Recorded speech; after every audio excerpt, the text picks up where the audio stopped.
Chapter 121. When Zhang Tan brought Fu Lei and his son over, Zhao Yuan and the others were warming up. Some people who played soccer or jogged around were already familiar with these kids. Some even came over to greet them and talk about the past again. After bringing them over, Zhang Tan jumped onto the steps and lay down beside little Pomelo, ready to watch them train. In addition to the long-distance running, Zhao Yuan and the others also wanted to see how well the sprints worked. The finale of the sports meet, the 4x100-meter relay, was an important event. In addition to cooperation, they also needed to determine the first, second, and third runners, as well as the last sprinter. Xianxia called Fu Lei over to discuss. Fu Lei's father was next to them, sitting at the bottom of the steps. He looked at the kids and sometimes looked at the scenery around the sports field. Zhang Tan looked at him and guessed that he was thinking about something again. Zhao Yuan and the others ran 2 laps with Fu Lei and then stopped. Fu Lei then started his 3rd lap. It seemed that he could still run a few more laps. Fu Lei's father was next to them, looking at Fu Lei on the track with a smile. Even though he usually beat up Fu Lei, he was quite proud of his son. At least his son had some merits, right?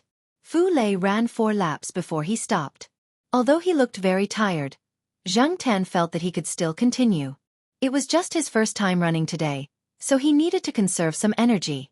Seeing Fu Lei slowly walking over, Xianxia and the others surrounded him and handed him water and towels.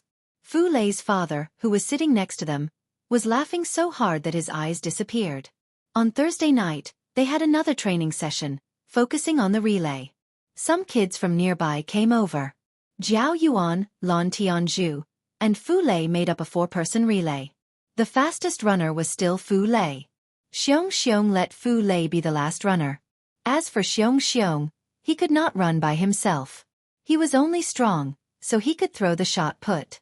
On Friday morning, after Zhao Yuan and Zhao Ma left, little Pomelo reluctantly went to school. Today, there was an 800 yuan and 1,500 yuan competition. It was a pity that she could not watch it. Zhang Tan watched little Pomelo enter the school and then rushed to Zhao Yuan's school. This time, he did not take a stroll on the fence. Instead, he was jogging. There was a big tabby cat lying on the fence. It must have just come out to look for food. It was squatting there with its head down, licking its paws and wiping its face. Suddenly, its ears twitched, and it looked at the other side of the wall in shock. Just as it looked over, a black shadow jumped over its head. Its gaze followed the jumping figure.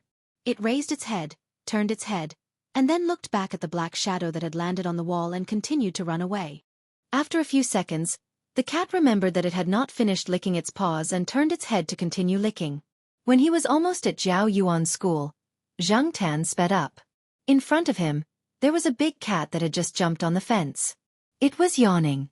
Zhang Tan did not slow down. He rushed over and jumped again. The yawning big cat was about to stretch when it was scared by Zhang Tan's action. It slipped and almost fell off the fence. After it climbed back up the fence, it looked at the black shadow that was running away. It raised its hind legs and scratched its ears. It shook its head and looked at the passing crowd to amuse itself. The people on the street were in a hurry. No one paid attention to the black cat running on the fence. Maybe they were used to seeing cats on the fence.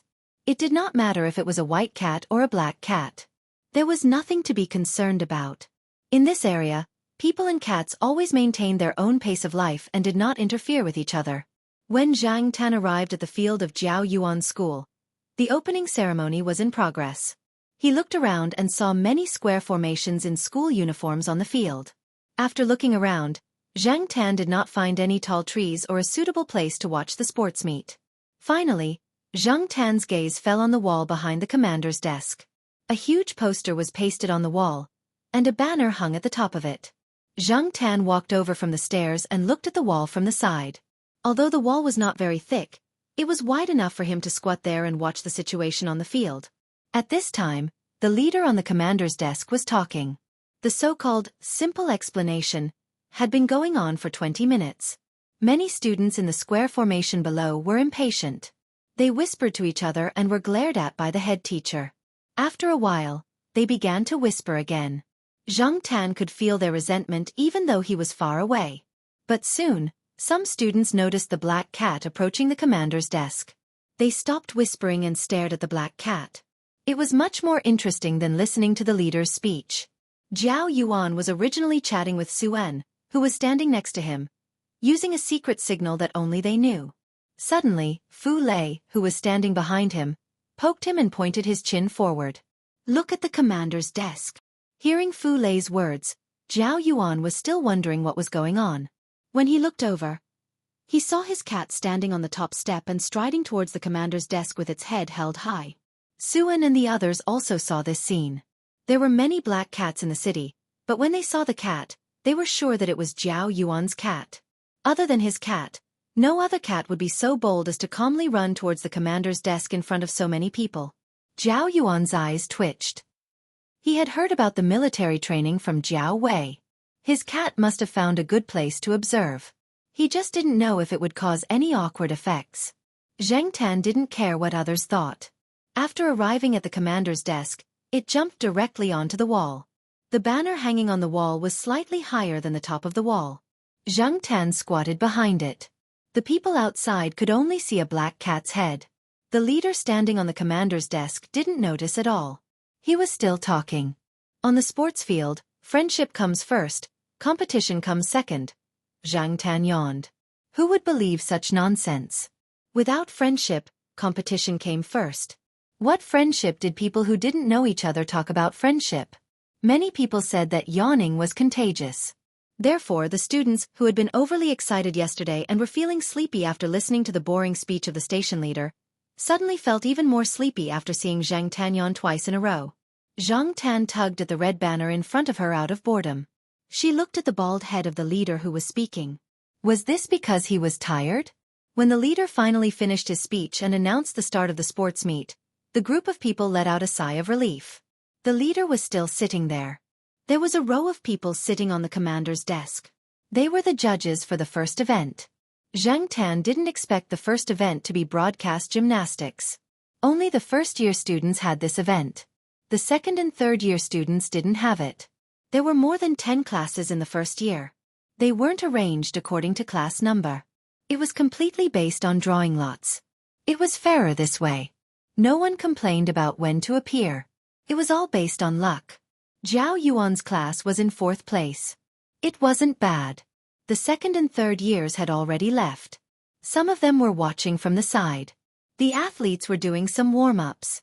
At the same time, they were watching the first years do the silly things they had experienced in the past. Many people felt that when they were doing the broadcast gymnastics seriously, they looked especially silly.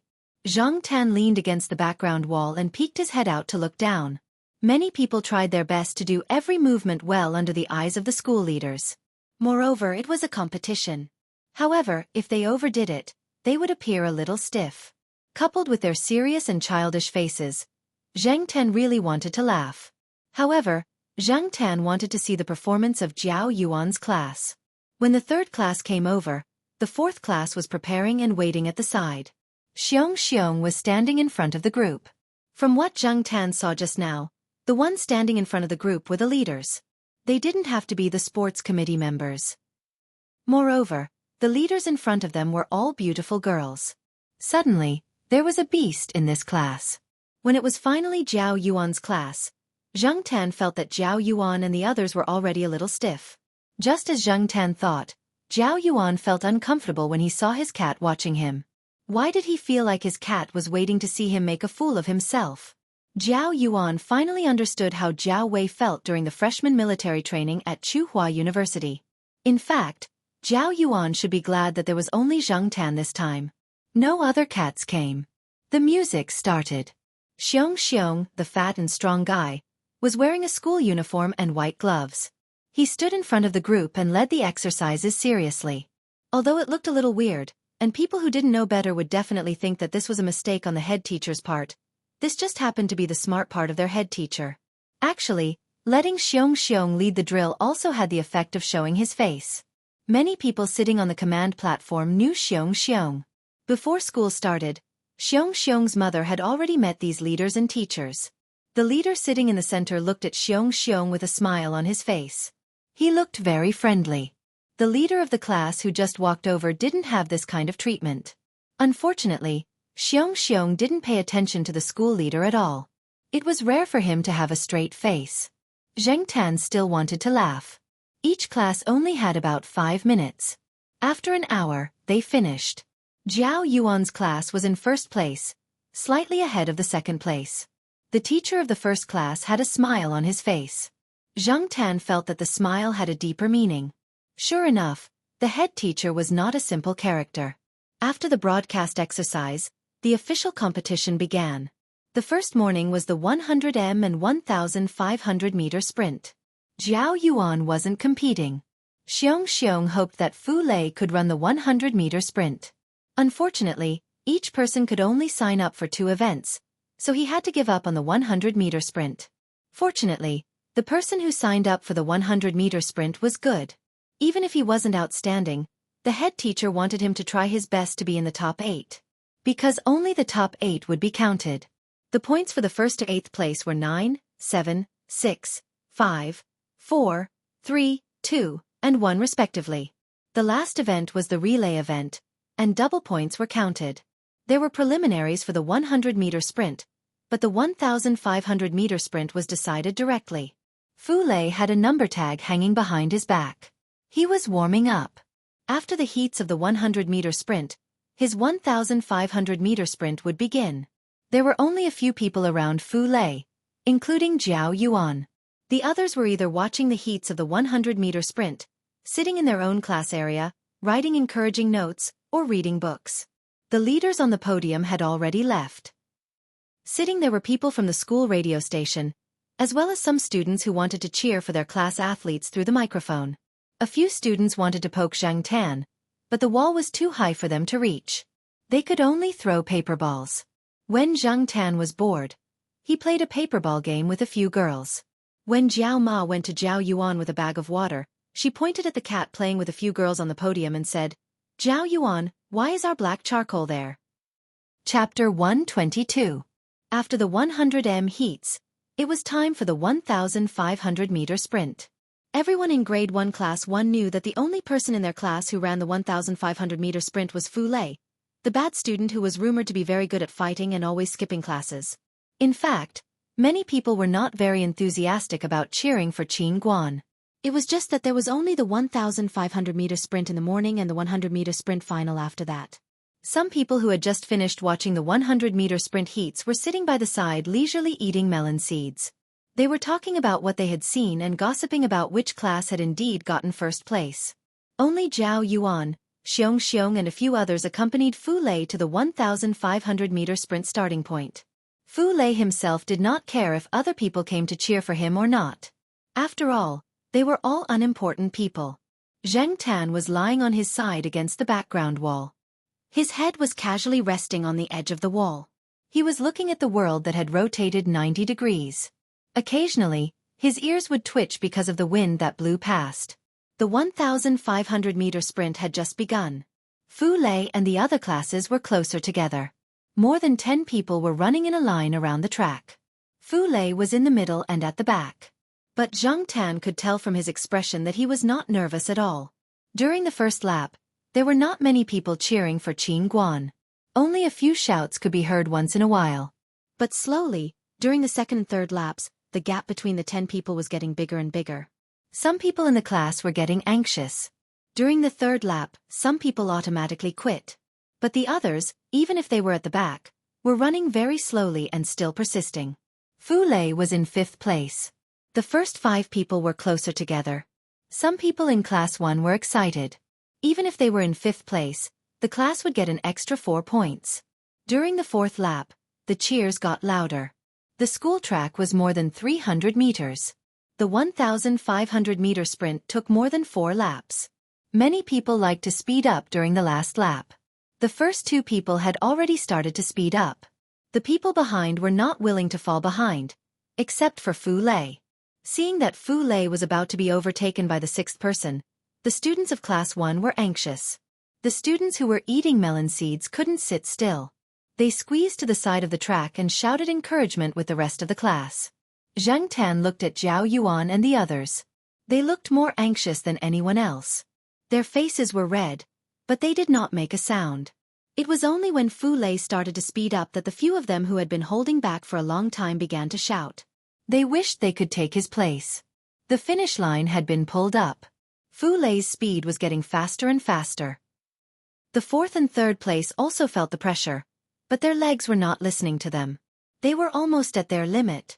Starting from Jiao Yuan's side, Class 1 students started cheering for Fu Lei. Litmus ran directly to the commander's desk and snatched the microphone from the announcer's hand. She cheered along with Jiao Yuan's rhythm. The announcer sitting there glared at her, but she ignored it. There were also some second and third graders who wanted to join in the fun shouting. After shouting a few times, they asked the first graders next to them, "Who is Fu Lei?" The bespectacled student from an unknown class adjusted his glasses and said, "Based on their shouting, it's either the first two or the person behind who is rushing forward like he's on steroids." For the first time, Fu Lei felt a strong sense of existence.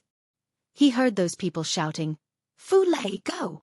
This seemed to be the first time Fu Lei's name had been shouted by so many people in such a big occasion. They no longer looked at him with alienation and disdain. They no longer looked at him as if he was a weak student. At this moment, he was the hope of the entire class. What was a collective sense of honor? In the past, Fu Lei had always been disdainful of it. But now, he seemed to understand. There was no need to deliberately do anything or express anything. When something happened, when the situation matured, this kind of feeling naturally and uncontrollably arose. What was originally a symbolic thing became a real thing. All of his emotions found a strong point of support. It ignited the long-lost passion for fighting for first place. It was as if he had returned to that small village and fought for a wooden carving trophy. But this time, it was even more intense. Zhang Tan watched as Fu Lei increased his speed and quickly closed in on the second place. He then overtook and continued to close in on the person in the front. This kid really hid his strength well. Zhang Tan heard from Jiao Yuan that among the first graders in the 1,500-meter sprint, there were two who had joined the school's sports department. They should be the two who were running at the front. The cheers of Class 1 grew louder and louder. They couldn't control their own emotions. Some of the other people who were wandering around were also pulled over by the shouts and joined the army of cheers. Just now, an announcer on the command deck wanted to snatch the microphone from Litmus's hand. Litmus leaned to the side and avoided that person's hand. She continued to hold the microphone and shouted.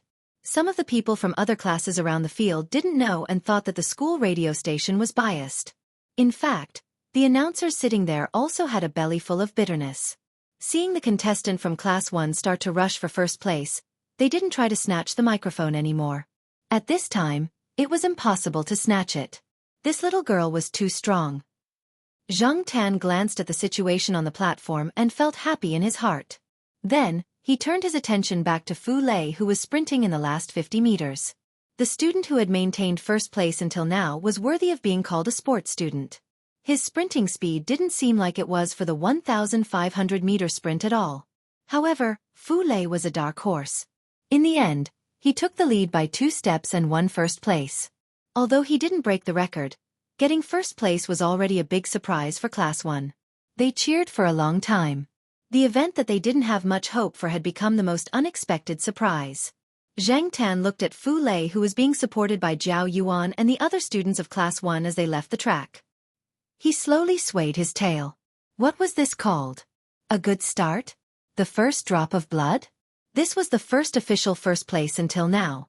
The 1,500-meter sprint preliminaries were settled. For the first time, Class 1's head teacher looked at Fu Lei with a peaceful gaze and even a smile. This made Fu Lei have goosebumps. He felt that the serious head teacher was more normal.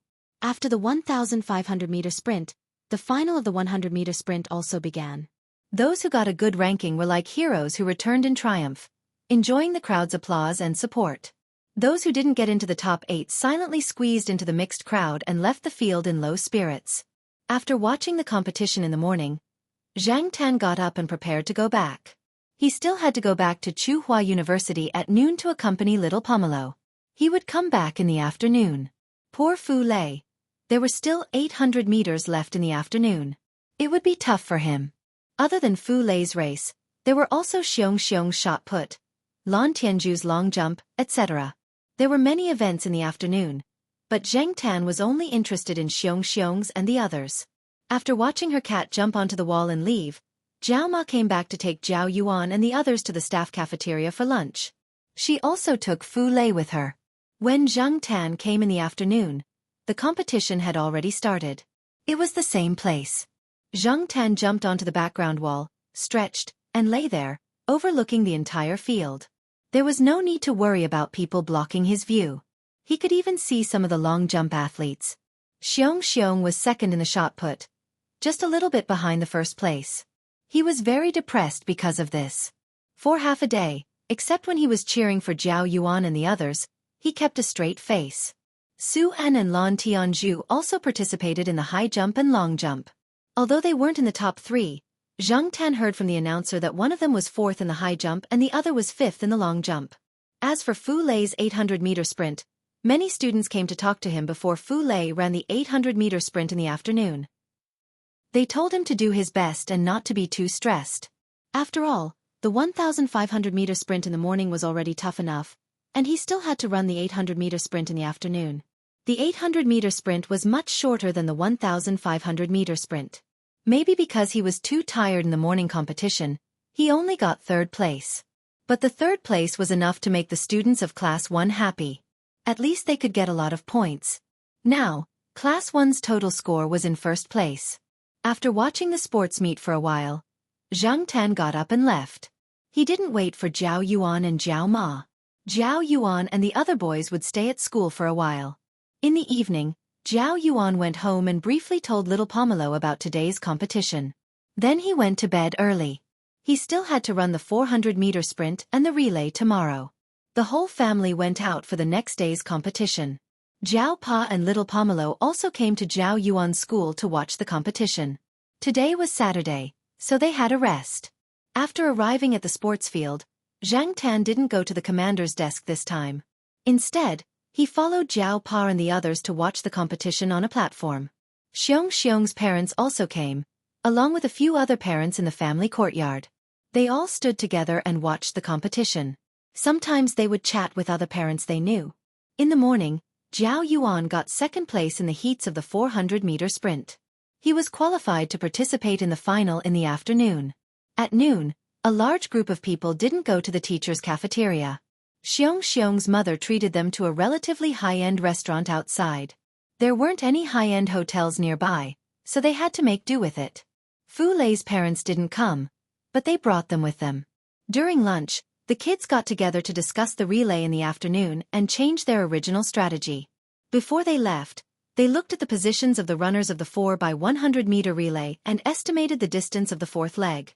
They weren't sure if it was a mistake by the school, but the second leg was longer.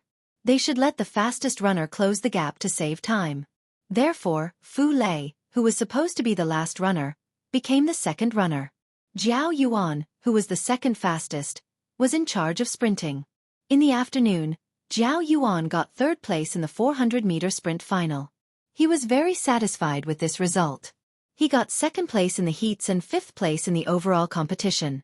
He didn't expect to get better in the final. When the other events were about to end, it meant that the last and most important event was about to begin. Now the boys' team of Class 1 was in second place, while the girls' team was in first place.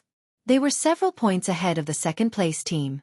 If nothing unexpected happened, the girls' team would also get a good result. In the end, the girls' team would be in first place.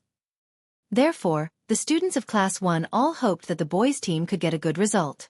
That way, Class 1 would get 2 first places. How cool would that be? Just thinking about it made them excited. Even the stingy homeroom teacher said that if the boys' team came in first, he would pay 300 yuan to buy basketball and other sports equipment for them. Zhang Tan stood on Jiao Pa's shoulder and looked at the runners on the track. Just as Jiao Yuan and the others had said, Fu Lei was also very good at sprinting. When he was the second runner, he was already ahead of the rest of the runners. Some of the other classes dropped their runners midway, and some made mistakes. No matter what, they were all trying their best. At this time, the sun had begun to cool down, but the track was white hot. A gust of wind blew. Zhang Tan squinted as he looked at the track in the sunlight. These 2 days might not be a big deal to others. They were just 2 days of ordinary sports for junior high school students. However, Zhang Tan had a different feeling from the bottom of his heart. In these 2 days, there were no bad students or good students on this track. The two people who had quarreled over a pen the day before yesterday had carried each other to the infirmary without hesitation. The two people who had always been clear about boundaries were now cheering for each other at the top of their lungs. Zhang Tan thought back to his experience at this age. His memory was very faint and blurry. He did not seem to have any special impressions. There was also a sports meet back then. However, Zhang Tan seemed to have jumped over the school wall with a few bad friends and went to the arcade. At that time, Zhang Tan thought that it was just a sports meet. There was nothing to participate in and there was nothing to see. There was a sports meet every year, and there was nothing to pay attention to. What was the point of fighting like an idiot, crying, laughing, and making a fuss over a worthless ranking? When he went to high school and university, who would remember these little junior high school sports meet? However, after these 2 days, Zhang Tan felt that some of the things that he thought were boring back then were no longer boring. Zhang Tan saw Fu Lei wiping his tears when Zhao Yuan and the others helped him back to the rest area after the long run. He also saw Xianxia almost hitting the referee when he threw the shot put for the first time. There was also a long jumper whose pants slipped when he jumped into the sandpit. How much did he miss in the past? Zhang Tan looked at his hairy paws and then looked at Zhao Yuan, who had already started sprinting. The students of Class 1 were ready to welcome the joy of the double championship. If he could do it all over again, Zhang Tan could only be a bystander, watching the figures running, jumping, shouting, and sweating under the sun. Zhang Tan suddenly envied Zhao Yuan and the others. In this era, the children of this age were not so introverted. They did not think too far ahead. With pure and immature emotions, they only fought for the moment. They only persisted for the moment. They walked through the turning point from elementary school to high school, showing their joy, anger, sorrow, and joy. Perhaps in the future, the fiercer and crueler competition and the reality of survival would make them become Philistine, and they would learn to wear masks for a long time. However, when they occasionally calmed down, or when they got off work, they would carry their bags and drag their tired bodies. When they passed by an elementary school or high school, they would look at the lively and immature figures and remember the pure, hard days of the past. A person's life was decades long, and their memories were limited. Too much time would be lost in their memories. However, the shining moments that had always existed, regardless of whether they were bright or dark, could be taken out and looked at in their free time. Every single one of them would make them reminisce for a long time. Zhang Tan's forehead was patted. He came back to his senses and saw Zhao Pa looking at him. Black charcoal, get ready to go home.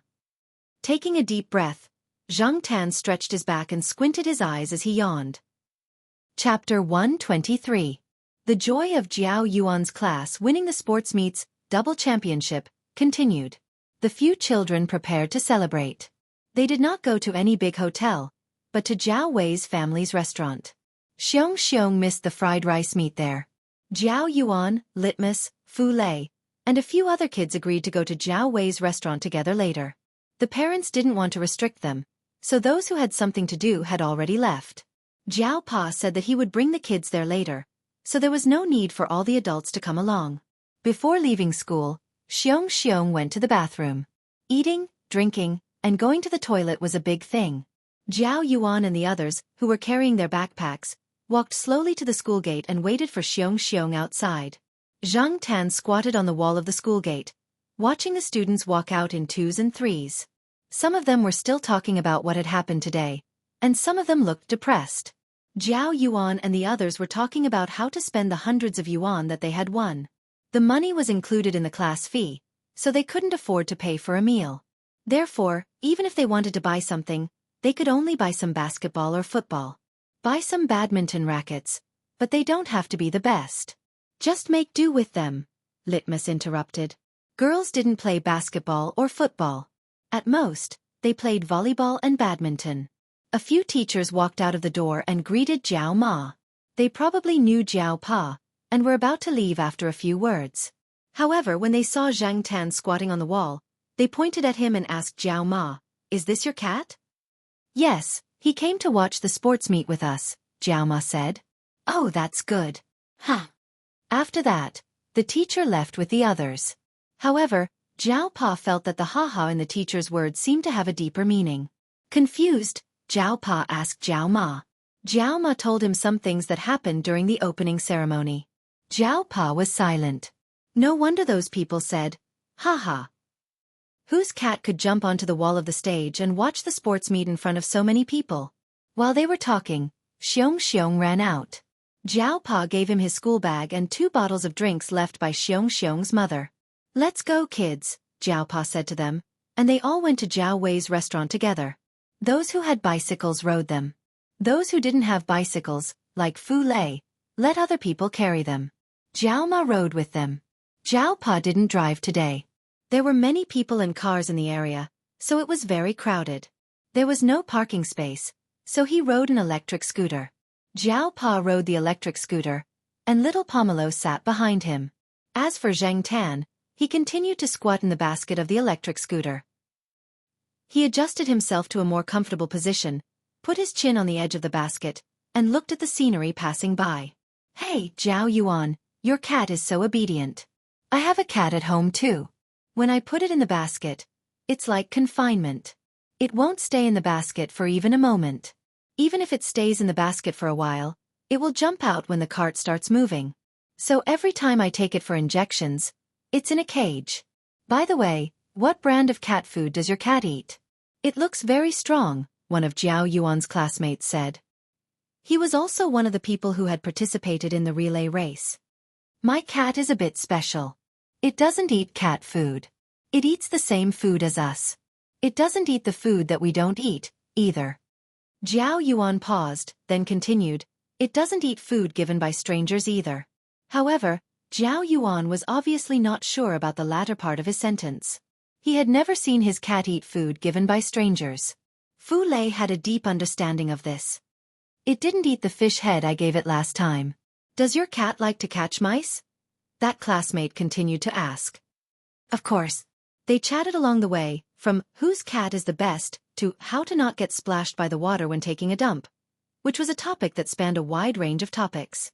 Fortunately, it wasn't too far away.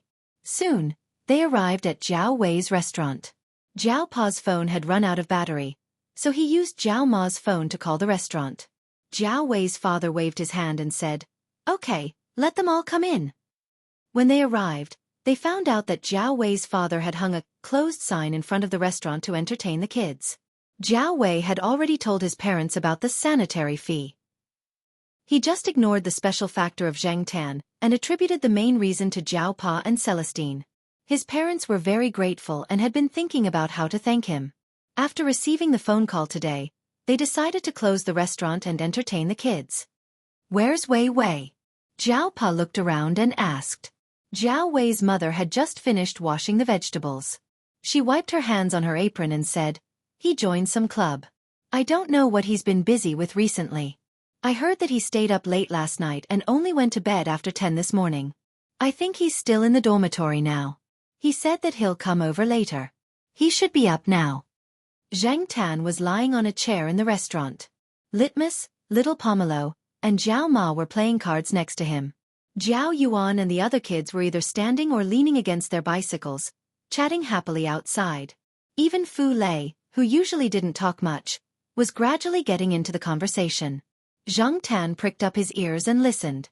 Soon, he lost interest. The kids' conversation was boring. He would rather watch little Pomelo and the others play cards. Jiao Pa chatted with Jiao Wei's parents for a while. Then he came to the table and said to Jiao Ma, "I think we'll have to wait for another 10 minutes. I'll go back to get the charger first. My phone is out of battery. I have to send the kids back tonight. I'm afraid that UNZ won't be able to contact me again if something urgent happens." Jiao Ma looked at the cards in her hand and nodded, indicating that she understood. Zhang Tan thought for a while and jumped off the chair. He followed Jiao Pa out. It was boring to sit here, so it was better to go out for a walk. Jiao Pa rode the electric scooter and led Zhang Tan into the eastern courtyard. Zhang Tan heard that cheap voice. There was a person standing under a tree not far from the building. Zhang Tan knew this person. Not long after he was kidnapped, Jiao Ma took him to the affiliated hospital community. This person lived there. He seemed to be called by Yang or something. He was also the talent that Jiao Pa and Yuan Zi wanted to poach. Later, they succeeded in hiring him with a high salary. Zhang Tan didn't know the details. He hadn't seen this person for a long time. Bai Yong was very depressed today. It was Saturday, and he went to the company to deal with some things in the morning. He brought 2 documents back and also went to Tsinghua University's family courtyard to discuss with Associate Professor Zhao. When he arrived, he realized that he didn't bring his phone. He guessed that he had left it in the company office. He remembered Associate Professor Zhao's phone number, but he couldn't get through to the guard. The guard said that many people in the courtyard were watching the junior high school sports competition today. Bai Yong looked at the time. Anyway, it wasn't long before lunchtime, so he just stood there and waited. Ever since he helped his girlfriend raise a cat, Bai Yong had become much closer to cats. Sometimes, he would stop and play with cats when he saw them on the road. Maybe it was easier for cat owners to get close to cats than other people. Bai Yong had played with cats a few times, and it felt good. Today, when he walked into the eastern courtyard and stood under the tree, he saw a cat walk out from the flower bed. It didn't look like the cats that were often seen in the eastern courtyard. Bai Yong pulled a piece of grass to tease it, but when the cat approached, it suddenly raised its head. Then, as if it had seen something horrible, it turned around and ran away. Bai Yong heard the movement and turned his head to look at the tree. A blue parrot stood there, looking at him with its yellow eyes. Although the cat was gone, Bai Yong was very curious to see such a rare parrot. He looked around and didn't see anyone, so he didn't know where its owner was. Many parrots could say, hello, or goodbye, and so on. Bai Yong was interested and said, hello to the parrot in the tree. The parrot in the tree tilted its head and looked at Bai Yong. 2 seconds later it said, hello. Bai Yong was interested. He had seen people talking to birds in the flower and bird market before, and it was really interesting. Hello, Bai Yong said again. Hello. The bird in the tree said again. What's your name? Bai Yong asked. In fact, he just asked casually. He didn't expect the parrot to understand or answer him. However, to his surprise, the bird in the tree really replied. What's your name? The same question came from the mouth of the blue parrot in the tree. Bai Yong was stunned, and then smiled. This was a parrot repeating the same words. My name is Bai Yong, Bai Yong replied. Then he waited with interest for the parrot to answer the same question. Unfortunately, Bai Yong was destined to be wrong this time. The blue parrot in the tree tilted its head, and then shook its wings. If Zhang Tan was here, he would know what this stupid bird wanted to do at this time. The next moment. A small white poplar growing beside the outpost, deep roots, strong trunk, guarding the northern border. Bai Yong. What's going on? At first, Bai Yong thought it was a novelty. After all, he had not seen many birds that could sing. Moreover, this bird's singing was quite standard. Its words and tone were very outstanding. However, once it started singing, it could not stop. It sang over and over again. The first time Bai Yong felt strange, the second time he felt, ha ha, and the third time Bai Yong felt noisy. Can you please stop singing? Bai Yong sighed. But the parrot in the tree only stopped for a second, and then it continued to sing. Bai Yong rubbed his forehead and walked to the side. Then he took out a cigarette and lighter, ready to smoke. Just as he lit the cigarette, Bai Yong noticed that the parrot in the tree stopped singing. He took a puff and looked at it. When he was about to say something, he noticed that the parrot in the tree tilted its head and looked at him. Bai Yong suddenly had a bad premonition. Sure enough. Light up a cigarette, my heart is like a smoke ring, Bai Yong. This tune. Is it from the 80s or 90s? Zhang Tan sat in the Jiao Pa's small electric scooter, and when he entered the courtyard, he saw Bai Yong with a cigarette between his fingers, but he didn't smoke. He stood there looking like he wanted to poop. And the parrot in the tree was singing, fill up a glass of wine, your face is as delicate as an apple. Bai Yang's face was really red, but it was definitely because he was angry. When he saw the Jiao Pa coming over on the electric scooter, Bai Yong recovered from his stupor. Teacher Zhao, this bird is. Bai Yong pointed at the bird that had stopped singing and asked. A teacher downstairs raised it. It is quite smart and likes to sing. Chapter 124. When the Jiao Pa brought Bai Yong upstairs, Zhang Tan squatted downstairs and waited. He didn't want to climb up and down. As for the noisy bird in the tree, it couldn't sing without an audience.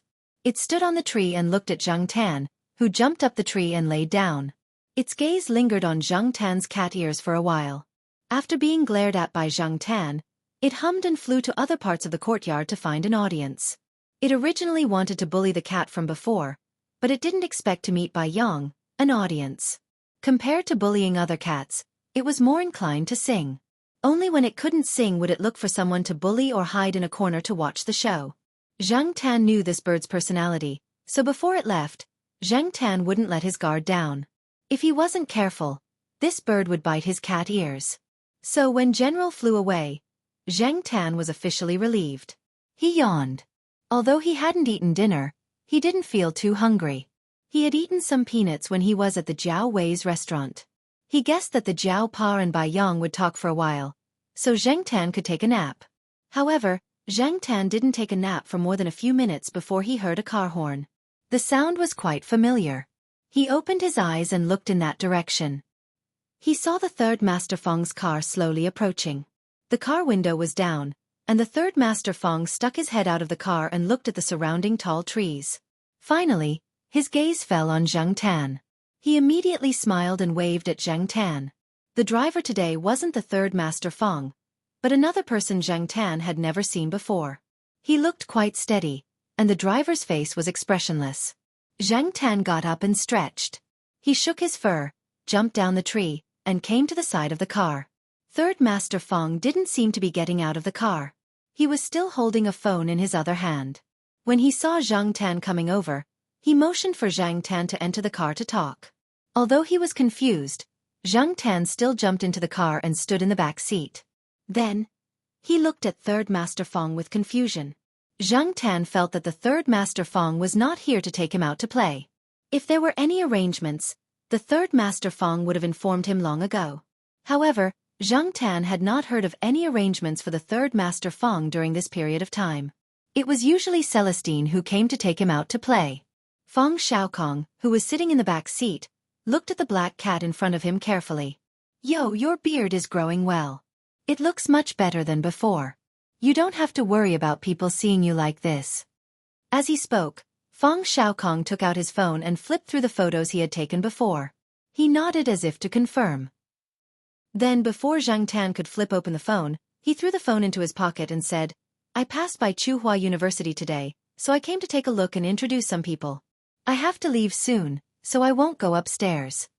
Before he came, Feng Xiaokong had called Associate Professor Zhao. Otherwise, he would not have known that Zhang Tan was staying on the tree downstairs. He had already told Associate Professor Zhao about the details, so he only said a few words to Zhang Tan. Jiao Pa, who was staying at home on the 5th floor, looked downstairs from the balcony of his house. He went into the house to continue talking with Bai Yang. Just now, he plugged his phone into the power supply. Not long after he turned it on, the Third Master Feng called. He said that there was an event next Saturday, and he wanted to take his cat out for a walk. When the Jiao Pa was talking to the Third Master Feng on the phone, Bai Yang also heard some things. He also learned some things during his time in the company, including the pure black, lucky cat, ornament in the office of Big Boss Yuan Ziyi. The Mr. Feng that Associate Professor Zhao called out just now was the one from Shaoguang Group, right? TSK, I really didn't expect that the call was about taking his cat out to play. Since when did all the social work fall on the cat? The cat business was busier than the human business. Downstairs in the car, the Third Master Feng simply told Zhang Tan that he would take him out to play next Saturday and meet some new friends. He would send a driver to pick him up. After all, the Third Master Feng definitely did not have time. The driver that the Third Master Feng had entrusted with this important task was the person sitting in the driver's seat at the moment. This is Tong Qing. You can get to know him first. He will come to pick you up next Saturday. He is a good person and has a strong mentality. He can drive and fight, but he is a bit boring. Feng Xiaokong pointed to the person in the driver's seat as he spoke to Zhang Tan. Then, he asked the driver to take a good look at Zhang Tan. There were so many black mongrel cats in the world. It was easy for people who were not familiar with them to mistake them, but they also knew that once they were familiar with them, they would not be mistaken again. Throughout the whole process, the driver named Tong Qing's expression did not change much, but there was still a little doubt in his eyes. Perhaps he did not understand why his boss had to say so much to a cat. It was just a cat. Could it understand? Tong Qing had followed Feng Xiaokong from Beijing after the 11th of this year. He used to drive for Feng Xiaokong in Beijing for half a year. Feng Xiaokong felt that this person was good and steady enough. He should be able to withstand the psychological impact of Zhang Tan, so he transferred him over. After all, not everyone could accept such an evil cat, calmly accept it, and keep their mouth shut. Zhang Tan did not care. He was not worried about Feng Xiaokong's choice. Anyway, as long as the cat was not like Ran Qi, it was fine. He was too weak and could not be scared easily. After a few simple words and getting to know the person, Zhang Tan jumped out of the car and watched Feng Xiaokong's car leave the compound. He climbed up a tree and lay there for a while, waiting for the Jiao Pa to come down before they went out to eat together. In the following week, Jiao Ma knew that Zhang Tan had been invited by the third master Feng to play. She ran to Xiaoguo's place several times, thinking about how to make her cat look more high-end and classy. After all, in terms of breed and pedigree, those famous cats were several countries ahead of Zhang Tan. For people like the third master Feng, their cats must be famous cats. Famous pets were matched with famous people, and there were not many people who were as close to the people as the third master Feng. Of course, Jiao Ma definitely did not dislike Zhang Tan's rural pedigree.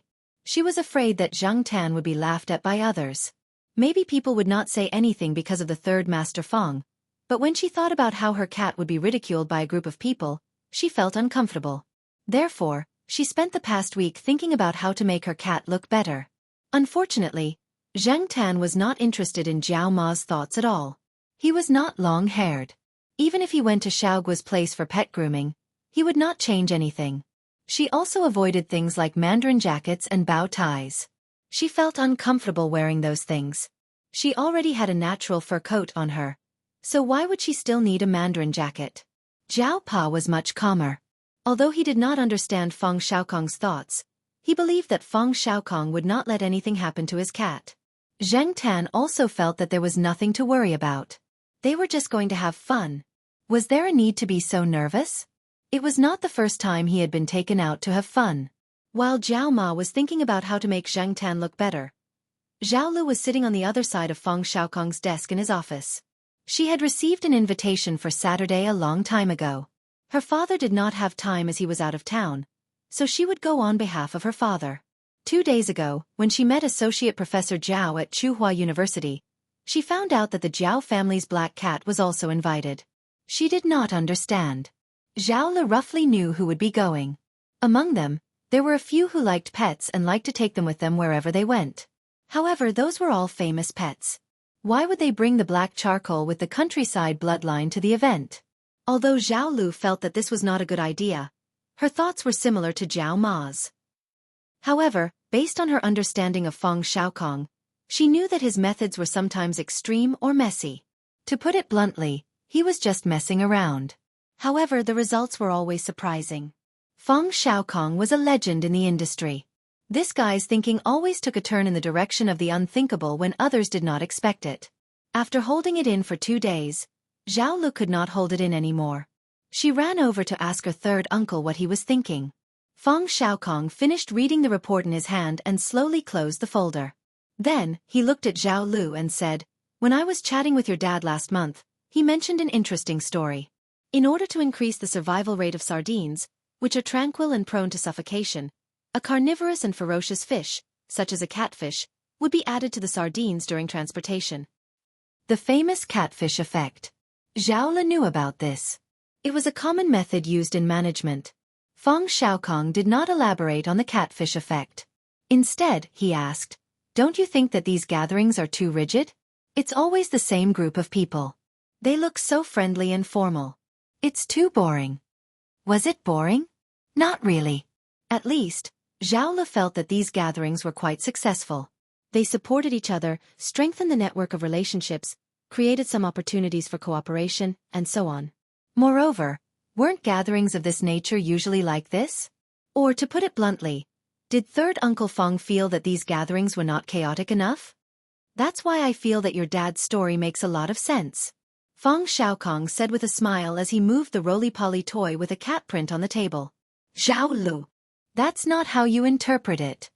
That's definitely not what my dad meant. Zhao Lu emphasized again. What a joke. If something really went wrong and his father was to be blamed for it, wouldn't that be terrible? Actually, when Zhao Zhang told the story of the catfish effect, It was just a metaphor for Feng Xiaokong. He felt that Feng Xiaokong was the biggest catfish in the industry. Feng Xiaokong's new, strange, and unique views, actions and habits had already invisibly stimulated the industry. Just like what old Master Zhao said, the third son of the Feng family was, to put it nicely, a genius. To put it bluntly, he was a freak. The same thing, the same story, but from a different perspective, the way to discover and solve the problem would be very different. Looking at the roly-poly toy on the table, Feng Xiaokong raised his arm and rubbed his neck. He then mentioned a few names of the people who were invited. Finally, he lamented, the ups and downs of the world, talking and chatting. It's so boring. Third uncle, there will be trouble, Zhao Lu said seriously. Thinking about the people who were invited, she felt a headache coming on. It was worse than what she had imagined. She hoped that it wouldn't be too chaotic when the time came. This wasn't just a problem with the Jiao family's black charcoal. Even without black charcoal, there wouldn't be peace. It won't. I have confidence in it. As for the topic of discussion between Third Master Feng and Zhao Lu, Zhang Tan, it lasted until Saturday under Zhao Ma's daily nagging. After breakfast and a short rest, Tong Qing, the driver entrusted by Feng Xiaokong with an important task, arrived on time. Zhang Tan still didn't wear the jacket and bow tie that Zhao Ma brought back. The cat tag was also placed in De Pang's house. He jumped into the car through the open window, found a comfortable position in the back seat, and was then driven away. Just like what Feng Xiaokong said when introducing Tong Qing, the driver was mentally strong, but he was a little boring. He didn't talk while driving, and he didn't even play music. At most, he listened to the traffic radio. Even if he was curious about Zhang Tan, he put all his energy into driving. He drove steadily and conscientiously, unlike Celestine, who always had endless topics to talk about. The destination of this trip was a little far from Tsinghua University. It was a garden villa area developed by Shaoguang Group. In order to celebrate the completion of the first phase of the project, Feng Xiaokong invited some people over for a party. The person in charge of security and reception outside recognized Tong Qing and the car. He glanced inside and didn't see anyone in the car. He felt strange. His boss's car had arrived a long time ago. Why did Tong Qing drive here? But he didn't think too much about it. They had other tasks and couldn't take care of Tong Qing. After parking the car, Tong Qing didn't open the window. Instead, he got out of the car and opened the door for Zhang Tan. Zhang Tan was a little excited. He didn't expect to be treated like this after becoming a cat. When he went out to play with Celestine, he basically jumped out of the car window. But after getting out of the car, Zhang Tan's excitement disappeared. There were some people standing around where the car was parked. Those people were observing every car that drove over, and then excitedly looked at the people who were rarely seen coming out of the car. Even if they were pets, they were rare pets. For example, the leopard cat that got out of the car before. That cat was not only eye-catching, but the cat tag on its neck was also studded with diamonds. But in comparison, the pair in front of them. Driver, an ordinary driver. Cat, a field cat, commonly known as a mongrel. And they didn't have any decorations to show their identity, not even a dazzling cat tag. Naked. They felt that their class had suddenly fallen into a mess. In their eyes, Zhang Tan could be described in a more elegant way. He was outside, but not wearing an inch of clothing. The meaning expressed in their eyes was, what the F***ck, there's actually a shameless person over there. Those people felt that seeing such a cat in this kind of place was simply lowering their status. This kind of house cat that could be seen everywhere usually wandered outside, but coming to this kind of place was simply a disgrace to the owner. But even if they despised it, they didn't say anything rashly. Before they figured it out, even if they had their own opinions, they could still suppress it. Maybe some famous people like to raise this kind of cat.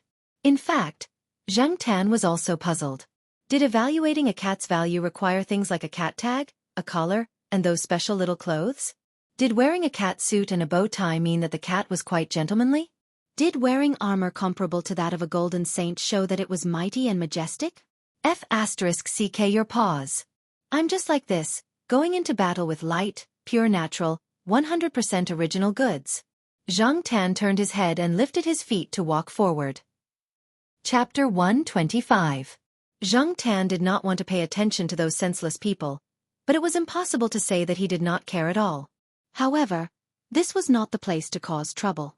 The occasion was not right. Many of the people who came today were well-known figures in Chuhua City.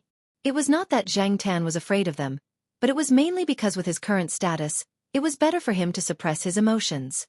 Otherwise, not only would he cause trouble for the third Master Feng, but his Zhao family would also not have an easy time. Forget it.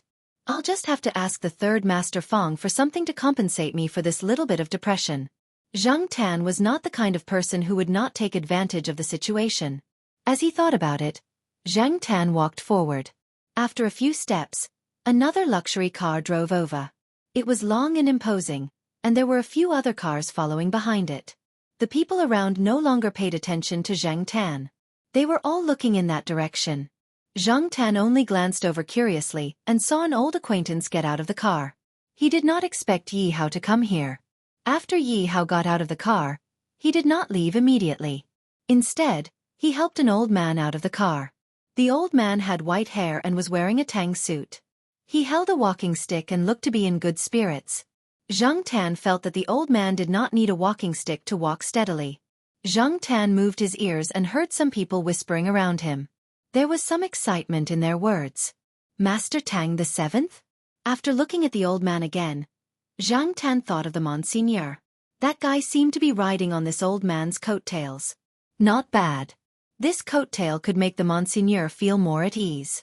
Even if Yi Hao was not very willing at first, as long as the old man agreed, Yi Hao could not do anything about it. Just as he thought of Monseigneur, Zhang Tan saw the guy get out of the car.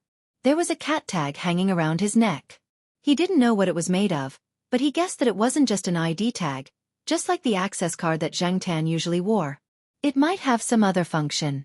However, even if the Monseigneur didn't wear any cat tags or other decorations, its appearance alone would give it a lot of points. At least the people standing around it wouldn't look at it as if it were an inferior product. Monseigneur also looked very cocky. He raised his head, puffed out his chest, and walked like a cat. F***CK, that's Master Tang the Seventh, right? He was a big shot back in the day. What animal is that beside Master Tang the Seventh? A cat.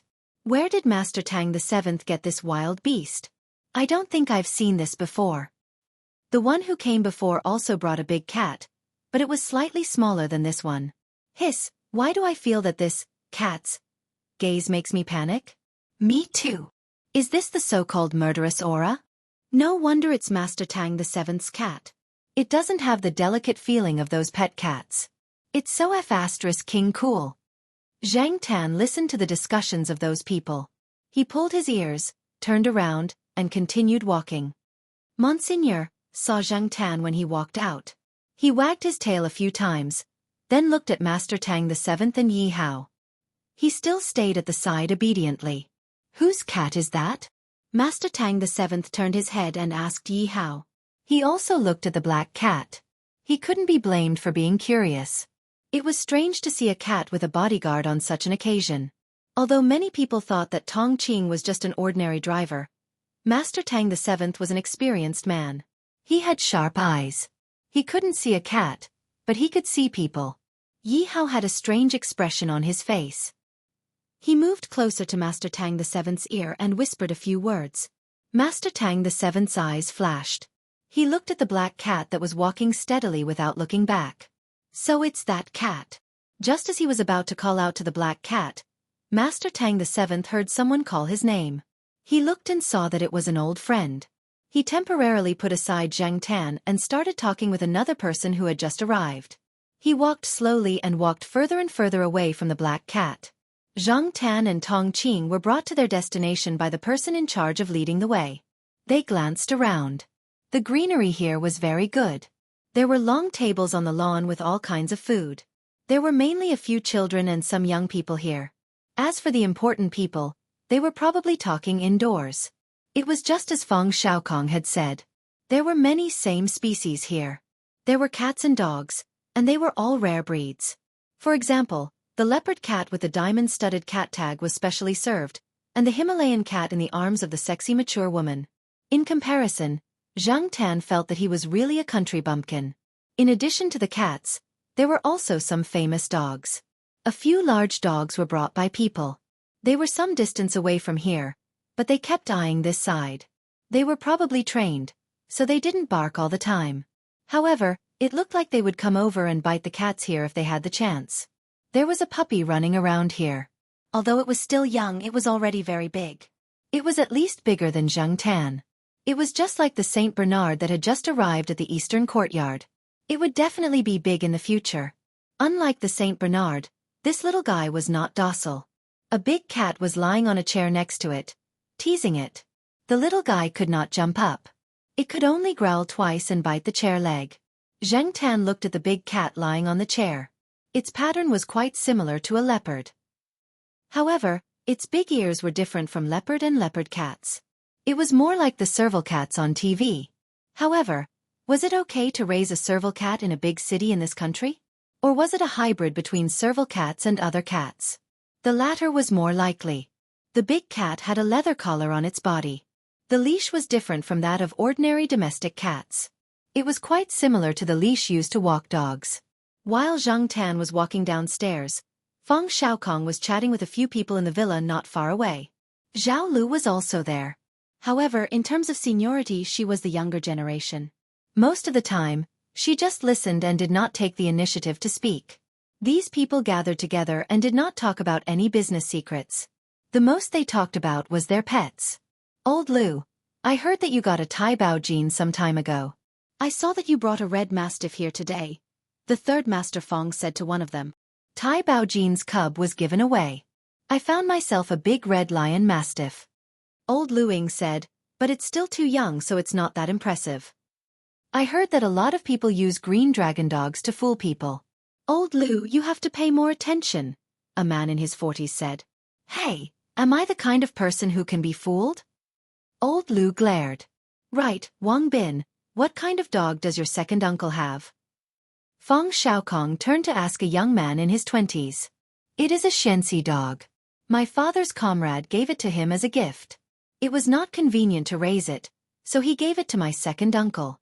Now, my second uncle brings the dog with him when he is training the soldiers, the young man named Wang Bin replied with a smile. Oh, there are people raising Xianxia dogs over there now. Old Lu smiled and did not comment. I have seen a few photos. The dog is always dirty. Does your second uncle let it roll around in the wild with his soldiers every day? Feng Xiaokong recalled the photos and asked doubtfully. Wang Bin shook his head. My second uncle said that he raised it for guard and hunting. It is normal for it to be dirty. It proves that it has been working hard and not slacking off. Not all dogs in Xiaxia can hunt. Even if their parents are excellent hunting dogs, it's rare to have two puppies that are good enough to hunt. Old Lu sighed. He had also raised dogs in the past, but it ended in disappointment. Hey, why do you keep talking about dogs? Talk about cats. A fat middle-aged man who had been sitting on the side smoking put out the cigarette butt in the ashtray and said, Men still prefer dogs. What is so good about raising cats? They are squeamish, bad-tempered, and not loyal enough. Old Lu snorted. Big cats are good. I once went on a business trip. There was a dog fighting ring where people bet on dogs. I was lucky that day and saw a good show. A ferocious cat killed a pit bull. How was it? Surprised? What's the use of saying this? No matter how powerful that big cat is, can you raise it openly or what? Old Lu attacked him. Although it was definitely possible to raise it with some means, it was better not to go too far. It was better to be low-key when it was necessary. That's why I took a step back. Come, let me show you. The fat middle-aged man called them to the balcony and pointed to the big cat that was lying on the chair leisurely playing with the dog at the long table below. He said proudly, How is it? Beautiful, right? Majestic, right? Old Lu, look at your puppy. It is not as majestic as a lion-head mastiff. Old Lu's face was not very good. He snorted again. You want to try it when my lion-head mastiff grows up? My cat is not stupid. It is flexible enough. Dogs can't jump high and can't climb trees. The fat middle-aged man's voice was a little light. Obviously, he was very proud now. He and Old Lu had some conflicts because of the previous projects, so he would not let go of the opportunity to attack him. Old Lu's face darkened, but he suddenly thought of something and said, Your cat is indeed bigger than a normal cat, but let me put it this way. In terms of combat power, in our Chuhua city, your cat can only be ranked third at most. Third. The fat middle-aged man's tone was not very good. Obviously, he was not satisfied with the third place. Although his cat was not as good as the big cats in the dog-fighting ring, in Chuhua city, among the pet cats, it should be at least second if not first, right? Third. I have seen Nye 19's big cat. Your cat is certainly not as good as Nye 19's, but I also heard that Nye 19's big cat was defeated by Master Tang the Seventh's cat. Although I have not seen Master Tang the Seventh's big cat, in terms of first place, Master Tang the Seventh's cat is definitely first, and Nye 19's cat is second. As for your cat, ha! Feng Xiaokong stood next to them and lit a cigarette. He listened to their conversation with a smile on his face. After seeing the situation below, he stopped smoking for a moment, but then returned to normal. He ignored Zhao Lu, who was looking at him from the side.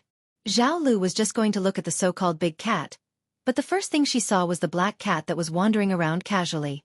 Before she could smile, she saw the big cat that was lying there playing with the dog jump on the long table, staring in the direction of the black cat, and quietly approaching it. Zhao Li's heart suddenly tightened. She wanted to ask Feng Xiaokong to come forward and stop it. After all, in this place, her voice was definitely not as effective as Feng Xiaokong's. The fat middle-aged man, who was about to argue with old Lu, also stopped talking. He saw that his big cat was preparing to hunt. He knew his big cat too well. He knew what it wanted to do with one move. At this moment, its behavior was obviously to teach its prey a lesson that was ruthless enough. As for the prey that it had set its eyes on, even if it did not die or become disabled, it was inevitable that its muscles and bones would bleed and lose some meat. Just wait and see. I will open your eyes. The fat middle-aged man's voice was filled with uncontrollable excitement. He had been looking for an opportunity to let his big cat show off its power for a long time, but he did not expect one to come to him now. As for the black cat, it did not look special. He did not know which idiot raised it. Even if it was bitten to death, it would not be a big deal. Some people below were also waiting to see a good show. A few people looked in the direction of their boss. Seeing that the boss did not have any special instructions, they just let them be. Tong Qing had already noticed the abnormality of the people around him. He slightly turned his head and saw the big cat quietly approaching on the long table. He frowned and looked at the black cat in front of him, wondering if he should remind it. But this was the first time he had encountered such a situation. It was fine if it was a person, but when it came to a cat, he could not make a decision. He was not sure if this was the way cats dealt with other cats, or if it was a threatening attack. Forget it. Let's see the situation first. If it really is a threatening attack, then I can help. After Tong Qing thought about it, he paid attention to the big cat and the black cat in front of him. When the big cat was approaching quickly, the people around it did not hear it at all. It jumped over the dishes dragged to the edge of the table by the children and dodged a ping-pong ball thrown by a child. It was sometimes fast and sometimes slow. Every time it paused, it paid attention to the situation of its prey, ready to hide or pounce at any time. Standing on the balcony, the fat middle-aged man had a confident smile on his face. He believed that the big cat with the serval's bloodline had inherited the serval's ambush ability and high hunting success rate. Coupled with his intentional training, it would be a piece of cake for him to deal with such a small domestic cat. In the expectation of many people, the big cat finally moved. It jumped down from the long table and pounced on Zhang Tan, who was not far from the long table. At first, Zhang Tan did not notice the big cat. He was looking at the surrounding scenery. However, he soon sensed that something was wrong and twitched his ears. The big cat's footsteps were very light, and it was difficult to distinguish between the people talking and the barking of dogs, but Zhang Tan could hear the discussion around him and knew that he was being watched. What the F***CK? Before Zhang Tan could turn around, the big cat had already pounced on him. Zhang Tan's reaction was also fast. Now that his senses were much sharper, he had a strong premonition of danger. Perhaps other people would only see a big cat preparing to ambush an ordinary house cat. It was normal for cats to fight, and it would be over after a bit of noise. It wasn't a big deal. But Zhang Tan could feel the danger. The other party obviously did not intend to play the so-called friendly game between cats, but a real ambush. It was an ambush with killing power. Zhang Tan dodged and jumped away. As he jumped, he slapped the big cat. Zhang Tan was a little depressed, and he felt the malice from the big cat. He did not use much strength and slapped it with his paw. Bang! Bang! Bang! The big cat had just jumped down from the long table when it was slapped again. It knocked over many bowls, plates, and cups on the table. Feng Xiaokong, who was standing on the balcony of the villa and looking over, blew out a smoke ring and said slowly, "Oh, fourth place." Chapter 126. Everyone who saw this scene couldn't accept it for a while. Before Zhang Tan arrived, the big cat had been showing off for quite a while. The other cats, who were more delicate, had stayed far away from it, not daring to get close. The big leopard cat's domineering aura was very strong. Only the little lion-headed mastiff persistently went up to bite it. But now, the big leopard cat was slapped to the side by a black cat that was obviously smaller than it. It was a clean slap. It was a godlike turn of events. The contrast was too big, and the obvious size difference in front of them made everyone feel like they were watching a child slap an adult. It was weird no matter how they looked at it. Because of the cover of the tablecloth, Zhang Tan couldn't see the big cat that rolled to the other side of the table. He could only rely on his hearing to identify the situation over there. He felt that the big cat didn't seem to have any intention of coming over. Zhang Tan didn't use all his strength in the slap just now. If he used all his strength, the big cat would probably die on the spot. After the big cat rolled off the table, it got up. It seemed to be a little dizzy and staggered a few times before standing firm. He didn't know if its bones were broken, but it certainly didn't want to trouble Zhang Tan again. After looking around, Zhang Tan felt that there was nothing interesting, so he prepared to leave and find a quiet place to sleep. On the balcony of the villa, compared to Feng Xiaokong's leisure, old Lu's gloating, and other people's surprise, the fat middle-aged man's face was gloomy. Especially Feng Xiaokong's seemingly casual words, it directly hit the nail on the head. Not to mention the third place, even the fourth place would be doubted. Didn't you see that he couldn't even handle a small house cat? That cat was weird. This was the unanimous opinion of everyone present, but they wouldn't think that it was supernatural. They boasted that they were knowledgeable people and had seen a lot of strange things. Now they were just wondering if the black cat was a precious breed and looked like an ordinary field cat. That's actually a Bombay cat, right? Or a mutated breed of Bombay cat? Someone asked doubtfully. Judging from its size, although the black cat is a little bigger than some domestic cats, the shape of its face is not right. It doesn't look like a little black panther. Someone who thought he knew cats better answered. Let's take a step back. Even if it's a Bombay cat, which is smaller in comparison, it can't slap the big cat like that, right? But then again, cats are different from dogs. They look the same, but there's a big difference between them, old Lu said with a smile.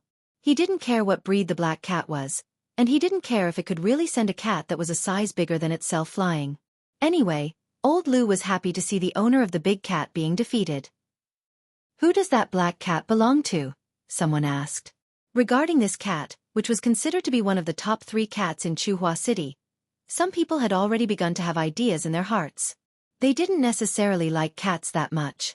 They just wanted to show off. If they could raise a cat like this, they would be able to brag about it in the future. I remember that the person standing next to the black cat was driving Fong San a few days ago, said a person who had been standing at the side who had not spoken much. What? That cat belongs to Feng Xiaokong? The group of people looked at Feng Xiaokong.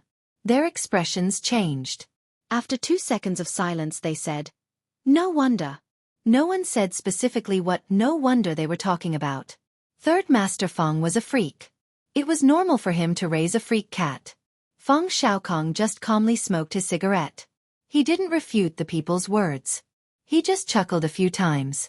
Zhao Lu understood Feng Xiaokong's silent behavior. It was actually a way to protect himself. If these people knew that the owner of the black cat was someone else, they would still continue to plot against it. They might even use some more extreme methods. But if it was Feng Xiaokong, they would have to put away those thoughts. Even if it was a little special, a cat was still a cat. They didn't want to provoke a freak like Feng Xiaokong for a cat. "Hey, what's that?" someone exclaimed. Looking in the direction that the person pointed, the crowd saw Master Tang the Seventh and his group walking over. I didn't expect Master Tang the Seventh to come over. It's rare to see this old man in recent years. He knows how to restrain himself. The older he gets, the more cunning he gets. Zhao Le stood at the side. She didn't care much about what the people around her said about Master Tang the Seventh. She only knew a little about Master Tang the Seventh's past. She didn't interact with many people over there, so she didn't know much about them. However, her main focus was not on Master Tang the Seventh, but the big cat next to him. The big cat that the people around her were talking about was smaller than the one next to Master Tang the Seventh. In addition, this cat had long fur. It was very impressive, so the first impression it gave off was much greater. Even old Lu, who had never been interested in cats, couldn't take his eyes off it. "Old Lu, is that the cat you said was ranked first in combat?" someone asked. Yes, it should be this one. This was the first time old Lu had seen it with his own eyes. If not for my good eyesight, I might have mistaken it for a dog. This cat was like a lion mastiff among dogs. Compared to other domestic cats, it was large enough. Its long fur was smooth and shiny, and its every move was as cold and deep as a large wild cat. There was no curiosity in the cat's eyes. It didn't show any violent reaction to the tempting food or the people and animals running around it. Its big ears twitched from time to time as it vigilantly observed its surroundings. Its tail drooped in an arc, just like a leopard patrolling its territory. It was wild, or perhaps it contained something else, such as a murderous nature. Although old Lu wasn't interested in cats, he had to admit that this cat was indeed very powerful. Its aura alone was much stronger than the leopard cat from before. It was no wonder that Nye 19's cat had been defeated by its claws. Old Lu looked at the black cat that was walking back to the table, then looked at the Monseigneur, who was approaching with Master Tang the Seventh and his group. He took out a cigarette and lit it.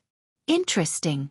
The former had just sent a big cat flying, and the latter didn't look like one to be trifled with. What kind of sparks would fly when the two met? As soon as Master Tang the Seventh and his group appeared, the crowd immediately forgot about Zhang Tan sending the leopard cat flying. Master Tang the Seventh's status and seniority were obvious, and the Monseigneur beside him was too eye-catching and eye-catching. Some of them had similar thoughts as old Lu. They were waiting to watch a good show. How would the two cats fight when they met?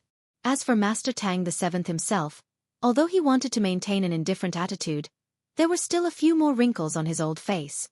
He knew that bringing the Monseigneur out would make him look good. How cool! Feng Xiaokong, what are the odds of your cat winning against Master Tang the Seventh's? Old Lu looked at Feng Xiaokong and asked. I don't know. Feng Xiaokong accurately threw the cigarette butt into the ashtray. He put his hands on the railing and looked down. I'm just a little worried. Hey, if you're worried, then hurry up and take your cat away. Otherwise, it'll be bad if it gets hit. I heard that Master Tang the Seventh's cat is very fierce. It might not be worse than those wild feral caracal cats. Although old Lu was worried about Feng Xiaokong's cat, he looked like he was waiting to watch a good show. But at the same time, old Lu also realized that although Feng Xiaokong said he was worried, he didn't look worried at all. Feng-san, it's not that I want to say this, but it wasn't easy to get a cat like this. You have to keep an eye on it. If it gets hurt or disabled, it'll be a great loss. Someone else said in a serious tone. Feng Xiaokong grunted, then said slowly, I'm not worried about the cat. I'm worried about your little lion-headed mastiff. As he said this, Feng Xiaokong looked over and pouted. That little guy seems to be very excited. Old Lu was shocked and quickly looked at his precious lion-headed mastiff. He was so focused on Master Tang the Seventh's cat that he didn't pay attention to his dog. Now that he looked over, he saw his little puppy fearlessly moving over and making immature growls. Unlike when it was facing the big leopard cat, when it faced the Monseigneur, the little puppy kept a distance from him and didn't directly attack him. Obviously, it felt the dangerous aura of the Monseigneur. No matter how brave it was, it still had some sense of danger. Old Lu couldn't say anything at this time. He felt that if he did, he would be in a disadvantageous position and would be looked down upon by the people present. However, he also felt sorry for his puppy. If it was an adult lion-headed mastiff, it would be fine, but now it was just a puppy.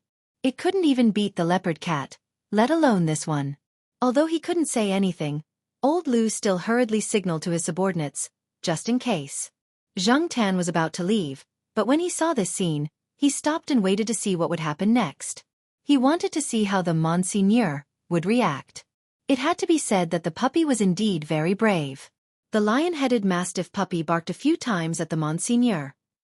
The Monseigneur was probably annoyed. He bared his teeth at the puppy, revealing fangs that were longer than those of other cats. He looked much more ferocious. The puppy paused for a moment, then barked even louder. Seeing that baring his teeth was useless, the Monseigneur took 2 steps forward. If the puppy continued to make noise, he wouldn't mind giving it a few paws. When the Monseigneur moved, the nerves of the group of onlookers also collapsed. Old Lou's 2 subordinates stood not far away, their palms sweaty. If they really started to fight, looking at the size and momentum of the cat, they didn't know how badly they would be scratched. However, even if they were scratched, they had to protect the puppy. After all, the puppy was the boss favorite. Seeing that the Monseigneur moved, the puppy took a few steps back. When the Monseigneur stopped, the puppy also stopped and continued to bark. At this time, a ping-pong ball was thrown at the Monseigneur, but the Monseigneur noticed it and dodged it. The ping-pong ball didn't hit the target. It flew over the Monseigneur, hit the building next to it, and fell into the flower bed. Other than the puppy in front of him, there were also some other daring kids. Jianghu looked in the direction where the ping-pong ball was thrown. There was a little kid who was about to throw a second ping-pong ball, but was stopped by his mother.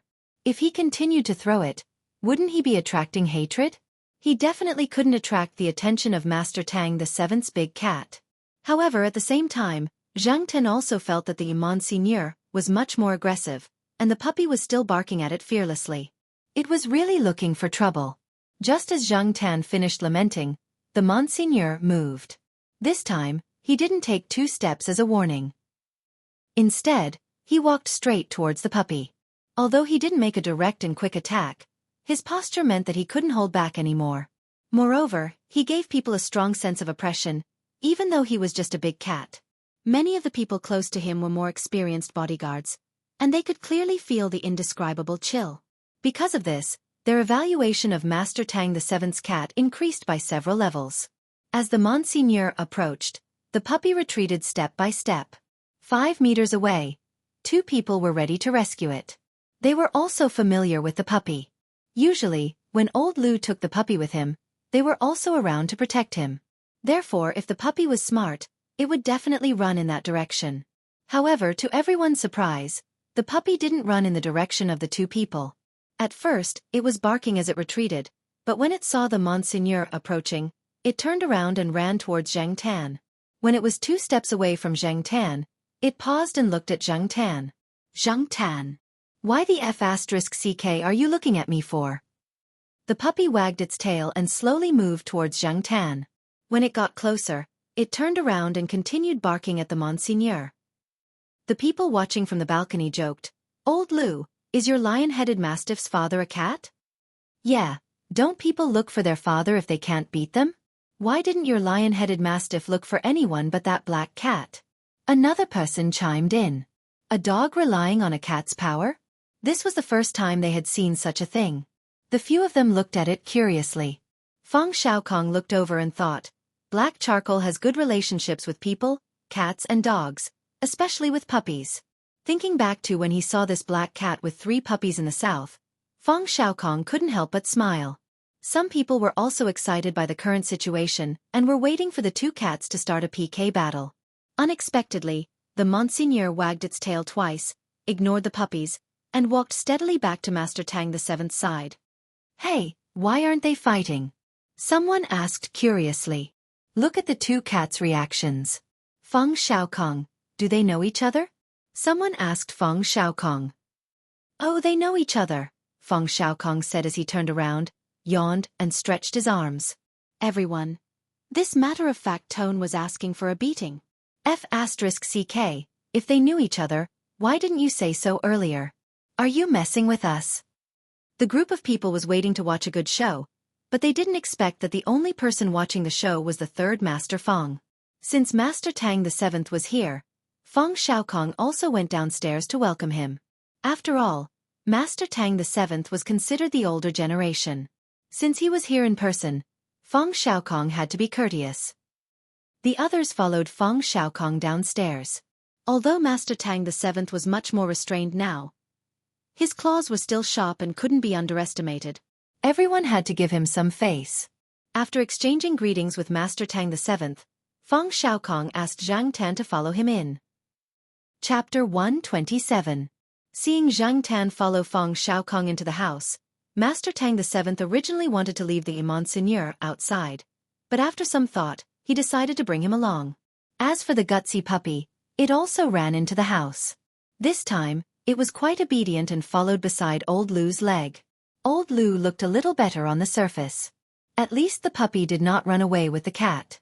Otherwise, he would have become a laughingstock again. If these people used today's incident to poke fun at Old Lu every time, Old Lu would probably have to send the dog away or never bring it out again. For them, face was very important. Moreover, this puppy had not been with them for long and they had not developed a deep relationship. If they really sent it away, Old Lu would not be too reluctant. At most, he would feel that it was a pity. The puppy had no idea that its owner's impression of it was in danger. It naively followed Old Lu into the house.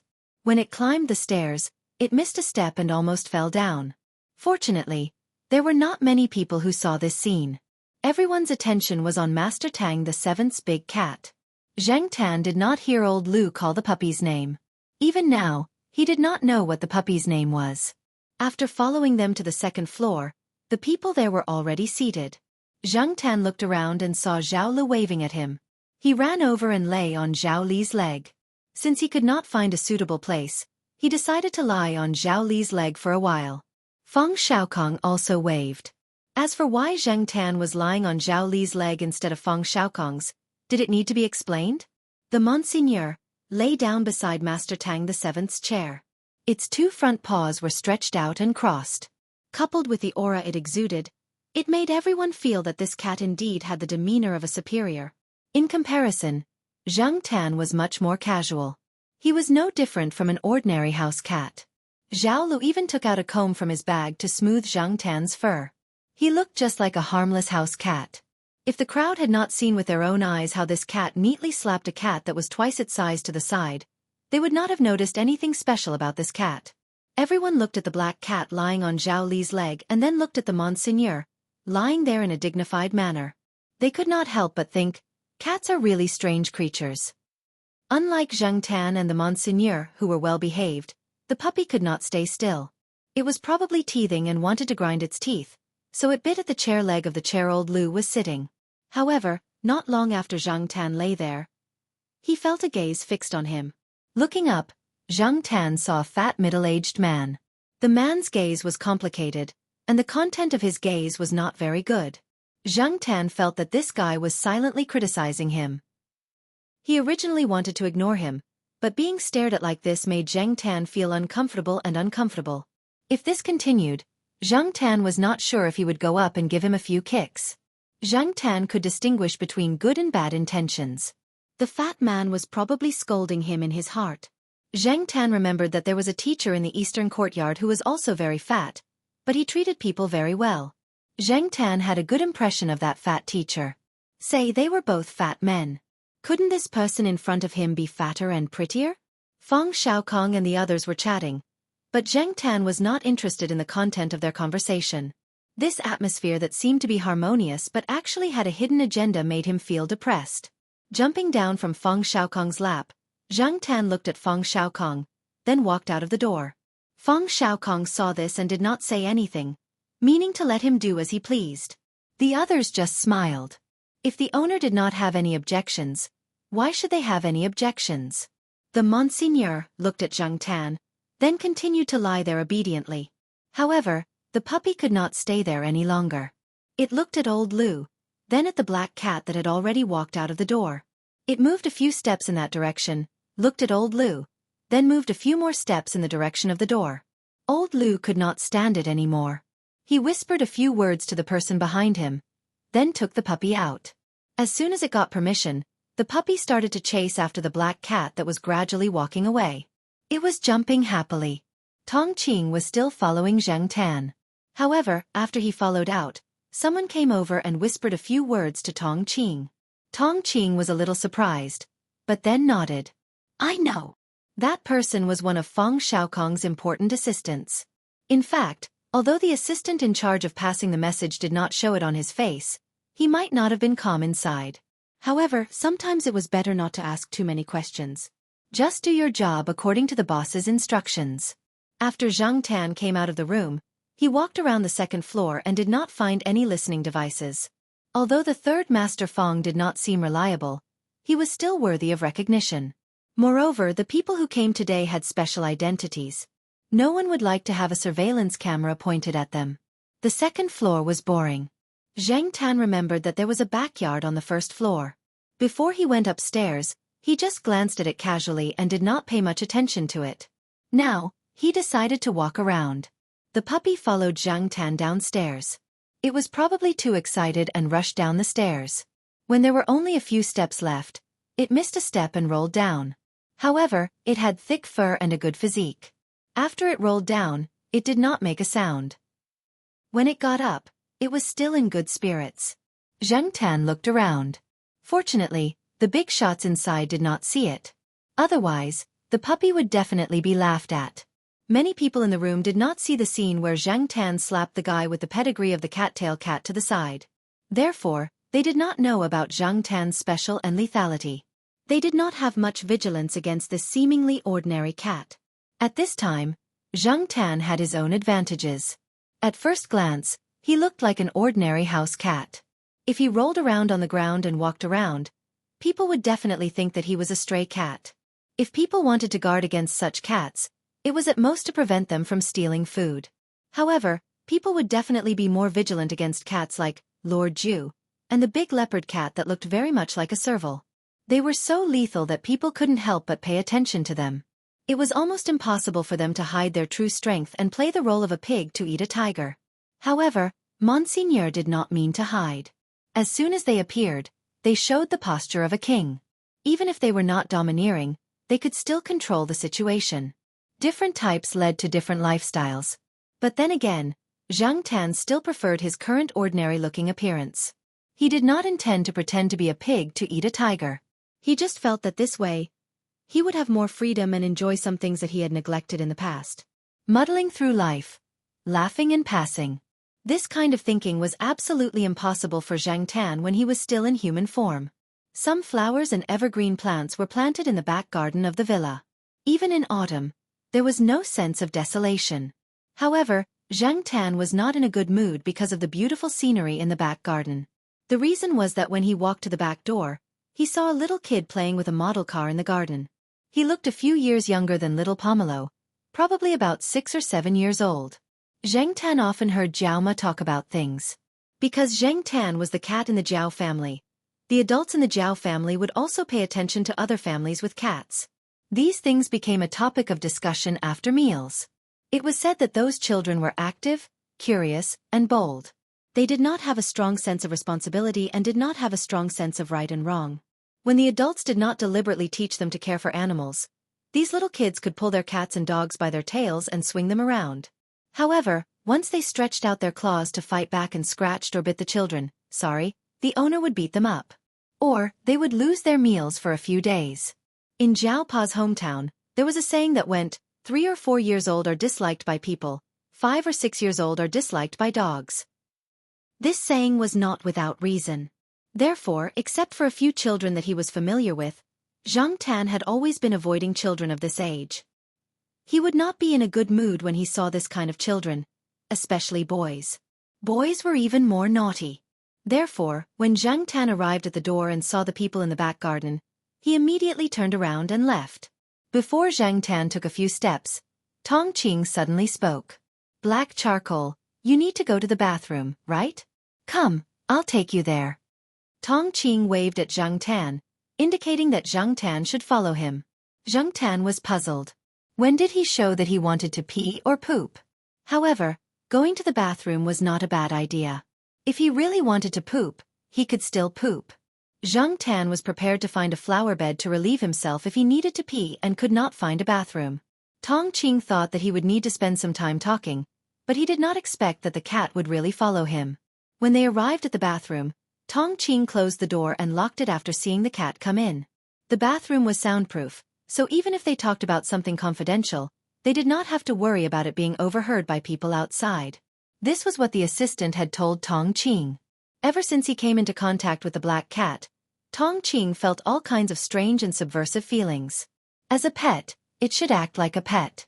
For example, the puppy just now, even if it was a lion-headed mastiff, it was still just a pet. Moreover, it was so small now. Other than its name and some commands that appeared more frequently, it did not understand anything else. When the people next to it talked, it played by itself, praised it or belittled it, but it was indifferent and still chewed on the branches happily. But what about the cat in front of him? If you scolded it, it would stare at you for a long time, making you feel uncomfortable. Tong Qing really did not understand. Could it be that all cats were like this? Strange, unpredictable, and occasionally revealing a bit of evil? Perhaps, this was why many people did not like cats. No matter what, Tong Qing just needed to follow his boss's instructions and pass on the message. After closing the door, Tong Qing turned around and prepared to pass on the message. But when Tong Qing turned around, he swallowed the words that he was about to say. On the toilet, the black cat was squatting on the edge, peeing inside. After it was done, it shook twice comfortably and then pressed the button to flush the toilet. It jumped onto the sink to wash its paws and took a piece of tissue to wipe its fur. Next to the sink was the hand dryer. The black cat stood on the edge of the sink and put its paws on the hand dryer. After drying, it looked at the mirror and brushed the short fur on its head. Tong Qing was speechless. His view of cats was subverted again. Chapter 128. Since it was someone arranged by Feng Xiaokong, Zhang Tan didn't plan to hide too much. Moreover, according to Feng Xiaokong, there would be more opportunities to interact with this person in the future. Sooner or later, he would be exposed. Therefore, Zhang Tan didn't want to deliberately act like an ordinary cat in front of Tong Qing. When he was brushing the short fur on his head, Zhang Tan observed Tong Qing's expression in the mirror. This person was usually too quiet and didn't say anything. However, the change in his expression just now made Zhang Tan laugh. Fortunately, Tong Qing's heart was strong enough, so he didn't have too much psychological trauma like Ran Qi. After a while, he recovered. After Zhang Tan finished looking in the mirror, he turned around and looked at Tong Qing, waiting for him to continue. Zhang Tan wasn't stupid. From the moment he entered the toilet, he had been paying attention to Tong Qing's movements. It seemed that the third Master Feng had something to tell him. Tong Qing took a deep breath to calm himself down. Although it was a bit awkward to take a deep breath in a place like the toilet, it was nothing compared to the shock just now. The black cat in front of him was squatting on the sink and looking at him calmly. It seemed to know that he had something to say. Tong Qing took another deep breath and prepared himself mentally. Then he said, "The kid in the backyard is called Lu Yao. He is Mr. Lu's son. The boss said that if you play with the kid, you might be able to get a big deal for your cat dad's company." Zhang Tan listened to Tong Qing's words and pondered. His tail, which was originally tucked into his paws, began to unconsciously shake twice. That Mr. Lu? Zhang Tan recalled that when he was upstairs, although he didn't hear much of the conversation, he could still distinguish a few people. The Mr. Lu mentioned by Tong Qing was the owner of the puppy, and he didn't mean any harm to him. Since it was related to him, Zhang Tan had to think more. Jiao Pa and Yuan Zi's company. Zhang Tan had never been to their company. It was said that it was slowly growing and wasn't as difficult as it was at the beginning. However, in Chuhua City it was still an unknown small company. Its reputation was limited to a few universities and a few companies that had business dealings with them. It was far from the businesses of the big shots he met today. If he could help with a big deal, Jiao Pa could get more dividends, and the Jiao family could have more savings. This would determine the quality of his life in the future. As he spoke, he observed the cat in front of him.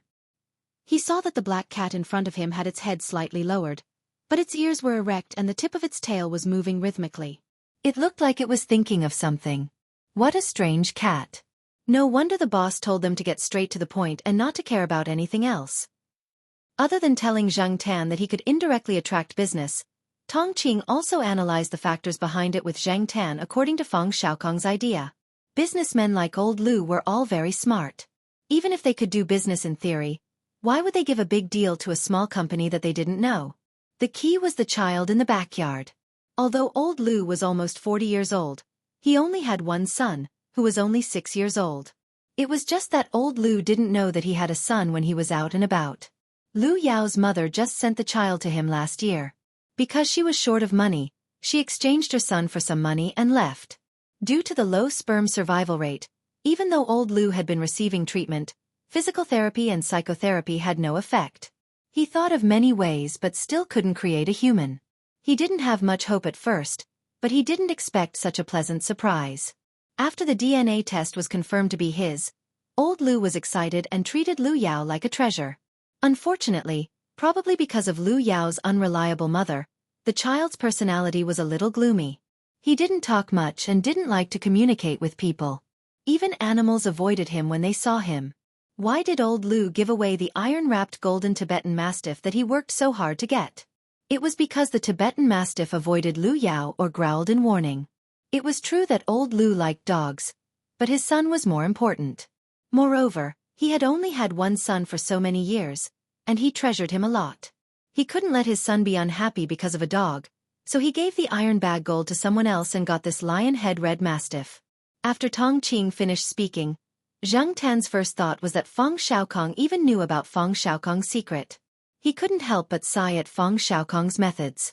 His second thought was, damn, do I have to sacrifice my body to please this naughty kid? Will he pluck my hair, pull my tail and scratch my ears? If that was the case, Zhang Tan wouldn't go there even if he was beaten to death.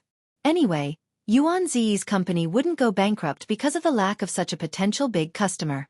At the door, there was an intermittent sound of scratching the door. It was the dog that was locked outside. It didn't whine because it was wronged or unhappy like other dogs. It directly expressed its will with actions, scratching and biting the door. The people that old Lu sent to look after the dog were embarrassed. This dog was so King embarrassing. How could it be a Tibetan Mastiff? Seeing that it was scratching the door, they dragged the dog back. But not long after, the dog went to the door and started scratching again. It kept going back and forth, not giving up. Old Lu's subordinates couldn't help but want to kick the dog. Seeing that the dog continued to run to the toilet door, old Lu's subordinates were about to drag the dog away again. This little guy, except for old Lu, would bite others. So they couldn't hurt the dog, but they also had to prevent themselves from being bitten by the dog. It wasn't easy being a subordinate. Just as this person bent down to find a better angle to drag the dog away, the toilet door opened. Then, Tong Qing, who was standing inside, looked at the person at the door as if he was looking at a pervert. Old Lu's subordinates couldn't help but want to vomit a few mouthfuls of blood. With this posture, people who didn't know better would think that they had some weird habit of staring at the toilet. Tong Qing listened to the man's explanation expressionlessly. He didn't express any opinions and followed the black cat that had already walked to the backyard. Old Lu's subordinates didn't know if the other party listened to his explanation, but he didn't think too much about it, because the dog had already run away with the other party. Zhang Tan came to the backyard. The child named Lu Yao was still playing with the toy car alone as before. When he noticed that a stranger had walked into the backyard, he raised his head and glanced at Zhang Tan. His gaze lingered on Zhang Tan for 2 more seconds, and then he continued to focus on the toy car. Even though the child had only looked at her for a short while, Zhang Tan could still tell that something was wrong from that glance. Gloomy was gloomy, and there was also a hint of hostility. Perhaps it was because of this gloomy and hostile aura that some more sensitive animals avoided Lu Yao. Zhang Tan had seen Xian and the others who had just finished an autopsy experiment. The few cats and pet dogs around them avoided them when they saw them. Zhang Tan thought that those who didn't run away were all thick-skinned and didn't notice the faint coldness that had yet to dissipate. It was just like when the Jiao Pa taught Zhang Tan how to kill rats. Old Lu's ironclad Tibetan Mastiff should have also noticed the gloomy and hostile aura around the child, so it was wary of him. As for the lion-headed Mastiff now, it seemed to belong to the thick-skinned type. People who knew dogs well would definitely be able to tell whether the ironclad Tibetan Mastiff or the lion-headed Mastiff was better or worse. Just because it looked good didn't mean that everything was good. Even the lion-headed Mastiff had this kind of stupid dog. But at the same time, it was precisely because of this that the lion-headed Mastiff was kept until now. Although it didn't appear to be very close to the child, as long as it could occasionally play with the child, it would be fine. If it was like the previous ironclad Tibetan Mastiff, it wouldn't be far from being abandoned. Other than its appearance, the current lion-headed Mastiff probably couldn't compare to the ironclad Tibetan Mastiff that old Lu had before. However, the paparazzo was still young, and it was hard to say what it would become in the future. It was said that Tibetan Mastiffs only recognize one master in their lifetime, and the puppy had just been brought here not long ago. It was just unknown whether this paparazzo would recognize old Lu or little Lu as its master in the future. A Tibetan Mastiff like this one didn't grow up in the highlands and didn't have much exposure to the wild. It was a pet dog in a big city and played with people all day long. How much fighting power would it have in the end? Who cares? As long as it could guard against thieves and protect people, it was a good dog. Its fighting power was weak, and its intelligence was just a little bit lower. Zheng Tan didn't have the time to worry about that. Not far from Lu Yao stood a very gentle-looking young woman. She should be old Lu's current wife. No matter what the woman really thought of Lu Yao, she had to pretend to be a kind mother in front of others. Occasionally, this Mrs. Lu would remind Lu Yao to be careful not to be scratched by the branches around him, or ask if he was cold. Lu Yao didn't respond, as if he didn't hear anything, and continued to control his toy car with the remote control. Seeing Tong Qing and Zhang Tan enter the yard, Mrs. Lu only glanced at them in surprise, and then her gaze fell on the person behind Tong Qing. One of old Lu's subordinates walked over and explained in a low voice. Mrs. Lu nodded slightly, indicating that she understood. In fact, Mrs. Lu was quite impatient. At this time, she should be at the front lawn interacting with the other women. That way, she could increase her popularity in the circle. But Lu Yao was here, and thinking of old Lu's instructions, she couldn't just leave Lu Yao. She stood there with a smile on her face and asked about Lu Yao's well-being. Lu Yao controlled the toy car to hit her feet. Even if it hurt, she couldn't say anything. Seeing people in the backyard, Mrs. Lu moved her stiff legs, smiled at the puppy and shouted, "Steamed bun, come here." Steamed bun? Zheng Tan looked at the puppy. Who came up with this name? It was okay when it was young, but now that it had grown up, it was powerful and domineering. It was so embarrassing to be called steamed bun by an acquaintance on the street. No matter how powerful it was, this name made it seem small and delicate. Look at Monseigneur. It sounded much more high-end. Some people who studied this topic could probably write a thesis on this topic, such as, the importance of names. As for Steamed Bun, who had just picked up a branch to grind his teeth, he turned his head when he heard someone calling him.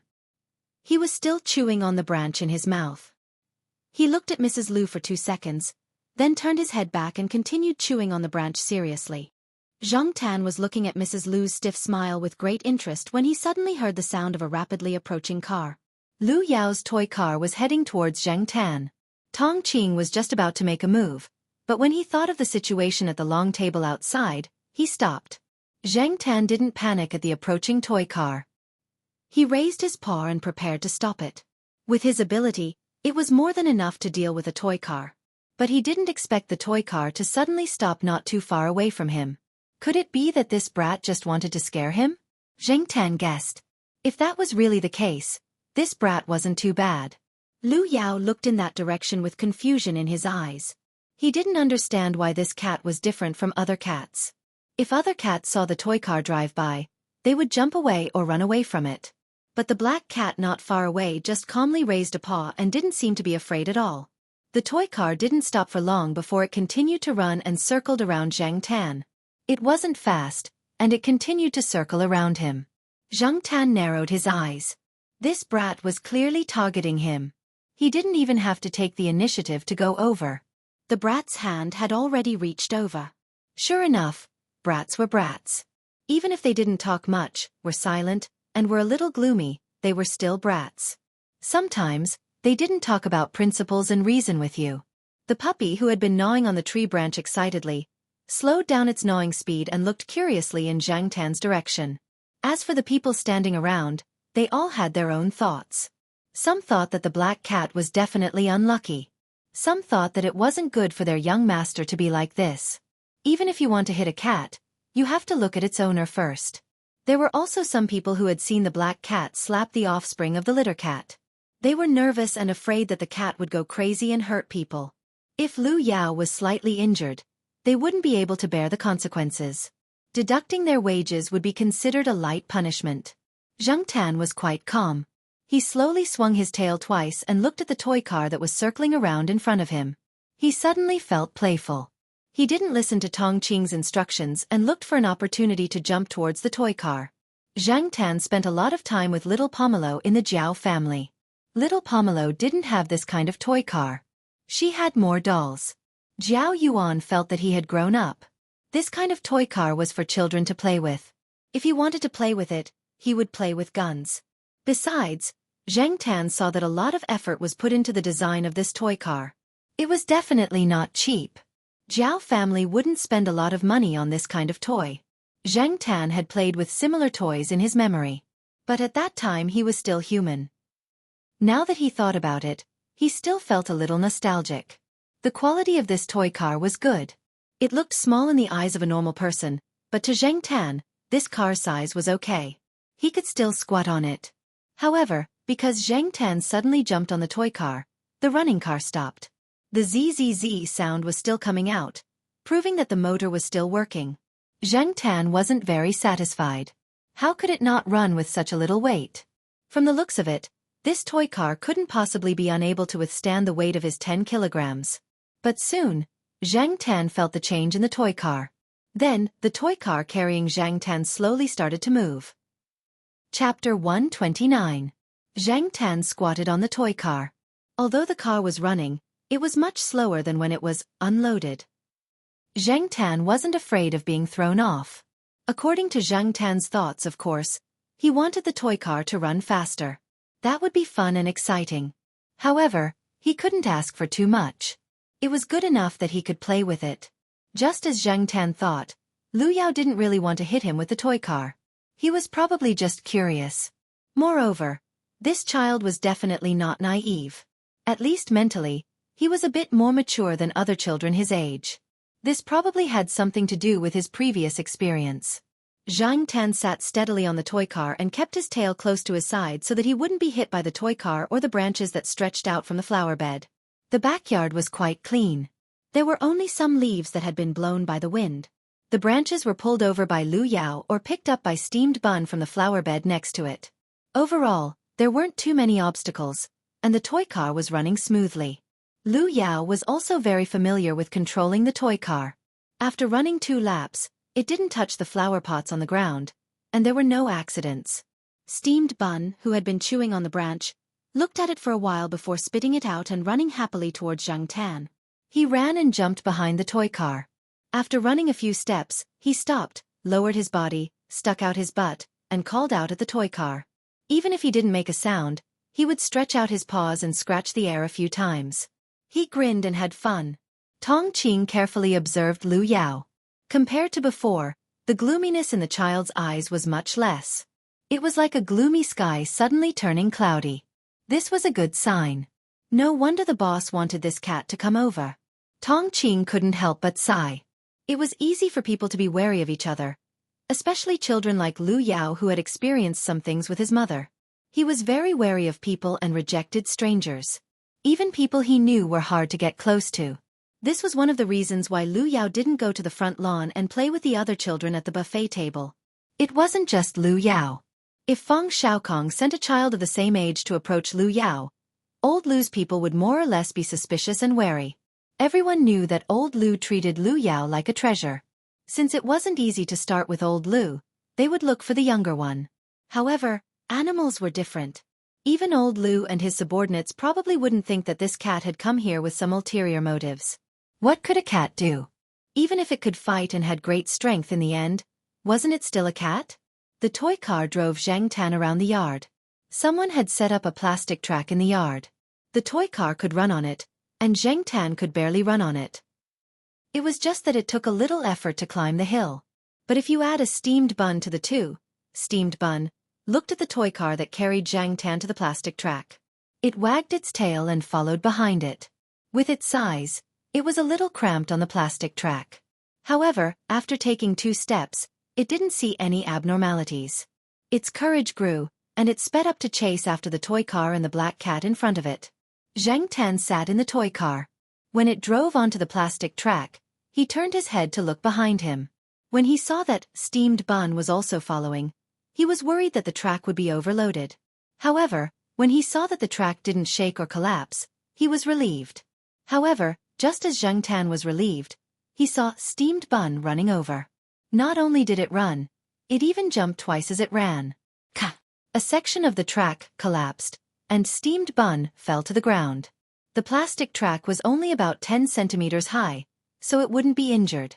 When it fell, Steamed Bun's chin hit the part of the track that didn't collapse. After it fell to the ground, it shook its head, raised its paws, and rubbed its mouth. Then, it continued to follow the toy car as if nothing had happened. However, this time, it didn't jump onto the track. It followed on the ground, or ran to the front and put its chin on the edge of the track to look at the toy car. As the plastic track had collapsed in the middle, Old Lu's subordinates looked at it and couldn't put it back together. This time, they didn't bring any spare parts, so they couldn't build another track. Fortunately, Lu Yao didn't intend to let the toy car continue to use the track. He just controlled the toy car and drove the black cat around the yard. Zhang Tan squatted in the toy car and pondered. A car was indeed a good tool. When he was still a human, he liked to drive around when he was depressed. Just like how many people ran to vent their frustrations, Zhang Tan always liked to drive. However, now that he had become a cat, could he still have his own car? It was difficult. Even if he had a toy car that belonged to him, even if the car was one size bigger, as long as the control was in someone else's hands, Zhang Tan always felt uncomfortable. It was as if his fate was in someone else's hands. However, even if Zhang Tan was given a control lever, Zhang Tan might not be able to control it flexibly. A cat's palm was only so big, and its claws and meatballs were not as flexible as a human's fingers. Sigh. Zhang Tan raised his head 45 degrees and pretended to be sad. Unfortunately, Steamed Bun next to him couldn't understand Zhang Tan's feelings at all. This guy was having fun. The ignorant were fearless and carefree. In layman's terms, dumb dogs were having a lot of fun. Zhang Tan saw that Steamed Bun was having fun and stretched out his paw to slap it. Of course, this slap was definitely not as strong as when he slapped the cat. It was much more restrained, just like when he was playing with the cats and dogs in the yard. With this slap, a few strands of dog fur were hooked off. However, Steamed Bun had a lot of fur, so it didn't seem to mind losing a few strands. It also didn't seem to feel much pain. Instead, it played even more happily. Zhang Tan felt that he didn't know how to get along with this naughty kid anyway, so he squatted in the toy car to kill time.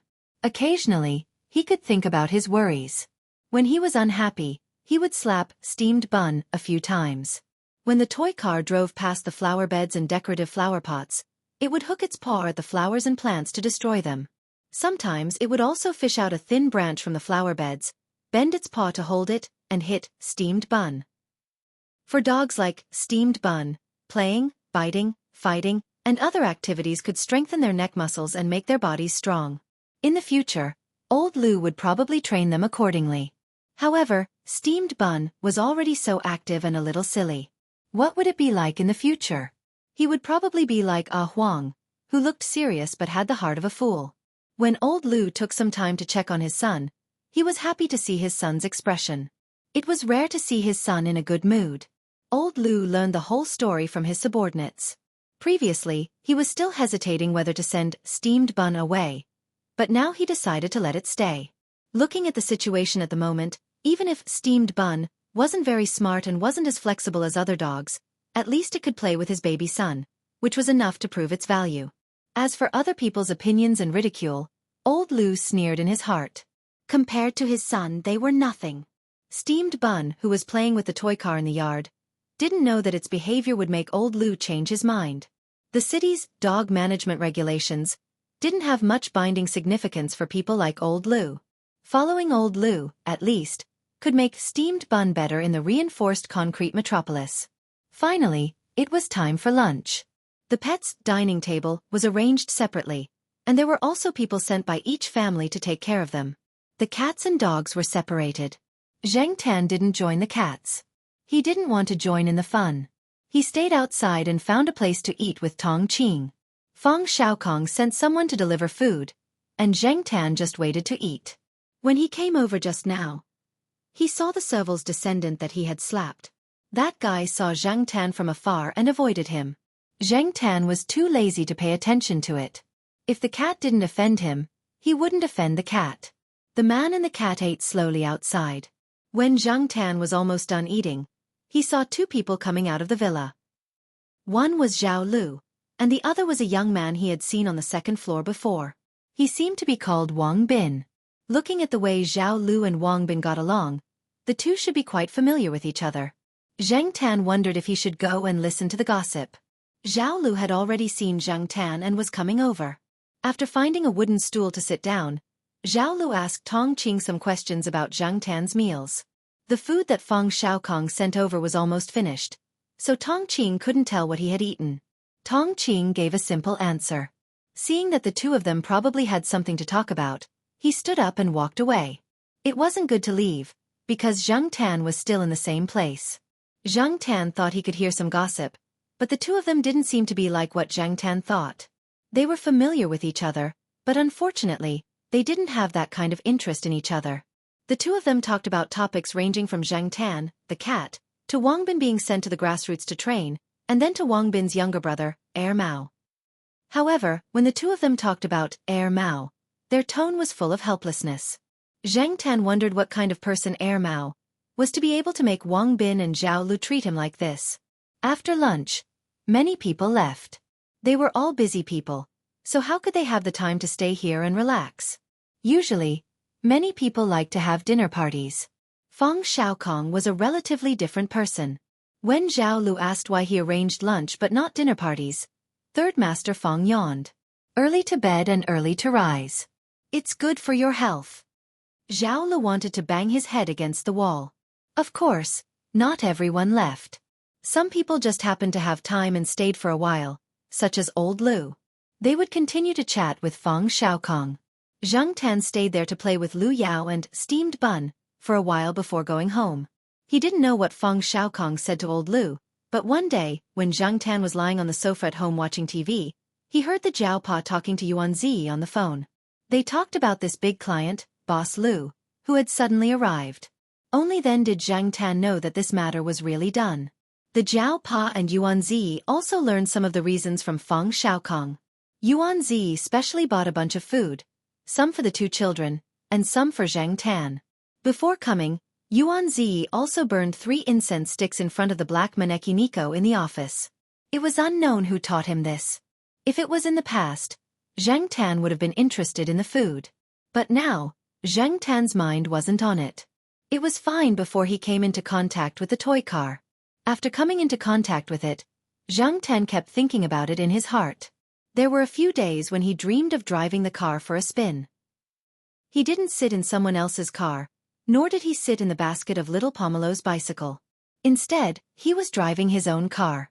Therefore, Zhang Tan spent the past few days thinking about how to get a car that was suitable for his current cat-like appearance. Who should he look for? Should he look for the third Master Feng again? Even if he looked for him, he couldn't say it out loud. How could he express his thoughts? Should he send an email or text to Feng San and say, "Feng San, I'm Black Charcoal. Hurry up and get a car for me?" It didn't seem reliable. Chapter 130. The car couldn't be rushed either. How should he live his life? He still lived his life the same way. Zhang Tan felt bored and played with the cats in the east courtyard or went out for a walk. Occasionally, he would go out with Celestine to reduce stress. During this time, Feng Xiaokong came over twice. Both times, Tong Qing drove him here. He didn't stay for long. He just dropped by to take a look. However, even though Feng Xiaokong didn't stay for long, Zhang Tan learned some things from Feng Xiaokong. For example, Yuan Zi and the others had successfully made friends with old Lu, a big client. Old Lu's son, Lu Yao, liked to control the toy car at home to play with the dog. Although Zhang Tan wasn't there, Steamed Bun seemed to be interested in the toy car. Every time Lu Yao controlled the toy car to play outside, Steamed Bun would follow the toy car. It would only be distracted occasionally. After all, there wasn't a cat in the toy car to play with it. Old Lu also suggested to Feng Xiaokong that he should bring Zhang Tan over to play. Unfortunately, Feng Xiaokong was very busy recently and didn't have time. He only briefly mentioned it to the Jiao Pa. It was a precautionary measure. In the future, Feng Xiaokong might really come over to play with the cat. The temperature in Chuhua City in November wasn't too low. Recently, the weather had been good. Zhang Tan liked to go out for a walk or find a place to lie down and bask in the sun. This afternoon, Zhang Tan walked out of the east courtyard. Feeling the warmth of the sun, he walked along a small path. The path didn't lead to the teaching area or the dormitory area.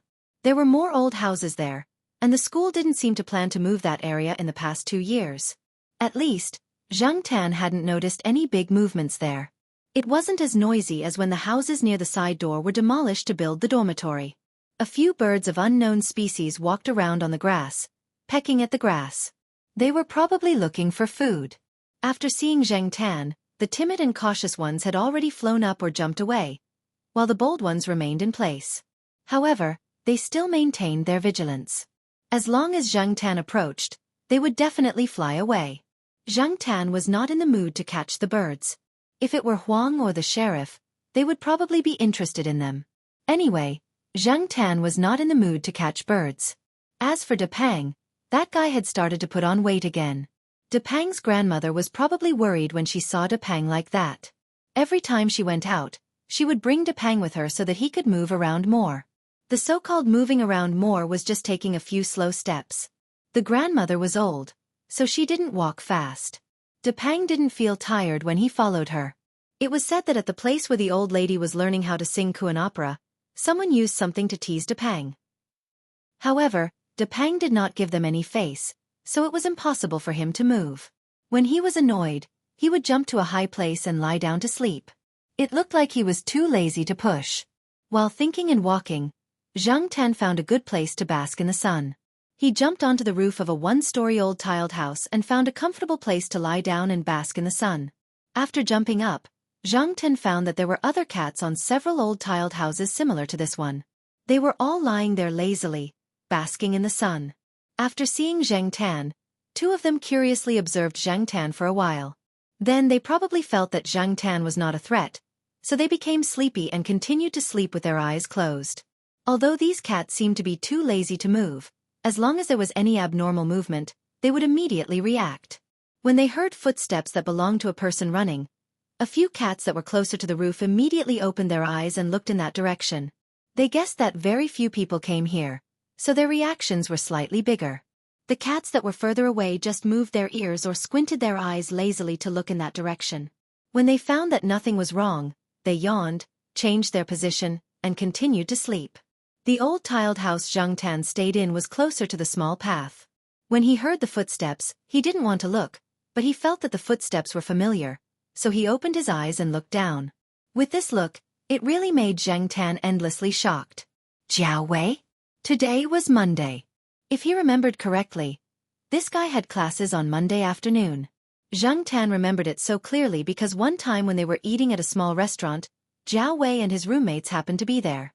Zhang Tan heard Jiao Wei and his classmates talking about Monday syndrome. They had classes all day on Monday, and most of them were compulsory classes. With Jiao Wei's personality, skipping compulsory classes and skipping elective classes was something that shouldn't have happened to him. But now, this guy had classes in the afternoon, so what was he doing here? She remembered that at the beginning of the semester, before classes started, Jiao Wei would go to the 2nd and 3rd year classes all day long. When there were no classes, he would go to the library. How could he not attend classes when there were classes? Could it be that the classes were cancelled? But even if the classes were cancelled, according to Jiao Wei's habits, if he wasn't helping out at the small restaurant, he would go to the library or study room. Why would he come to this remote place? And it seemed like he was in a hurry. Zhang Tan's curiosity was piqued again. Anyway, he had nothing to do. Zhang Tan jumped down from the green tiled house and followed Jiao Wei. This time, he didn't take the small path so that Jiao Wei wouldn't notice him. Jiao Wei ran further inside. There were no people around, and there weren't many people. Compared to the sports field, it was much quieter. In this environment, Jiao Wei's running footsteps were very abrupt. However, soon, Zhang Tan heard other sounds coming from the air. They were getting closer and closer. While Zhang Tan was paying attention to the top, he also noticed that Jiao Wei's footsteps had stopped. In order to avoid being discovered, Zhang Tan immediately jumped into the bushes next to him. There were a few birds looking for food in a pile of leaves and bushes. When they saw Zhang Tan suddenly running over, they were scared and quickly flew up. But just as these frightened birds flew into the air in a panic, a flying object in the air happened to be coming this way. For the birds that suddenly flew from below, the flying object dodged. Zhang Tan saw the flying object in the air clearly. It was a remote control plane, but it didn't look very good. Probably because it happened suddenly, the pilot of the remote control plane made a mistake. The remote control plane directly crashed into a tall sycamore tree. Although it was autumn now, due to the temperature, some of the leaves of these sycamore trees were still green. Even the yellow leaves didn't fall much. The branches were still lush. After the remote control plane fell, it got stuck. The propeller turned a few times, but it was useless. Another remote control plane passed by in the air and flew away. Soon, in the direction where the remote control plane flew, a person with a remote control in his hand ran over. Seeing that he also knew Jiao Wei, after the two of them talked for a while, Jiao Wei wasn't in a hurry to leave. He wanted to help the person get the remote control plane down. Hearing the two of them, although they didn't say much, Zhang Tan still knew from their conversation that the reason Jiao Wei skipped class was related to this person, or rather, it was related to these people, and the gathering place was nearby. Zhang Tan didn't stay to see how they got the plane from the tree. He ran in the direction that the person came from. After running a little distance, Zhang Tan heard the sound of people. There was no need to look around randomly. There shouldn't be anyone around. Now that he heard the sound of people, and it was the sound of multiple people, Jiao Wei's destination was probably over there. Following the sound, Zhang Tan saw a building that he didn't know used to be a cafeteria or a warehouse. It was also the style of an old tiled house, but it was a little taller. It was 2 stories high, and the area was a little bigger. From the outside, it looked a little old. Moreover, from the outside, many people would definitely classify it as a dangerous house. There were many old houses like this in Tsinghua University. Those old houses that were reused after being rebuilt had some historical significance to the university. Zhang Tan once saw a group of middle-aged and old people walking around the university. It was probably some kind of activity organized by the university. Those people were all students or teachers from Tsinghua University. There were many white-haired old men and women.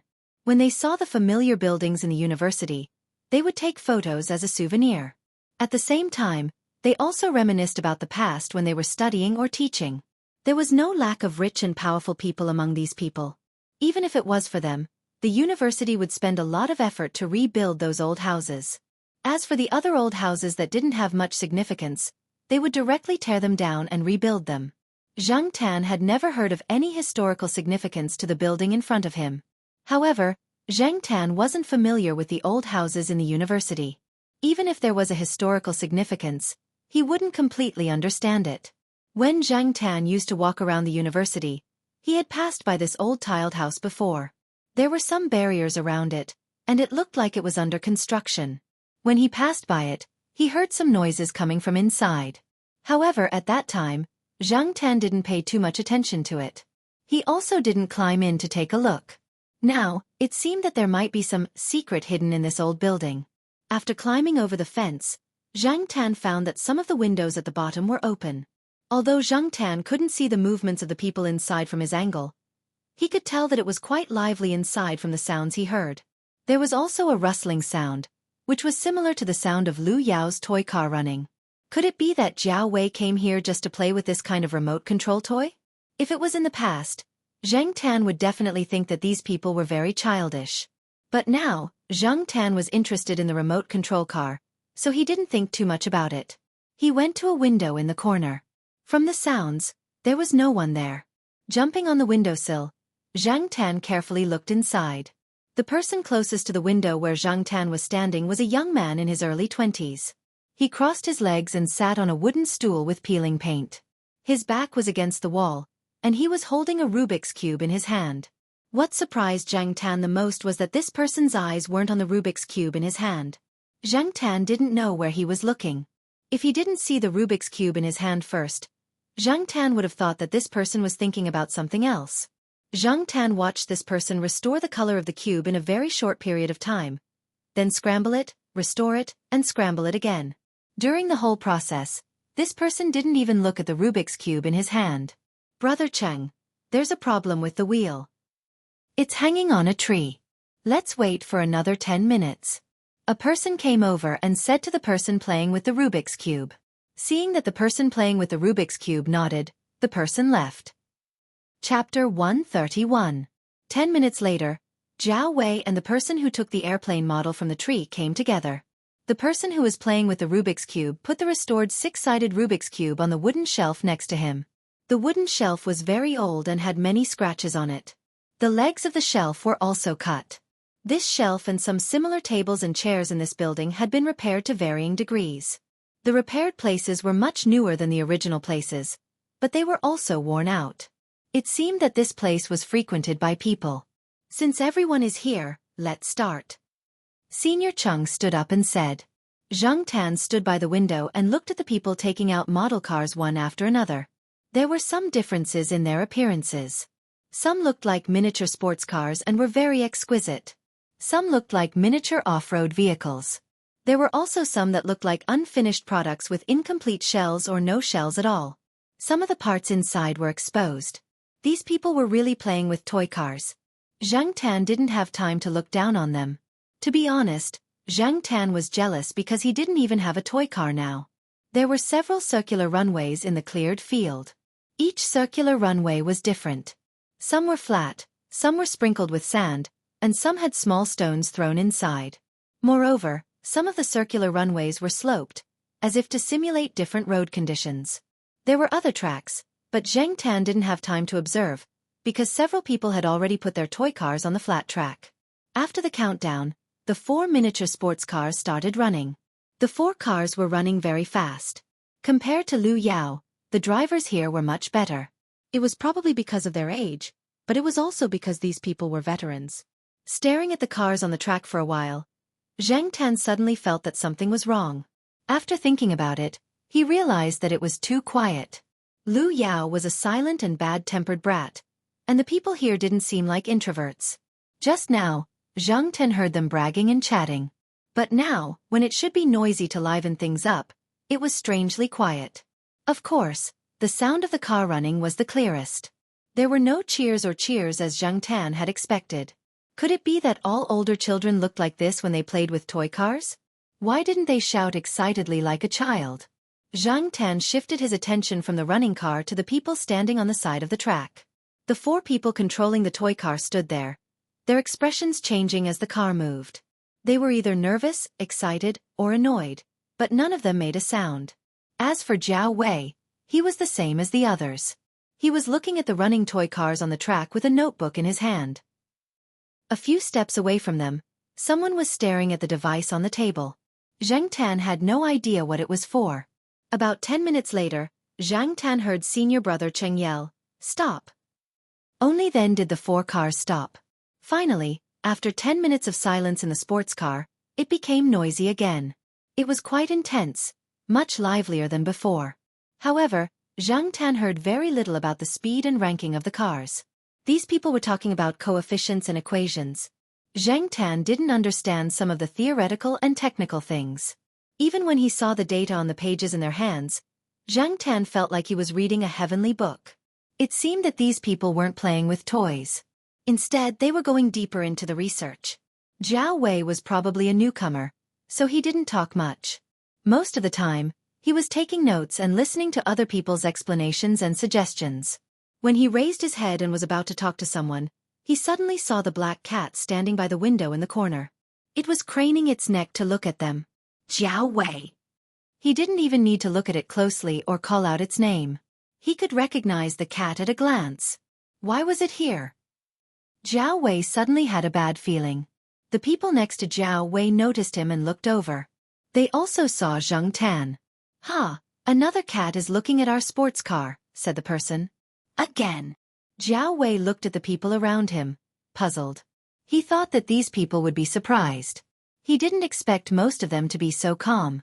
Well, the surrounding houses are all old. There aren't many people living here now. There are often cats wandering around. Occasionally, curious cats will come over, but not many. After all, most cats are quite timid, explained the person. Because of this, when people saw Zhang Tan squatting by the window and looking at them, no one was surprised. But this cat was different. Jiao Wei muttered to himself. Since he was already discovered, Zhang Tan didn't hide anymore. However, he didn't jump in either.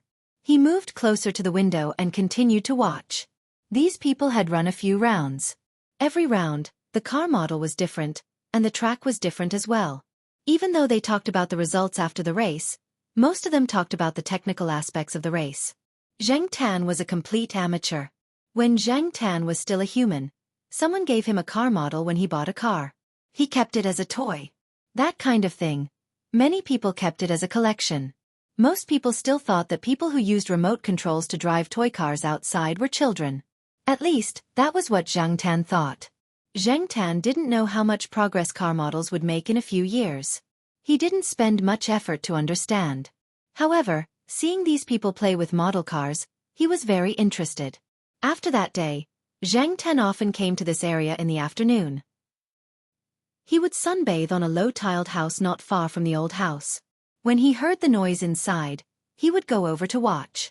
After 2 weeks, Zhang Tan knew that these people would come here every Monday and Thursday at 3 o'clock in the afternoon. These people came from different departments.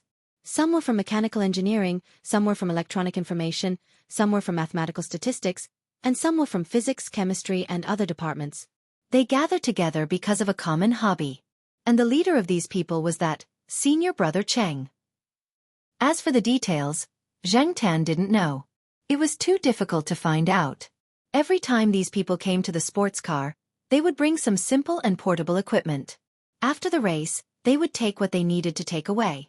Those that they were too lazy to take away were placed in cardboard boxes on high shelves. When they left, they would close the doors and windows of the building and lock the door. The things left here weren't too valuable, so they weren't worried. These people also learned about Zhang Tan's background from Jiao Wei. They knew that he was the cat of a teacher at the Institute of Biological Sciences. They were familiar with Jiao Wei, so every time they saw Zhang Tan watching, they would give him some snacks. Unfortunately, Zhang Tan didn't appreciate it. He glanced at the snacks and didn't look at them anymore. There were also people who wanted to tease Zhang Tan. They played with a rope or threw a tire to attract his attention. Zhang Tan looked at them as if they were idiots, then turned his eyes back to the model cars running on the track. Even if he couldn't get a car, he could at least look at it. After getting familiar with these people, Zhang Tan didn't stay on the windowsill anymore. He went into the house and stood on the high shelf, looking down at the situation below. At 5 o'clock, these people finished and began to pack up. Zhang Tan jumped down from the high shelf and was ready to leave. When he jumped onto the windowsill, Zhang Tan suddenly heard people talking about him. He slowed down. Why do you think a cat would be interested in this kind of toy car? Someone looked at the black cat on the windowsill with its back facing them and asked. Cats are always interested in small moving things. There's nothing strange about it. That's not true. My sister's cat will jump away when it sees this kind of thing, let alone watch from the side. Don't all cats like furry things? There's a pile of hard materials or parts here. My uncle's cat likes to sit on the side and watch my nephew play with the remote control car, but it doesn't get close to it. Hearing these people's discussion, Jiao Wei's mouth twitched. These people were not familiar with the black cat. They looked at him like he was a normal cat, but he knew that the black cat was probably listening to these people's conversation. Didn't you see that the cat's ears were tilting towards him? And the rhythmic twitching of its tail meant that the cat was thinking about something. However, Jiao Wei could not say what he was thinking. Associate Professor Jiao had talked to him before, and Jiao Wei clearly remembered the things to pay attention to when it came to cats, so he could only say it in his heart. After Zhang Tan returned to the Jiao family for dinner, he thought for a while, then decisively ran out. His goal was the old tiled housing area. For the past few days, Zhang Tan's mind had been filled with those running model cars. To be precise, it was the miniaturized cars. Some of the model cars in the hands of those people could no longer be called toys. They were all high-end products, full of technical content. Recently, Zhang Tan had been thinking about cars. One day, when he was lying on a tree branch and sunbathing, he heard 2 college students walking by below talking about car models. His first reaction was, car models, not car models. It wasn't until he heard the 2 college students talking about cool and glamorous girls with hot bodies that Zhang Tan realized that the car models they were talking about were not the car models. Zhang Tan suddenly felt that he was much more pure. When he first heard the word, big boobs, his thoughts had gone astray. He looked up at the sky. The moon was bright and the stars were sparse. Not bad. There were no streetlights in the old tiled housing area. There were only a few streetlights at the edge of the road. Most of the other areas were dark. The school probably thought that this area would be demolished and rebuilt sooner or later, so there was no need to change the streetlights. Zhang Tan was walking along the path to the house where Zhao Wei's sports car was. Suddenly, he felt that he was being followed. Due to the direction of the wind, Zhang Tan could not smell anything unusual. However, Zhang Tan could hear the slight rustling of the grass. Also, based on his intuition, Zhang Tan felt that someone was watching him, but it was not malicious. A black shadow jumped out from the bushes and rushed towards Zhang Tan. Zhang Tan was vigilant. He knew the location of the black shadow before it jumped. Seeing that the shadow was rushing over, Zhang Tan jumped away and slapped it a few times. He did not use much strength, just like when cats were playing with each other. Chapter 132. Seeing the sheriff didn't change Zhang Tan's route. After pausing for a while, he went straight to the old tile-roofed house where Zhao Wei's sports car was. The sheriff looked at Zhang Tan, who was walking away, and then looked at the two cats in the grass. He wagged his tail and ran after Zhang Tan.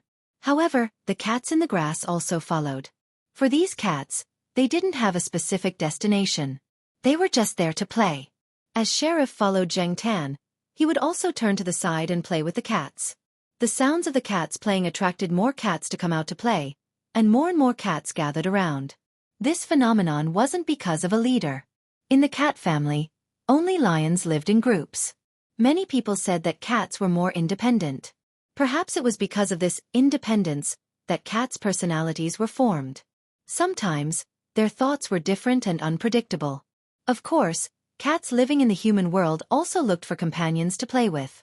As for why there wasn't a regional power here, Zhang Tan thought about it. It should be because of the place itself. It wasn't their nest. It was just a place to play. The cats weren't fixed. For example, the sheriff was probably a newcomer. Zhang Tan ignored the cats running around. He walked along the path and paid attention to the old tile-roofed houses around him. He once heard a few of the school's sanitation workers talk about it. Although the school didn't do much in the area of the old tile-roofed houses, they would still send people to clean up after a while. One of the tasks was to clean up stray cats. Once, a worker in charge of cleaning found a litter of kittens in one of the tile-roofed houses.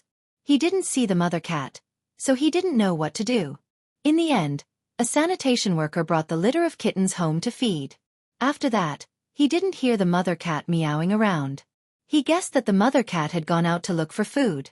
Also, during the time that Zhang Tan wandered around the area, he gradually found that many of the old tile-roofed houses were not empty. In addition to Zhao Wei's group, there were some people who applied for temporary use. They were all student clubs that couldn't find a suitable place. The school encouraged students to be self-reliant and innovative. It also supported many clubs and associations. The old tile-roofed houses were all inspected. Even if they looked dangerous from the outside, they could still be used for a few years if they really wanted to use them. The other houses that were marked couldn't be used. Those were really dangerous houses that were prone to accidents.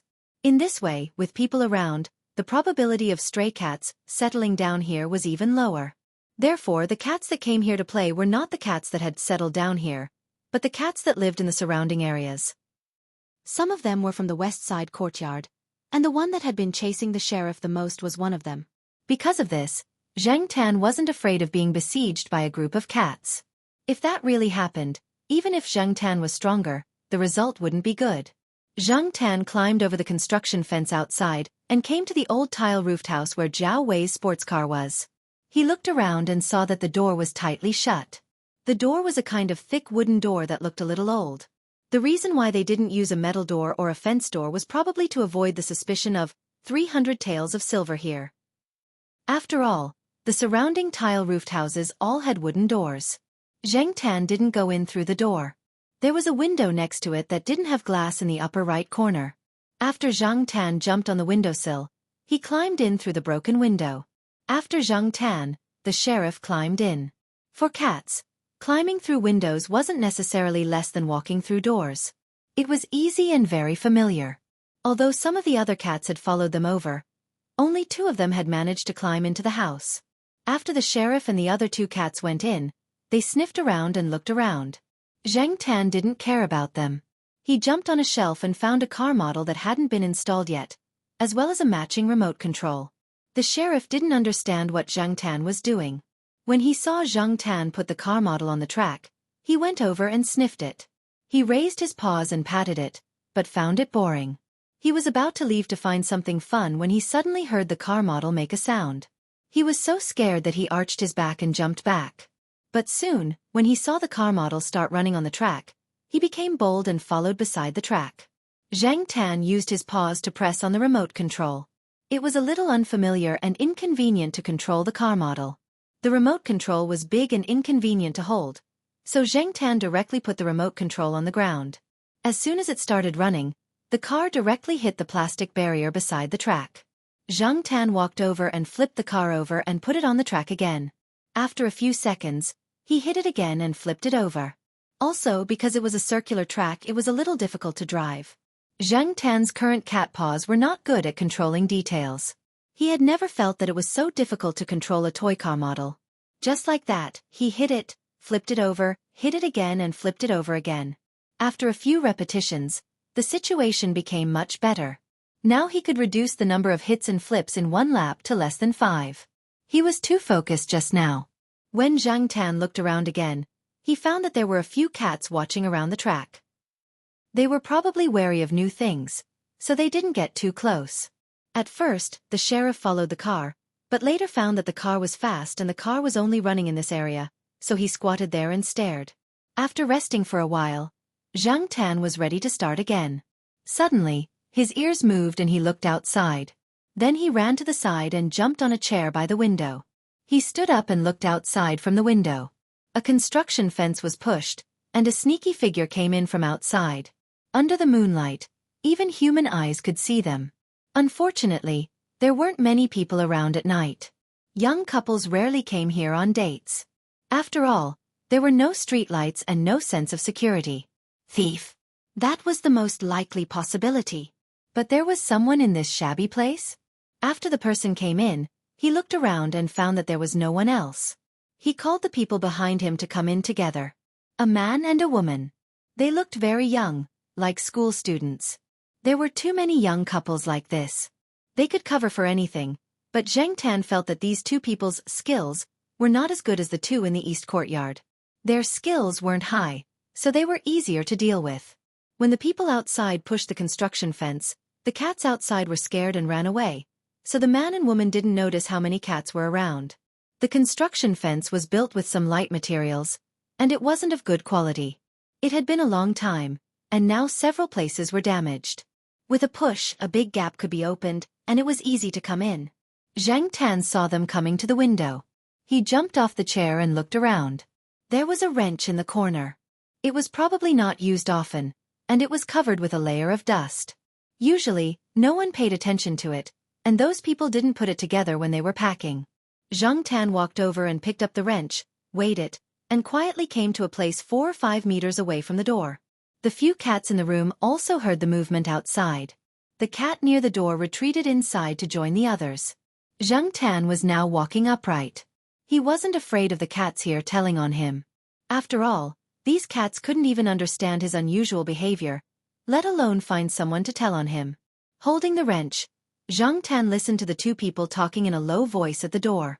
Even if they were sure that there was no one in front of the door, they didn't dare to talk loudly.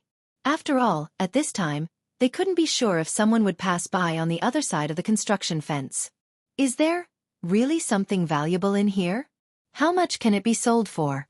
Asked the woman who deliberately lowered her voice. Of course there is. As long as we sell the things that those people play with, we can definitely get a few hundred yuan, maybe even 1,000 yuan. The money can be used to buy you a few more clothes. Last time when you were shopping, didn't you see a bag in a specialty store? If we sell it for money, we can have that bag. We can also sell branded perfume, said the man. Can you open the door without a key? The woman was doubtful. The sound of the door lock was heard. The people outside were probably picking the lock. Because of some things that happened in the East Courtyard, Zhang Tan had a very bad impression of thieves. It could be said that they were extremely bad. According to Zhang Tan's personality, although he was too lazy to care about other people's business, when it concerned himself, he would deal with it every time. When he was in the East Courtyard, he could borrow Niu Zhuangzhuang and the others' mouths, but now he had to solve it himself. The cats inside didn't make any sound. At this time, They were just alert and ready to respond and escape at any time.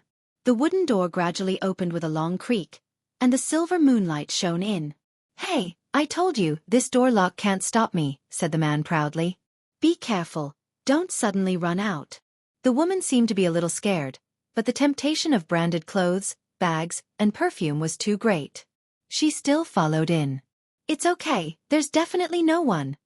The voice stopped abruptly because they saw pairs of shining eyes.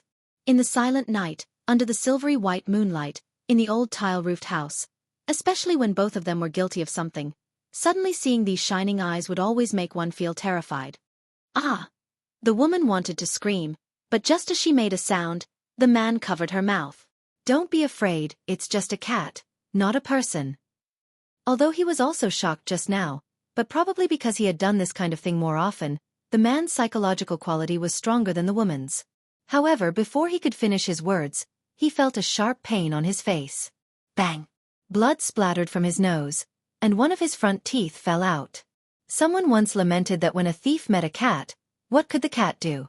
A dog could still warn the thief and bite him, but the cat would probably have run away or curled up in a corner to sleep. Yes, most of the time that was the case. Unfortunately, this thief was unlucky today. The blood-stained wrench fell to the ground with a crisp clang. Chapter 133. Xianxia didn't run away like the other cats. Before the man could react, he picked up a stool and threw it at him. Bang! Another blow. Blood flowed from the man's nose. It was sticky between his fingers. The man felt dizzy, but even so, he knew one thing. There was definitely someone inside, and judging by the strength of the thing that was thrown, it was definitely not a child. Damn, how could there really be someone inside? In the dark, Xianxia changed his position and stood next to another stool. If the man was still able to pick up the wrench from the ground, he would not mind swinging the stool as hard as he could.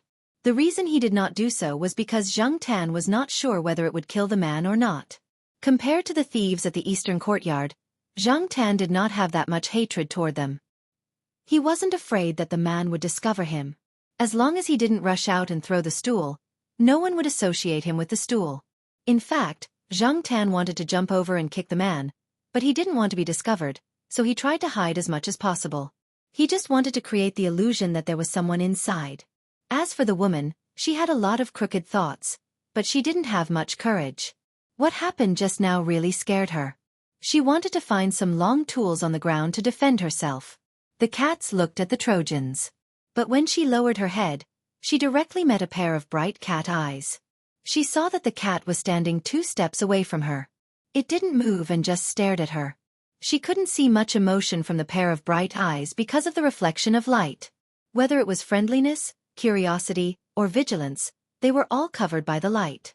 The woman was very scared and didn't care so much. She took something out of a small satchel and threw it at the cat in front of her. She didn't pay attention to what it was. In such a situation, the only cat in the east courtyard who dared to confront people directly was Depang, except for Xianxia. Unfortunately, the fat man was at home. If Huang encountered him, he would run away without hesitation. However, the woman was facing the sheriff, so he would also run away. But if there was a chance, he would first scratch the woman with his claws before running away. And the sheriff did exactly that. He had no idea what it meant to have tender feelings for the fairer sex. After Sheriff finished scratching, he quickly ran back and jumped onto a shelf. For him, it was safer to hide on top. At the same time, he pressed down on his ears and looked at the woman with his fur puffed up. Like the other cats, he let out a low growl. Hearing this kind of roar in broad daylight wouldn't cause much of a reaction, but in this kind of environment, when all the cats in the house were roaring at the same time, it made people's hair stand on end. Xianxia glanced to the side and saw that the woman was covering her face. She screamed, turned around, and ran out. Based on the woman's height, it was possible that the sheriff had jumped up and scratched her face, but he did not know to what extent. Could it be that the sheriff learned this trick when he peeked at the girls fighting and scratching their heads? No matter what, this guy's behavior was getting more and more aggressive. As soon as the woman ran away, the man who was about to fight back also turned around and ran away. His mind was finally clear, but the situation in the house was not clear. He did not know how many people were in the house. Now that he was alone, he did not know what to do, so he might as well run away. As soon as the two people who blocked the door ran away, some of the cats in the house ran out as well. Zhang Tan did not chase after them, nor did he run away immediately. He squatted down and thought for a while. It was getting late. According to his usual habit, he should go home. If he was late, the Jiao Pa and Jiao Ma would have a problem with it. They were afraid that something would happen to Zhang Tan again. But now, there were bloodstains on the ground. Even if he closed the door, the Jiao Wei and the others would probably be shocked the next time they came. No one would know what had happened. If they really wanted to investigate, they would not be able to find anything after a long time.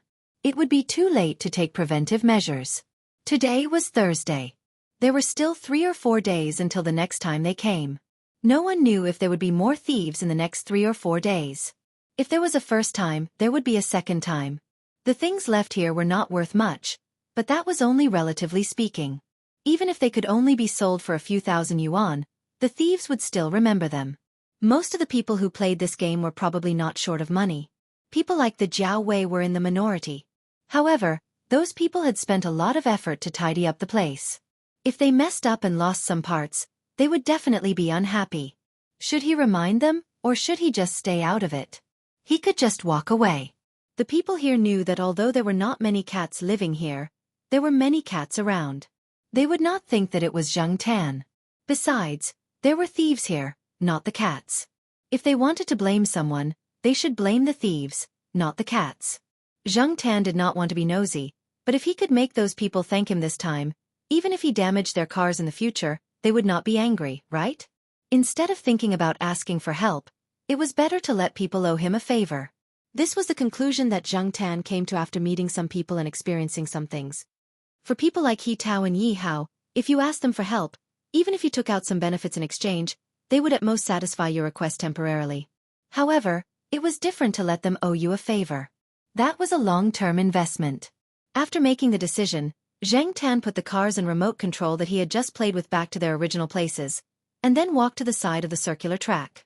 In order to set off the atmosphere, there were some small flags in the inner and outer circles of the circular track.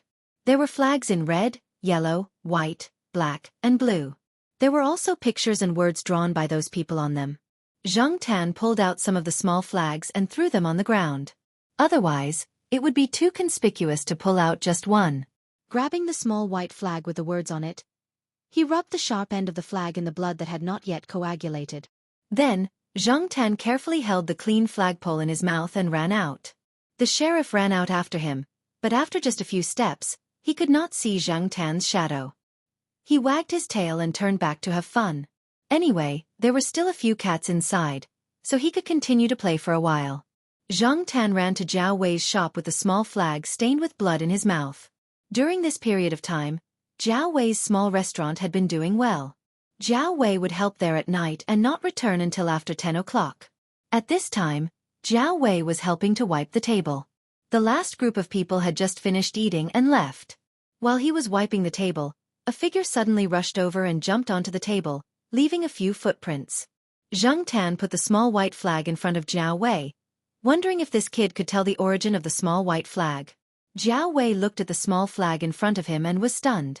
After noticing the words and blood on it, he looked at Zhang Tan, then looked at the small flag. He lifted Zhang Tan up to check and found that he was not injured. Whose blood is this? No, wait. Isn't the flag in the house over there? The words on the small flags were written when they were joking. There were signatures and competition records, and this small flag was the competition result from last Monday's performance test. Of course, Jiao Wei could recognize it. After asking the question, Jiao Wei remembered that it was just a cat in front of him. He did not say anything else and immediately used the shop's phone to call someone. Are you sure you locked the door? Oh, it's okay. I'm just asking. After hanging up the phone, Jiao Wei said goodbye to his parents and rode his second-hand bicycle to the old tile-roofed house. Zhang Tan, who was squatting on the table, watched Jiao Wei leave and cursed in his heart. He actually left the hero behind and ran away by himself. He then jumped off the table. He did not go straight home. He planned to go to the old tile-roofed house to see what was going on. The reward for reporting the news had not been decided yet. When Zhang Tan arrived, Jiao Wei had just finished calling a few people and was walking over. There was an IC card public telephone on the side of the road in the old tile-roofed house area. Jiao Wei made the call there. Those who received the call, regardless of whether they were playing games, flirting with girls or sleeping, immediately dropped what they were doing and ran over as soon as they heard that the sports car's door had been broken open. They also notified those who could not be contacted. As for the old tile-roofed house, Zhang Tan did not see the sheriff when he arrived. He guessed that the sheriff had gone home. The remaining cats probably ran away after seeing Jiao Wei, so the house was now empty. The lights were on, and the blood had dried. However, the bloody wrench and the stool at the door were still there. Jiao Wei did not touch them. When the others rushed over, they immediately saw the wrench and the stool at the door. F***CK. Was there a fight here? There's blood. Jiao Wei, are you hurt? Someone asked. It's okay. It's not mine. It was like this when I came. Jiao Wei briefly explained the situation when he came over. The door lock was broken open. Although it's not obvious, there are some scratches, another person standing at the door said. Zhang Tan quietly squatted by the side, listening to their discussion. When Jiao Wei told them about how he had carried the flag, a few people gathered in front of Zhang Tan, praising him and asking him questions. However, Zhang Tan maintained a blank expression, pretending that he did not know anything and did not understand what they were saying. He looked no different from the other cats. He finally made up his mind. As long as these people did not deny his contribution, it was fine. Forget it. We can't get anything out of a cat. It's already good enough that it tipped off Jiao Wei, that brother Cheng said. The person next to him nodded. That's true. F***CK, if I find out who broke open the door, I'll beat him to death. I didn't expect this place to be remembered. Tisk, people nowadays are willing to do anything for a little bit of profit. But our school is so good. Ability and character are not proportional. No matter how angry they were, they still had a lot of things to do. They tidied up the things on the ground, checked what was missing, and changed the door lock. When they were done, they realized that it was already 11 o'clock. F***CK. It's already 11 o'clock and the dormitory is closed. We'll be criticized by the building manager again. Do you close at 11 o'clock? We close at 11:30. That's because you're a master's dormitory. Our undergraduate dormitory closes at 11 o'clock. Brother Cheng, you have to help us this time. Otherwise, the old guard will nag for a week. Why do you need Brother Cheng to help? Jiao Wei was a little confused. The person who spoke just now was in the same school as Jiao Wei, in the same dormitory building, but he was in his 3rd year.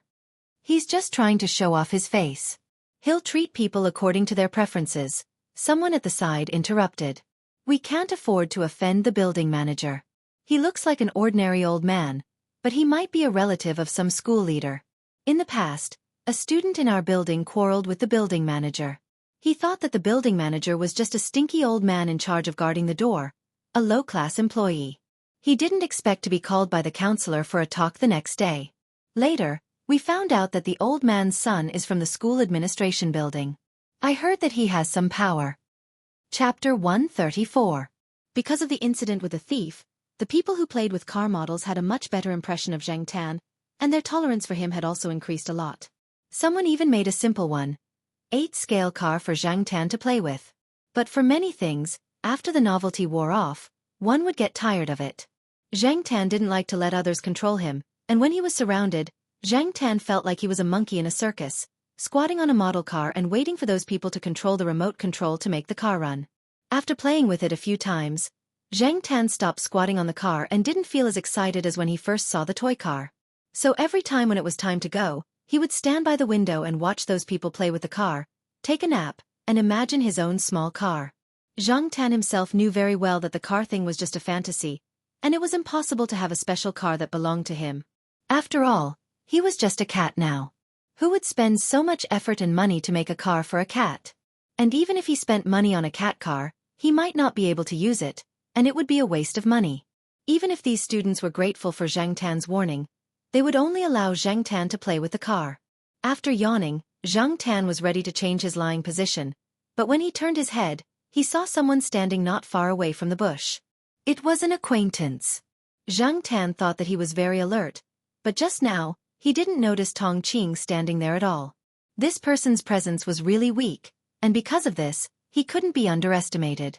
Otherwise, he wouldn't have become Feng Xiaokong's driver. When did Tong Qing come? How long has he been here? Or has this guy been watching here for a long time? Looking around, Zhang Tan didn't see the car with 4 laps, nor did he see Feng Xiaokong. While he was thinking, someone in the old tile-roofed house called Zhang Tan over to play with the car, which distracted Zhang Tan.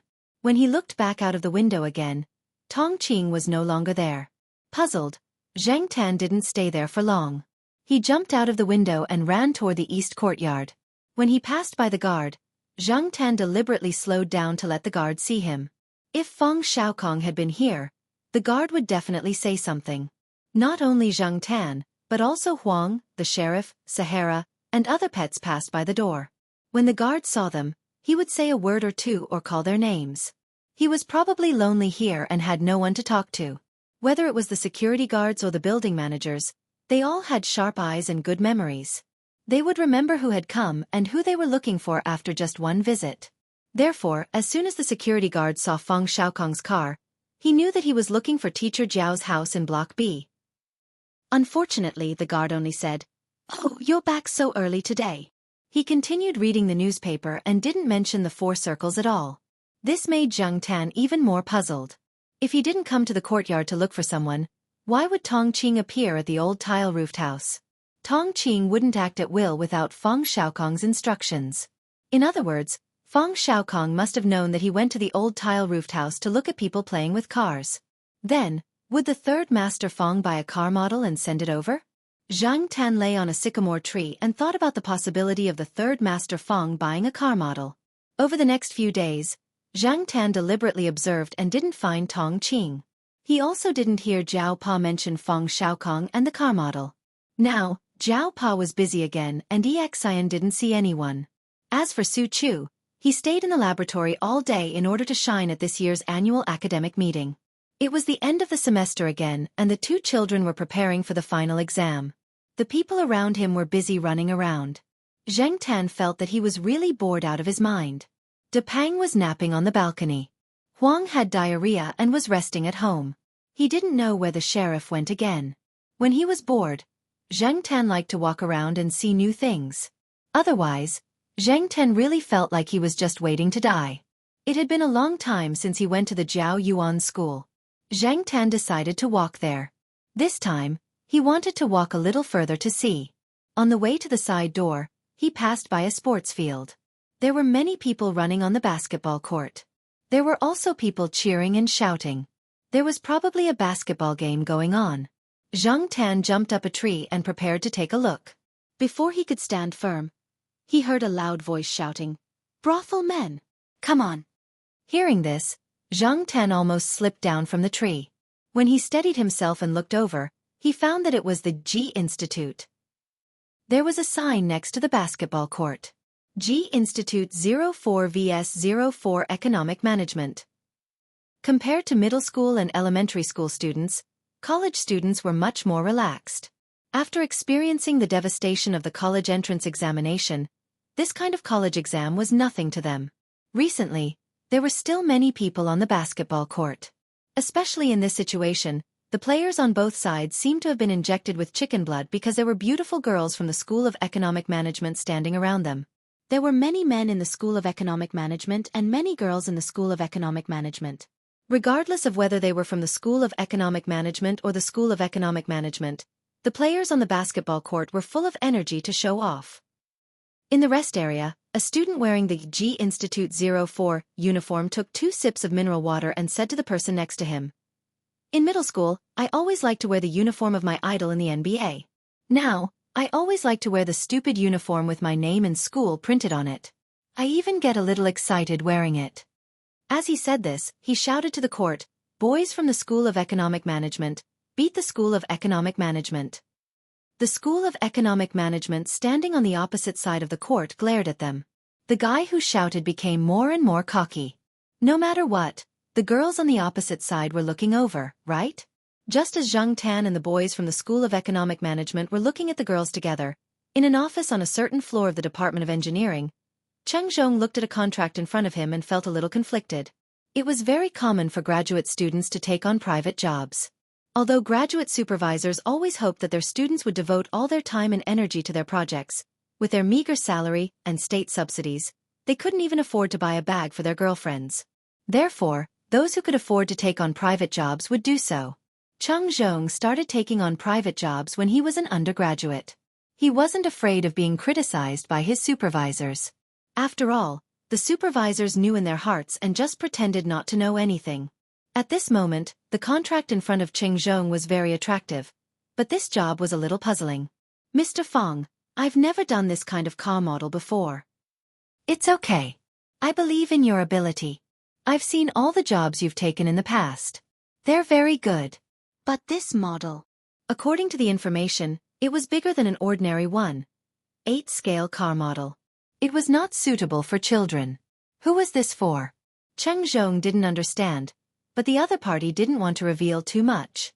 Feng Xiaokong knocked on the table. I don't need you to answer me right away. I'll give you time to think. Cheng Zhong breathed a sigh of relief and nodded. Seeing that the other party didn't do anything else, he considered his words and prepared to send him off. Then tomorrow. Okay, time's up. Have you thought about it? What's your answer? Feng Xiaokong looked away from his watch and looked at Cheng Zhong seriously, waiting for his decision. Cheng Zhong. So, was this person's first sentence a fart? Moreover, Feng Xiaokong's serious expression that said, I'm not joking made Cheng Zhong feel as if he was suffocating halfway through his exhalation. From the moment Feng Xiaokong said, I'll give you time to consider, to the moment he said, time's up, the interval between these two sentences was only 15 seconds. 15 seconds to think my A*S. This kind of unruly approach made Cheng Zhong feel helpless. He wiped his forehead with his fingers. If he didn't know that the person in front of him was a big shot, someone that even his own teacher had to give face, Cheng Zhong really wanted to go up and slap him. As if he knew what Cheng Zhong was thinking at the moment, Feng Xiaokong explained slowly. In the business world, there's a saying called the 15-second war in the advertising war. 15 seconds is the most common version of advertising. In a limited 15 seconds, you can forge an unlimited amount of influence. 15 seconds is enough for a person to calm down from anger and adjust their emotions. In marketing, an excellent salesperson can make a customer fall for it in 10 seconds. Now, I believe that with your brain, 15 seconds is enough for you to make a decision. Cheng Zhong. Cheng Zhong picked up the contract in front of him and read it again. He quickly flipped through the materials and said, Okay, I'll take this. Since he decided to take this job, Cheng Zhong raised a few questions, and Feng Xiaokong answered them one by one. As for why Feng Xiaokong looked for Cheng Zhong, it was mainly because this kid had been in contact with car models for a long time. In terms of theory and practical knowledge, he wasn't inferior to some so-called experts. Plus, he was close enough to the East Side courtyard, so if there was a problem with the car, it would be easy to find someone. Zheng Tan didn't know what Feng Xiaokong was doing. He had already left the basketball court and was outside Jiao Yuan's school. Standing on the wall and looking around, Zheng Tan found that some of the paper on the windows had been torn off. Now that the temperature had dropped, many people wanted to bask in the sun, so there was no need to cover the windows with paper. This way, Zheng Tan could see the general situation in the classroom from the wall. It was a pity that Fu Lei was no longer sitting by the window. Perhaps it was because of his achievements in the sports competition and because he got along well with Jiao Yuan and the others. The homeroom teacher also took care of him a little and moved him forward by 2 rows. He was in the middle group. Since he didn't know anyone by the window, Zheng Tan didn't go to the windowsill. He stood on the wall and continued to walk forward. After passing by the school gate, he walked for about 10 minutes and arrived at a small neighborhood. It was a very ordinary neighborhood. There were many neighborhoods like this in the neighborhood. Originally, Zheng Tan didn't plan to stop here, but he couldn't stand the constant meow meow meow meow calls from below. Hey, where are you from? I don't think I've seen you before. You're not from around here, are you? A 17 or 18-year-old student wearing the 20th high school uniform said to Zheng Tan. Don't bother if he's not a girl. Zheng Tan glanced at him and turned to leave. Pa! Not far away, a window on the first floor of a building was forcefully pulled open. A woman with a taut face stuck her head out and looked over. She shouted in a thick local dialect. If you have nothing to do, do more test questions.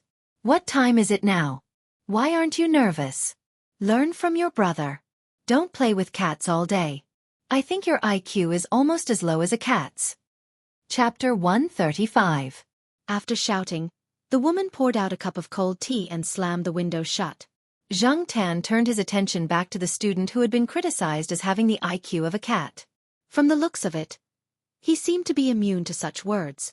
There was no change in his expression after hearing it, and there was not much fluctuation in his eyes either.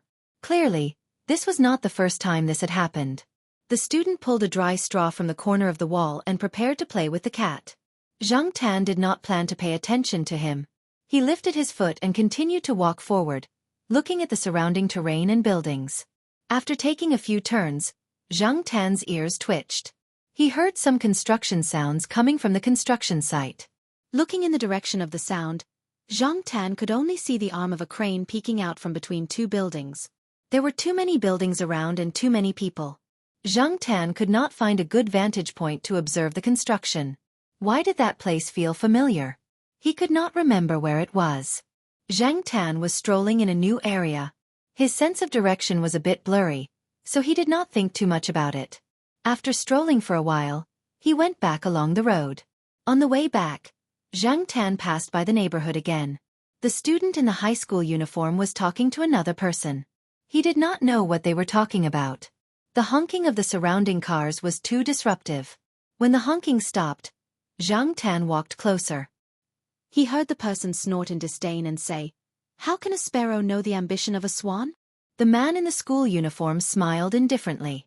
"That's not right. How can a swan know the joy of a sparrow?"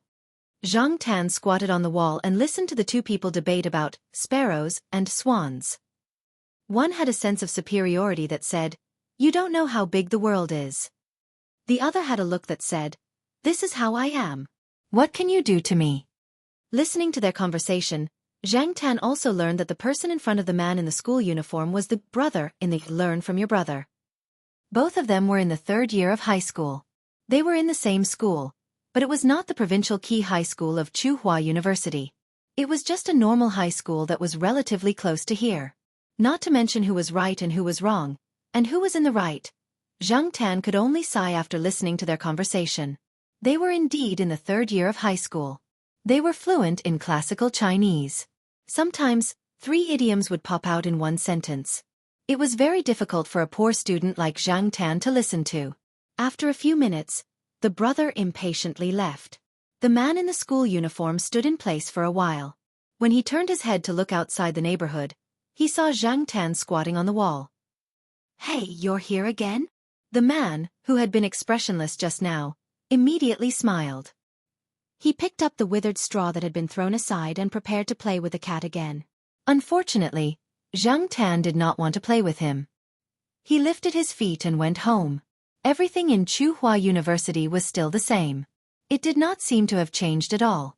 However, when Zhang Tan was on his way back, he heard a middle-aged couple in a shop outside the university talking about the reconstruction of the abandoned project into a commercial plaza. Compared to the Central Plaza and other large commercial plazas, this new plaza was definitely smaller. However, there were many schools around it. Other than Tsinghua University, there were other schools. It was easier to earn money from students. Some of the vendors had already started to discuss countermeasures. Other than that, it seemed like they were going to build housing. The couple did not know much about it, so Zhang Tan only had a rough idea of what was going on.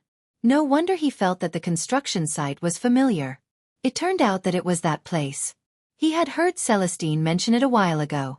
It seemed like Yi Hao had achieved his goal. It was good that it was built.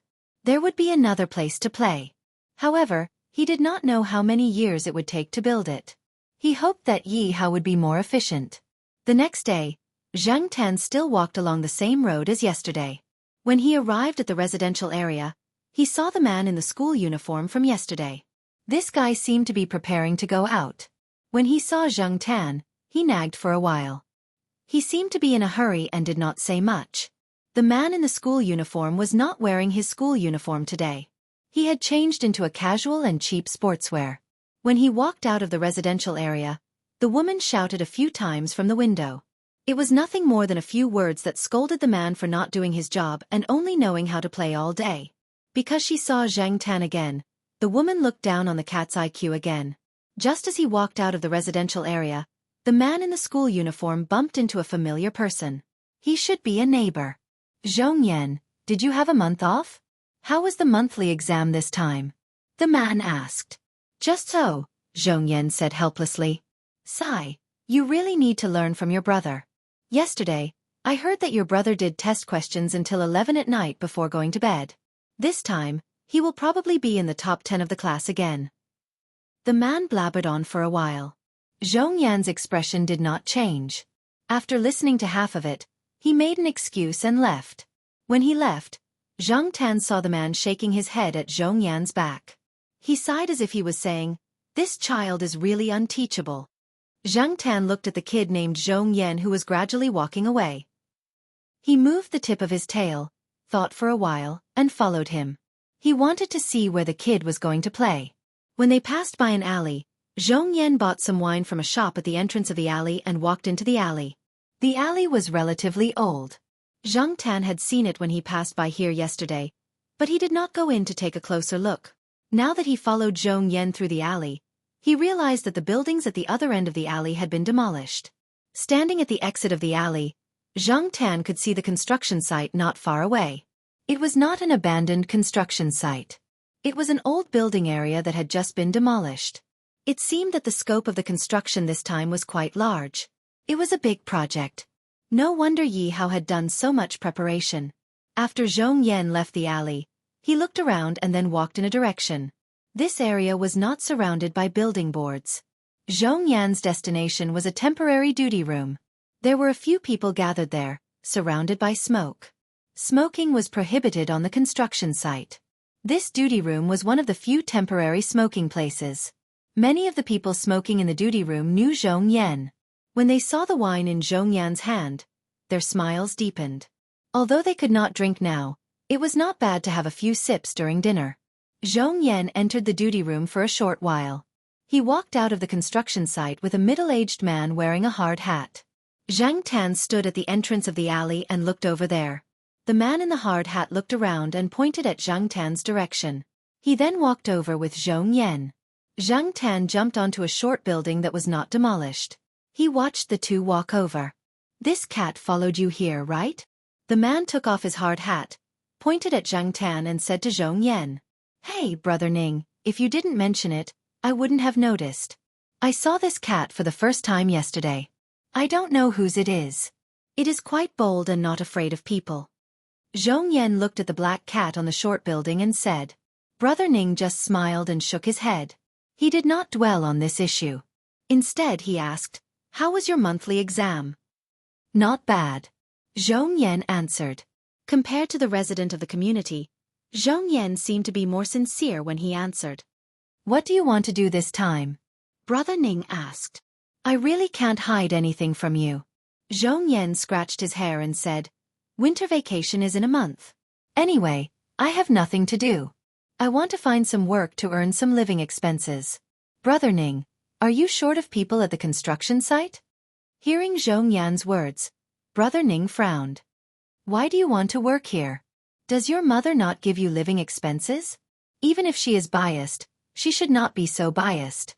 She doesn't like her own son, but fawns on other people's children." Zhongyan rubbed his palms again and did not say anything.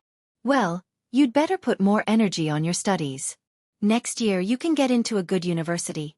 Don't be like us." As for the construction site, during the spring festival, some people must go home. There is still some work here that can't be stopped. If you are not afraid of hard work, you can have a try. They are all simple coolies. I don't have the ability to arrange other things. "Thank you, Brother Ning." Zhongyan was very happy. "Don't mention it. Don't worry about the construction site. There must be work. But the most important thing for you is to get into a university. People like us who have a junior high school education can't wait to envy you."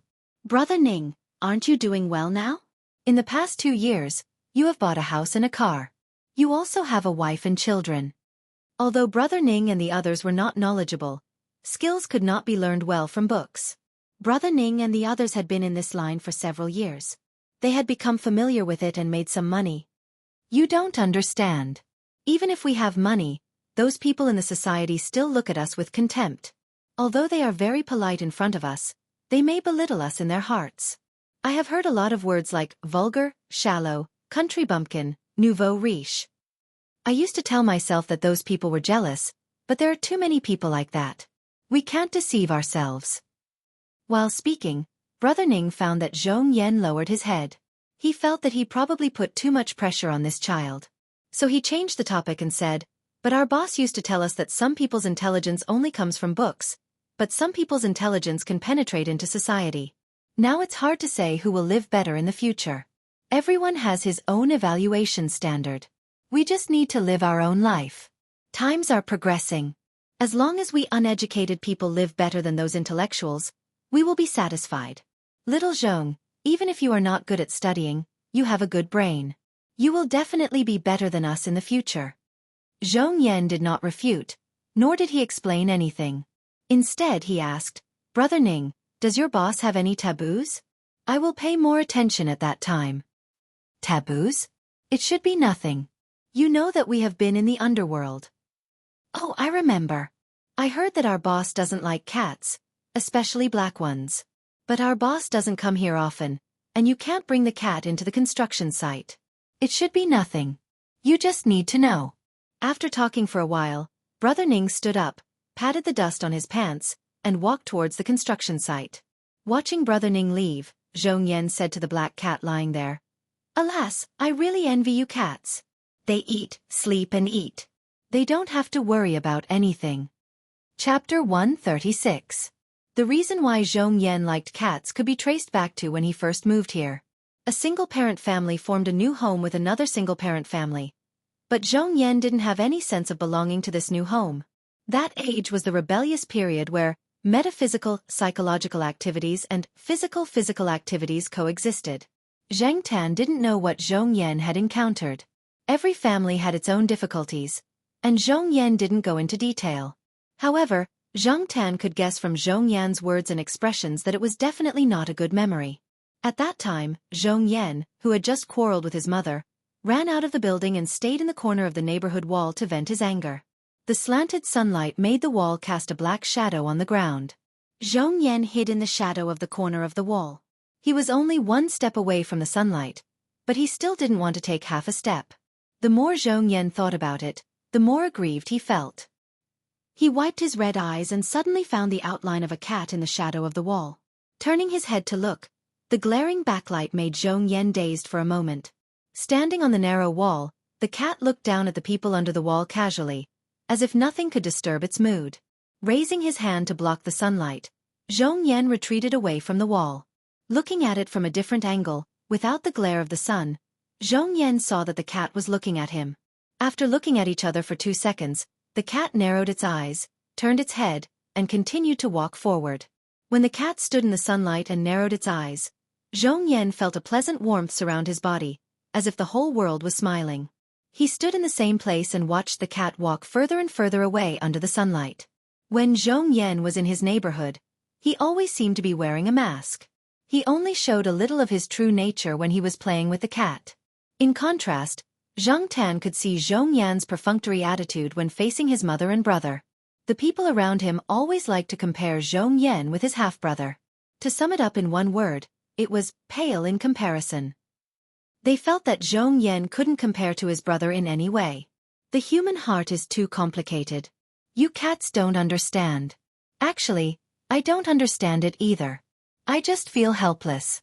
You tell me, every time I grow a pair of wings, they break them. Why do they despise me for not being able to fly high or far? Little kitten, can you understand how I felt when I desperately studied to prove my ability and happily showed my middle school exam results to them, only to be told that I was not allowed to go to Chuhua-affiliated high school and had to go to another ordinary high school with my so-called brother? When it came to science, I wanted to choose liberal arts, but the man said that it was not good to study liberal arts. As a well-known physics teacher, he would lose face if he said that, so I was called a science student.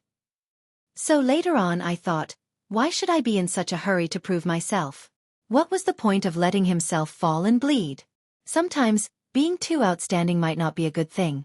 With that said, Zhong Yan picked up a small stone next to him, looked at Zhang Tan, and asked, "Do you know the speed of the universe?" Zhang Tan. Cosmic speed? What the hell was that? It sounded very profound, but it sounded a little familiar. Zhong Yan casually threw the stone in his hand up. The stone drew a parabola in the air and fell to the ground. This speed can only allow it to do this kind of movement. An intercontinental missile can cross thousands to tens of thousands of kilometers and land in another place. An artificial Earth satellite that has reached the first cosmic speed can leave the ground and orbit the Earth. When it reaches the second cosmic speed, it can get rid of the shackles of the Earth's gravity. When it reaches the third cosmic speed, it can get rid of the shackles of the Sun's gravity and leave the solar system to enter the wider universe. When it reaches the fourth cosmic speed, it can get rid of the shackles of the Milky Way's gravity and fly out of the Milky Way. However, before it leaves, it has to consider aerodynamic heating and atmospheric resistance, as well as other factors that may affect the result, to reduce the risk. Zhong Yan was talking to himself, but Zhang Tan was a little scared when he heard it. And to talk about the cosmic speed to a cat, Zhang Tan felt that the kid in front of him was quite similar to Jiao Pa. And these words obviously implied other meanings, but he didn't know who this guy was alluding to. At the same time, Zhang Tan could also tell from these words that Zhong Yan, this kid, was definitely not a pure and harmless person. This kid was very likely hiding his true strength, and he had been hiding it for 3 years. He really could hold it in. Zhang Tan couldn't imagine that such a teenage kid had been hiding his true strength since the first day of high school. There were many things that Zhong Yan couldn't let others know. Even Brother Ning, who had helped him many times, didn't know. But when there were too many things to keep in one's heart for too long, one would become crazy. Moreover, Zhong Yan was just a teenage student, not an old fox who had experienced the vicissitudes of life, so he had to find someone to talk to. So, the surrounding cats entered the role of listening. Zhang Tan just happened to be one of them. To others, talking to a cat must be a little crazy. No wonder the people in the neighborhood looked at Zhong Yan a little strangely. No wonder his mother was always hostile to cats. Zhong Yan had obviously been holding it in for a long time, and Zhang Tan wasn't like other cats who would run away or fall asleep after listening for a while. So, the more Zhong Yan talked, the more he talked, from escape speed to future plans, from the doctrine of the mean, to adapt to the situation, to the pleasure of being a dark horse in the college entrance examination. Don't talk about the 3 years of high school. After all these years of studying, no matter how much effort you put in, the final evaluation is the result of the college entrance examination. If you do well, it means that you worked hard. If you are smart, you will understand in the future. If you don't do well, you are a failure. I have to thank them that they don't like to add a subject when they talk to me, so I pretend that I didn't hear those harsh words. Anyway, they didn't add a subject, and they didn't mention me by name. Zhang Tan pulled his ears. The contents of the subject, the verb, the object, and the condition were all returned to him by the teacher. Now, Zhang Tan only knew the general meaning of the subject, and understood a little of the feelings that Zhong Yan was trying to express.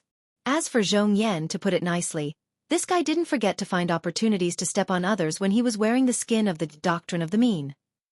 Just now, Zhong Yan talked about using hydrogen peroxide, potassium iodide, and detergent to punish his half-brother.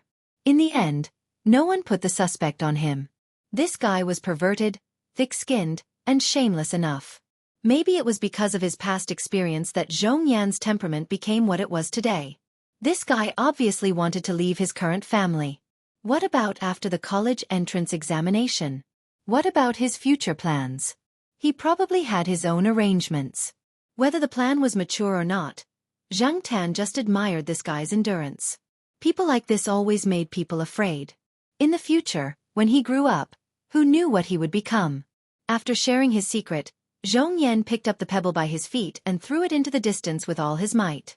The stone left Zhong Yan's hand and drew a long parabola in the air before landing behind a temporary worker's house.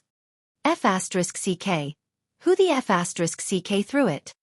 Zhong Yan turned and ran when he heard the voice. After running 2 steps, he stopped and looked at Zhang Tan. Run. Zhang Tan only heard the noise over there. Seeing Zhong Yan's nervous look, he knew that he probably hit someone not to be trifled with. He got up and ran out of the alley with Zhong Yan. He really didn't know if this guy's luck was good or bad. Even like this, he could hit a hot-tempered person in charge of the construction site. After running out of the alley, Zhong Yan leaned against a telephone pole and panted. He looked at the black cat that was looking left and right and said, "That person has a bad temper. I heard that he was somewhat famous in the underworld. Sigh, my luck is really bad. I didn't expect to hit that guy. Fortunately, I wasn't caught. Otherwise, my plan to come work during the winter break would be ruined." After resting for a while, Zhong Yan patted the dust off his clothes, looked at the sky, and walked towards the neighborhood where his family lived. Zheng Tan jumped onto the wall. It was time to go home for dinner. "I really envy you cats." Zhong Yan slowly moved his feet. He was very reluctant to go home. Was it good to be a cat? If Zheng Tan could speak, he would definitely tell Zhong Yan his personal experience. People always thought that cats could entertain themselves. They could play with their own tails and claws for half a day like schizophrenics. They always seemed to be carefree. However, many people didn't know that cats also had worries. Cats could be anxious and anxious. It was just that many people couldn't see it. After dinner, the Jiao Pa answered a phone call. He then said to Zheng Tan, who was lying on the sofa watching TV, "Black Charcoal, come here. Mr. Feng has something to say to you." Zheng Tan was watching a soap opera with the Jiao Ma. Today, it happened to be about two single-parent families. It was rare that he didn't fall asleep. On the TV, the child was crying hysterically because he was scolded. His nose was almost flowing to his mouth. When he cried, he even spat out a bubble. Zheng Tan wondered if Zhong Yan was like this when he heard the Jiao Pa's call. Third Master Feng? Why would he call at this time? Since the last time he saw Tong Qing, Zheng Tan hadn't heard any news about Feng Xiaokong for a while. The Jiao Pa pressed the speaker.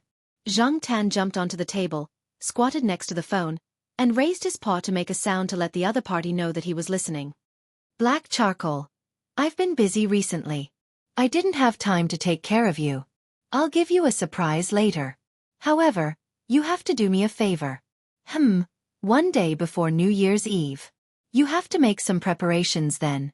The third Master Feng's words were half for Zheng Tan and half for the Jiao Pa. The so-called preparation was to inform the Jiao family. It wouldn't be too abrupt when the time came. Zheng Tan's attention was attracted by the surprise that Feng Xiaokong mentioned. With Feng Xiaokong's personality, this surprise would definitely not be ordinary. Before Zheng Tan and the Jiao Pa could react, the other party hurriedly hung up the phone. The third Master Feng did seem to be very busy recently. Chapter 137. It was January, and the calendar in the living room had been changed to a new one. According to the Gregorian calendar, a year had already passed. In the past year, Zheng Tan had experienced a lot and met a lot of people. His mood had been fluctuating, but when he thought about it carefully, he still dozed off most of the time. It couldn't be helped. After all, he was now a cat. After yawning and stretching, Zheng Tan jumped down from the tree. It was winter break again. Some of the primary and secondary school students had gone home for the holidays. Little Pomelo was at home doing her winter homework, and Jiao Yuan ran out to play. This year, he was going back to Jiao Pa and Jiao Ma's hometown. Last year, because of Jiao Ma's injury, he stayed in Chuhua City to celebrate Chinese New Year. According to Jiao Yuan, celebrating Chinese New Year in Chuhua City didn't feel like the Chinese New Year. Zheng Tan didn't know what the so-called more Chinese New Year meant. He was looking forward to driving to that small town to celebrate the Chinese New Year. He wondered what the little guy he saved from the human traffickers looked like. TSK, forget it. It's better not to meet him. A naughty kid will be a naughty kid. As he thought about it, Zheng Tan looked at the courtyard. De Pang was taken to visit relatives. Huang and the sheriff were staring at a shengniao. Not far away, a gray magpie was jumping. Huang and the sheriff ignored it. They probably thought that shengniao was rare, so they changed their target to this bird with a long beak. As for gray magpies, who knew how many of them were caught throughout the year? Many birds in the school were harmed by them. Zheng Tan wasn't interested in catching birds. After thinking about it, he decided to take a walk around the construction site. He would just treat it as an after-lunch stroll. Originally, he could have taken a shortcut and taken the other side door, which was the one he had taken with peanut candy. However, Zheng Tan thought about it and decided to take the road to Jiao Yuan's school. Although it was a long detour, Zheng Tan wanted to see how Zhong Yan was doing. During this period of time, Zhang Tan often went there, but he didn't meet Zhong Yan. The third year of high school had a tight schedule. Other than the monthly holidays set by their school, Zhang Tan left home early in the morning and returned home after evening self-study. During these two periods, Zhang Tan stayed in the Jiao family and didn't go out. It was difficult for him to meet Zhong Yan. But that kid should be on vacation now. Perhaps it was because of the cold weather and lack of sunshine, but there were fewer cats outside. Zhang Tan walked on the wall and didn't see many cats. Zhao Yuan's school was much quieter. Walking past the middle school, Zhang Tan arrived at Zhong Yan's neighborhood. He looked at the kid's house, but it seemed like there was no one there. He didn't hear any sound. Forget it. If I can't touch him, I won't touch him. After Zhang Tan left the neighborhood, he walked along the alley to the construction site. In 2 or 3 weeks, there were obvious changes in the area. Although the building wasn't built yet, it wasn't like before where there were signs of demolition and debris everywhere. Blue construction boards were also erected.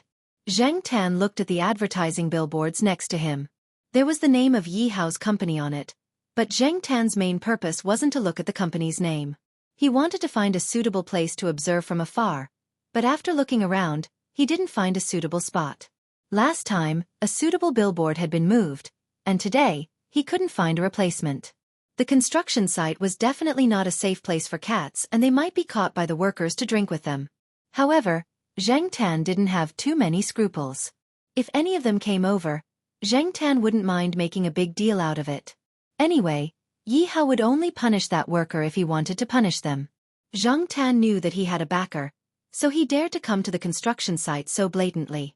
Of course, Zhang Tan didn't want to cause trouble. He just wanted to see how this place developed step by step. Just like what the Jiaopa said, seeing new things often made memories more meaningful, and time would slow down. Moreover, this place had been designated by Zhang Tan as his own territory. He had nothing to do anyway, so he came over to take a look from time to time. Just as he was thinking about where to observe the progress of the construction site, Zhang Tan suddenly heard someone shouting, "Zhong Yan," with a bit of a foreign dialect. Zhang Tan wasn't very sure, but he still decided to take a look. If Zhong Yan had finished his exams and was on vacation, he should have come to the construction site to work. Next to the blue construction boards was a large truck that was used to transport stone and soil. Zhang Tan jumped on the roof of the truck and looked in the direction of the sound. There was a temporary rest house built over there, and several people were eating with boxed lunches, including Zhong Yan. The guy was wearing the same work clothes as the others, with a hard hat. He was dirty all over, sitting on a stone and eating his lunch quickly. Occasionally, he would say a few words to the few people next to him. Brother Ning was also next to him. With his care, the others wouldn't bully Zhong Yan, a newcomer. Zhong Yan's mouth was stuffed with food, and it didn't taste good. If one looked carefully, there was a little dust in the food. This was the case on the construction site. No matter how clean the food was, it would be dusty after a while. Today, the wind was still a little strong, and this situation was even more serious. Things had just been moved in the rest house, so there were suspended particles everywhere, which was worse than outside. This was also the reason why they all sat outside to eat. Of course, when one was hungry, everything was delicacies. Today's work was rushed, so the mealtime was delayed. Now everyone was very hungry, and no one cared about the dust in the food. When Zhong Yan was eating, he noticed Zhang Tan. The truck outside was taller than the other side of the road, so Zhong Yan could see the black cat looking in his direction. After seeing Zhang Tan, Zhong Yan quickly ate a few mouthfuls, wiped his mouth, and threw the empty lunchbox aside. He said goodbye to Brother Ning, and then walked towards Zhang Tan. The truck outside was about to drive away. Zhang Tan originally planned to leave after a few glances, but he didn't expect to see Zhong Yan, and this guy was walking over here. Zhang Tan simply jumped directly from the top of the truck into the construction site. Now the construction site hadn't been built yet, so it felt a little monotonous. "Hey, why are you here?" Zhong Yan recognized the black cat in front of him. Although he had seen more than one black cat, this one left the deepest impression on him. Later, because he spent most of his time in school, he didn't see this cat again. "Hey, this cat is here again?" Brother Ning came over and said. "Again?" Zhong Yan was confused. "Yes, this cat has been here several times this month.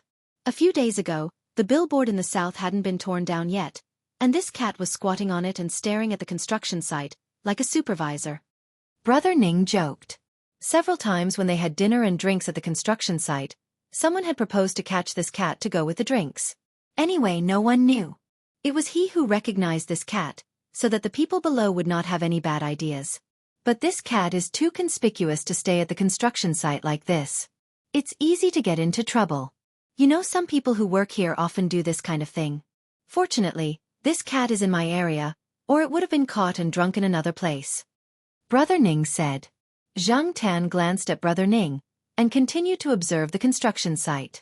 Brother Ning was talking and laughing, but after being glanced at by the black cat in front of him, he felt a little uncomfortable. What was this cat's look just now? Despise? Did cats have such a look? Shaking his head, Brother Ning thought that he must be too tired recently. It must be an illusion just now. It was just a cat. Several cars outside were dragging things in, and dust was flying everywhere. There was still some rest time. After Zhong Yan told Brother Ning, he took Zhang Tan to the temporary resting place, poured a glass of water and put it in front of Zhang Tan. Zhang Tan looked at the disposable plastic cup, and then looked at the water dispenser. It was clean. After running so far, he was indeed thirsty. Zhang Tan put his head into the plastic cup to drink some water, and observed the layout of the temporary resting place.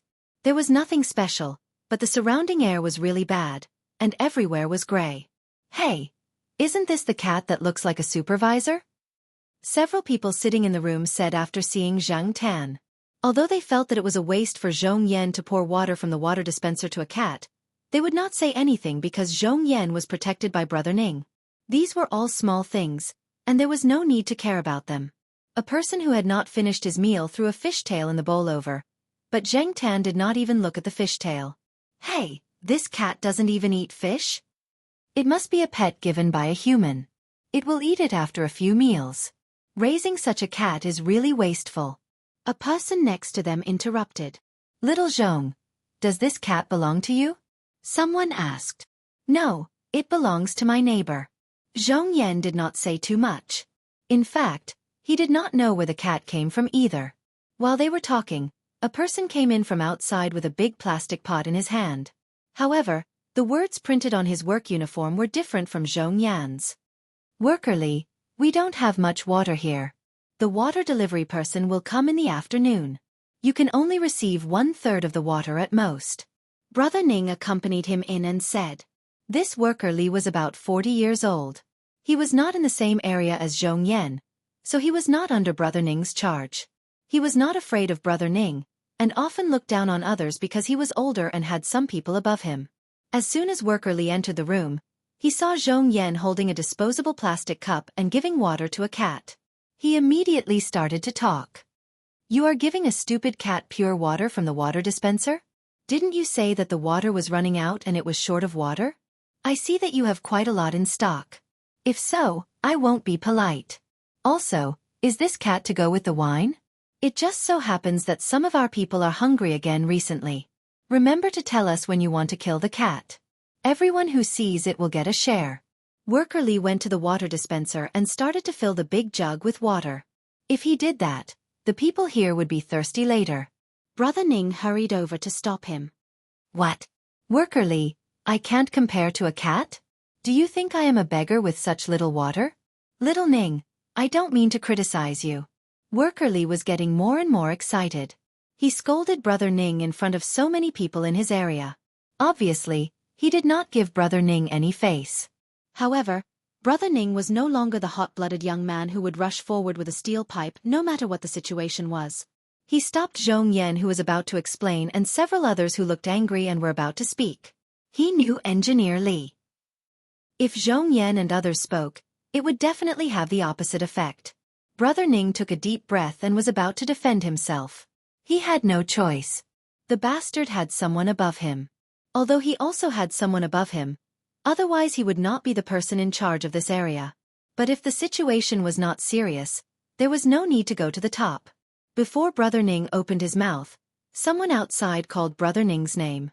Hearing this person's voice, Brother Ning and Worker Li's expressions changed. Worker Li did not even take the water.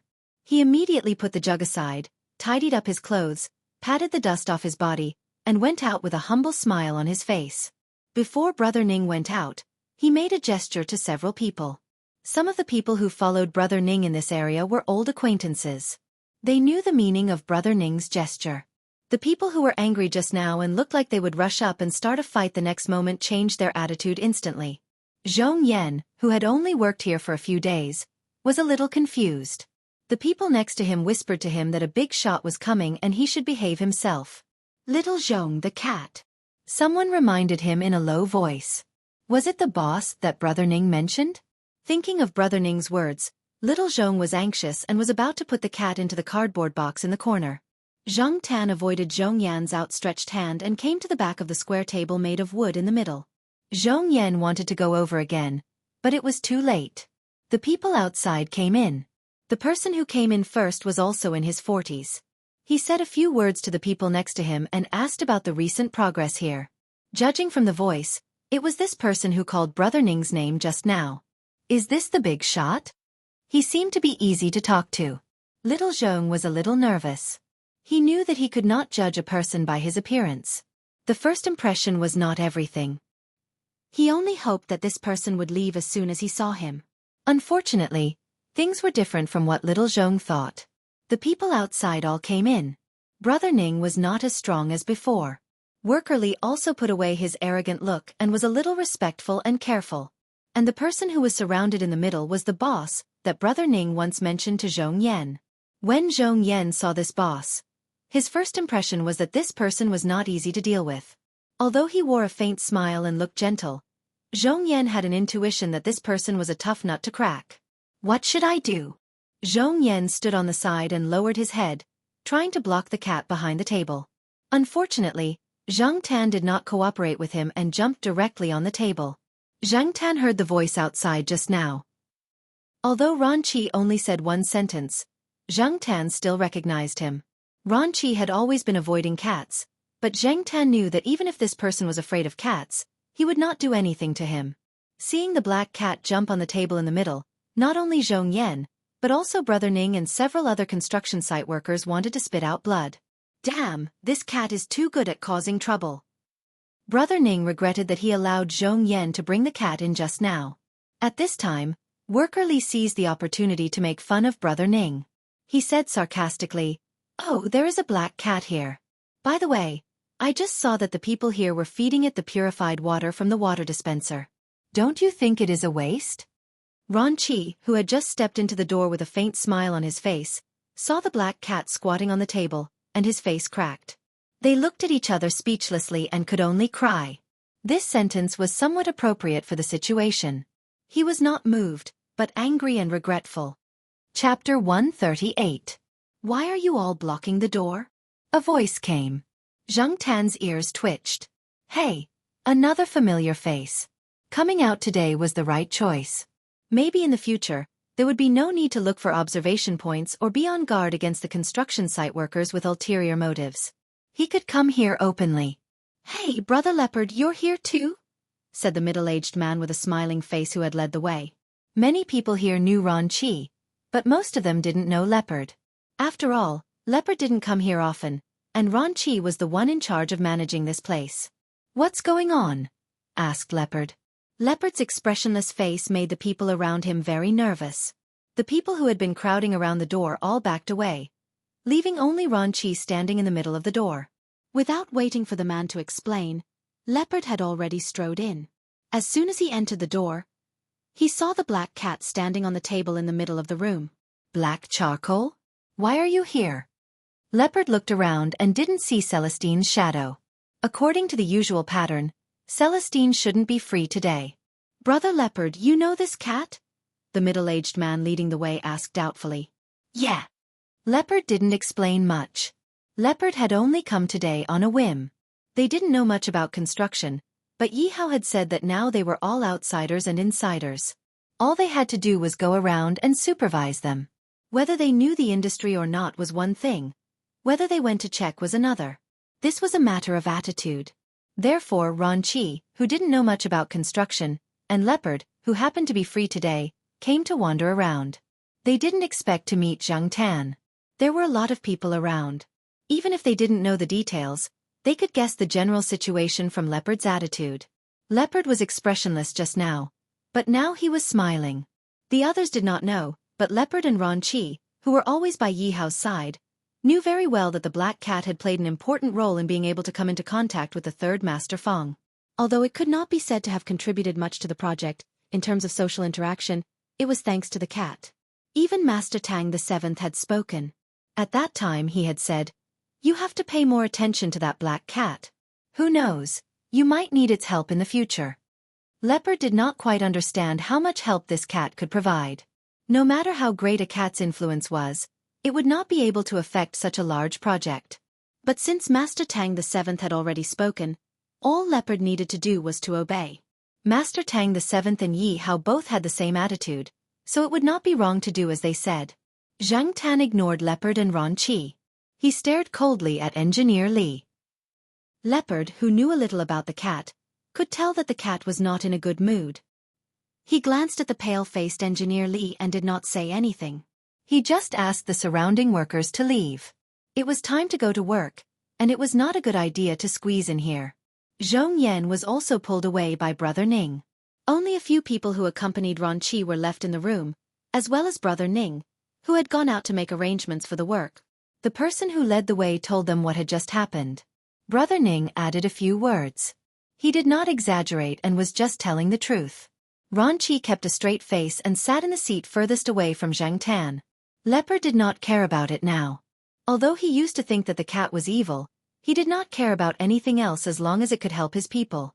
After understanding the whole story, Leopard did not say anything. Ron Chi was the main person in charge here. Even if Ron Chi did not like cats, he could handle things well. After staying here for a few minutes, Ron Chi and Leopard went to check other places. Zhang Tan followed them.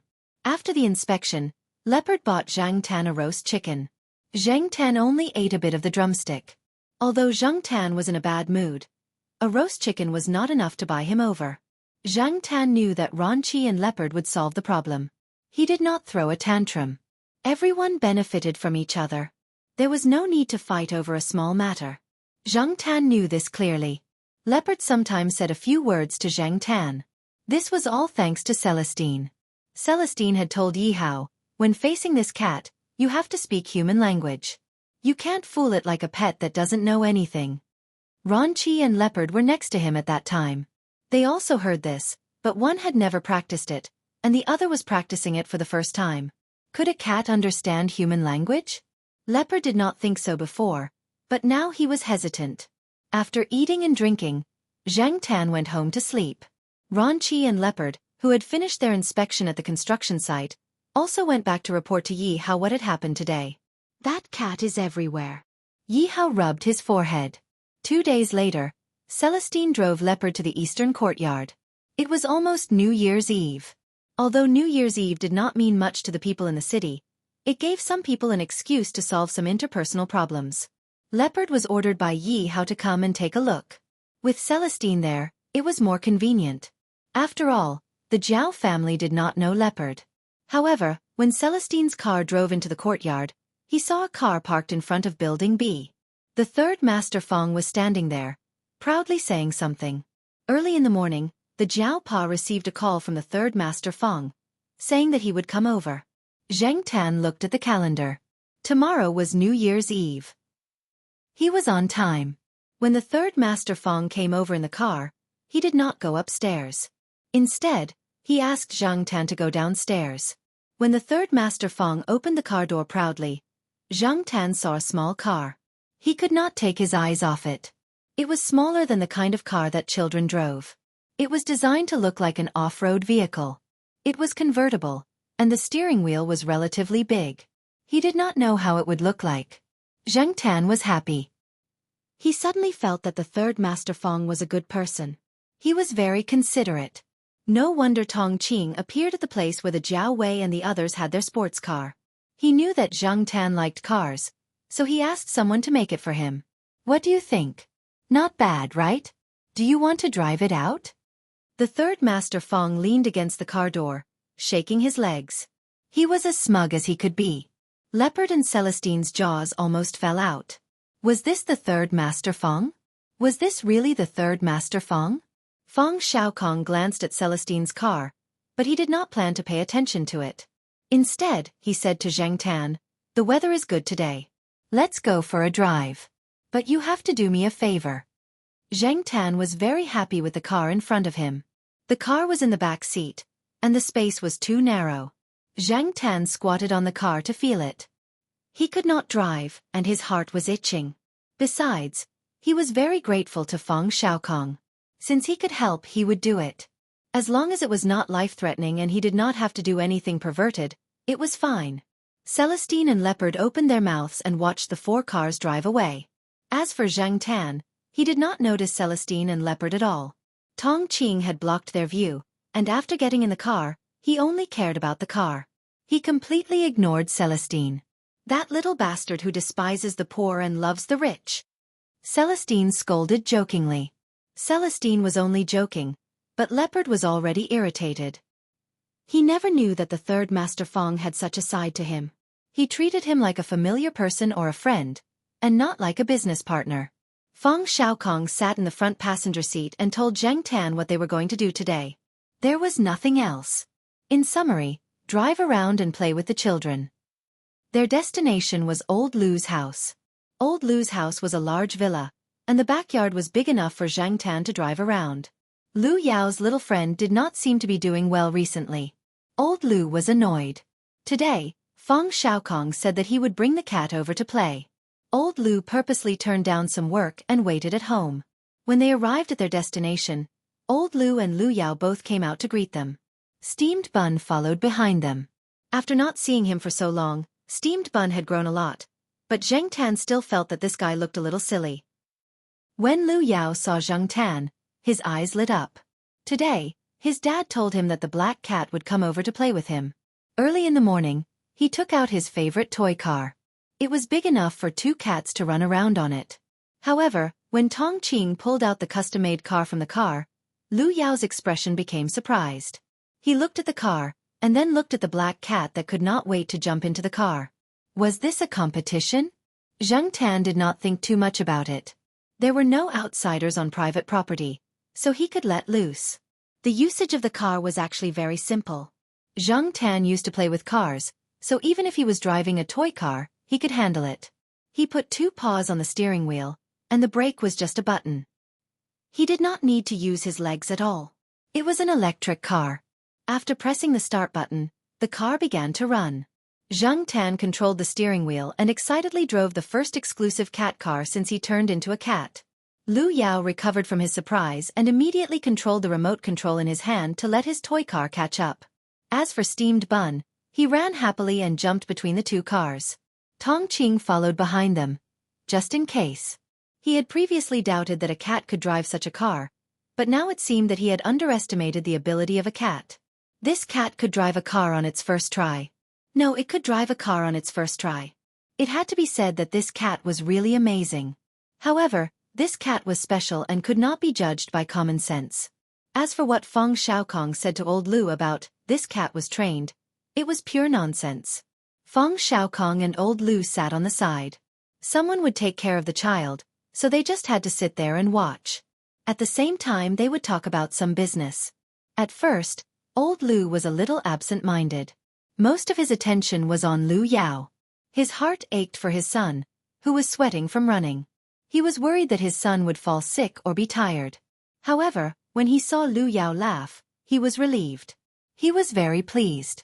People always said that they despised naughty children, but in their hearts, they still felt that children at this age should run and jump. They were a little naughty, but they were healthy. On the contrary, children who were too obedient would make people feel uneasy, especially when Lu Yao was silent and gloomy. He did not look like a child at all. Children should be more naive. How could they have such an expression? Now, Lu Yao was running like a normal child. He could run, jump and laugh. This kind of Lu Yao almost made Old Lu cry. Chapter 139. After Lu Yao was tired from running around, he sat down to rest. Naturally, someone came over to bring him water and wipe his sweat. Looking at his son, who was no longer so gloomy and full of energy, Old Lu was grinning from ear to ear. In terms of business, It was not easy to get old Lu to relent. Even a powerful dragon could not suppress a snake in its old haunts. This time, Third Master Feng chose a non-violent method. Even a businessman had to repay a debt of gratitude. The conversation between the Third Master Feng and old Lu went much smoother. Zhang Tan had also successfully completed his task. He did not need to do too much research. Looking at the bright smile on the Third Master Feng's face, he knew that he had achieved his goal. Zhang Tan walked around the car and looked at it again. The logo of the car was a cat's head, a black cat's head. There was also a cat's tail drawn on the back of the car. Now, with the addition of Zhang Tan's cat, it was a real cat car. Even though the car was not as flashy as he had imagined, and it was not as exciting as a real car at most, it was just a special toy car. Zhang Tan could not even drive it on the streets in broad daylight, but at least he had fulfilled one of his dreams. Zhang Tan was very grateful for Third Master Feng's thoughtfulness. After she was done playing, she remembered her mission. She would have to continue playing with Lu Yao. Luckily, this was a simple mission and she did not have to worry too much about it. When the Third Master Feng left with Zhang Tan in the afternoon, Lu Yao seemed to be very reluctant. Old Lu wanted to ask the Third Master Feng to give him the cat for a price, but the Third Master Feng's words seemed to indicate that he did not want to. Therefore, Old Lu was thinking about when to buy a cat. However, it had to be a cat that could get along well with steamed bun and make his son happy. It was not easy. Zhang Tan did not care what Old Lu was thinking. He was thinking about where to put the cat car if the Third Master Feng really gave him the cat car. Moreover, it was very difficult to carry it up and down. The cat car was not very light. However, before Zhang Tan could make a decision, Tong Qing drove back to Tsinghua University. He didn't drive straight to the East District courtyard. Instead, he drove to the engineering department building. Tong Qing carried the car while Feng Xiaokong brought Zhang Tan to look for Cheng Zhong. Only then did Zhang Tan realize that his cat carriage was made by this senior brother Cheng. This was good too. If there were any problems with the car, it would be convenient to find someone to solve it. The car still needed to be modified. Today was just a test. Zhang Tan couldn't get the car for the time being. In a few days, the Jiao family would be going back to their hometown. They would have to wait until after the Lunar New Year to get the car. After all, the Lunar New Year was just a few days away. Anyway, even if he got the car, he couldn't drive it. He couldn't be too ostentatious. After thinking about it, Zhang Tan calmed down. Over the next few days, Zhang Tan walked around when he had nothing to do. He went to the construction site again and went directly to the area where Zhong Yan was to look for him. This time, not to mention the other workers in the area, even Brother Ning's attitude towards Zhang Tan was very good. He didn't have any objections to Zhong Yan feeding the cat water from the water dispenser. The people at the construction site were busy, but they were also very gossipy. Since the last time, some people often talked about Zhang Tan. Some people said that it was the cat of the boss's boss. Some people said that it was the cat of a big shot that the boss knew. There were many different opinions, but in conclusion, this cat was not to be messed with. These days, a cat could be worth much more than a person. No matter what breed the cat was, if you wanted to beat a cat, you had to look at who it was. And Zhong Yan had also gained a foothold in the construction site by accident. It was said that he had been talked to by the boss, and even his salary had been increased. Although as a temporary worker, his salary was still not as good as the other regular workers, it was much better than before. No one at the construction site came to trouble Zhong Yan. Some people even took the initiative to get close to him, hoping to find out some secrets from him. Unfortunately, they didn't find out anything. Even Zhong Yan himself didn't know what kind of powerful background the black cat had. Zhang Tan was the only cat on the construction site that was openly wandering around. At first, many people were skeptical and opposed. The construction site was not a backyard, and accidents were easy to happen. They looked at the cat as if they were looking at a time bomb. But later, they found that their worries were unnecessary. When they saw Zhang Tan again, the people in charge acted as if they didn't see it. The boss had told them that as long as the cat didn't cause any trouble, it could do whatever it wanted. Grandpa Jiao had been calling to urge Zhang Zian since Lunar New Year's Eve. Unfortunately, the Jiao Pa had something to do and had to stay for a few more days. The last time Zhang Tan went back with the Jiao Pa, they went to the house in the town near their hometown. This time, they went directly to the old house in the village. Grandpa Jiao said that the rooms in the old house had been tidied up, and they could move in as soon as they went back. Grandpa Jiao also emphasized that the cat bed was ready, so there was no need to worry about the cat not having a place to sleep. On the morning of the 27th day of the 12th lunar month, the Jiao family took their packed luggage and drove out of the school gate. Jiao Wei's family went home on Lunar New Year's Eve. Business had been good for the past 6 months, and Jiao Wei's parents had planned to buy a house nearby in the next 2 years. They could still see them when they went back to the Jiao Pa's hometown. Not long after they left the school gate, they ran into a red light at the crossroad. On the wide road, 3 cars were parked side by side at the zebra crossing. The cars on the left and right had just driven out of Tsinghua University. Zhang Tan didn't know the people in the cars, so the Jiao Pa said a few words to them. Because the windows of the driver's seats were all open, Zhang Tan could hear the conversation in the cars on both sides.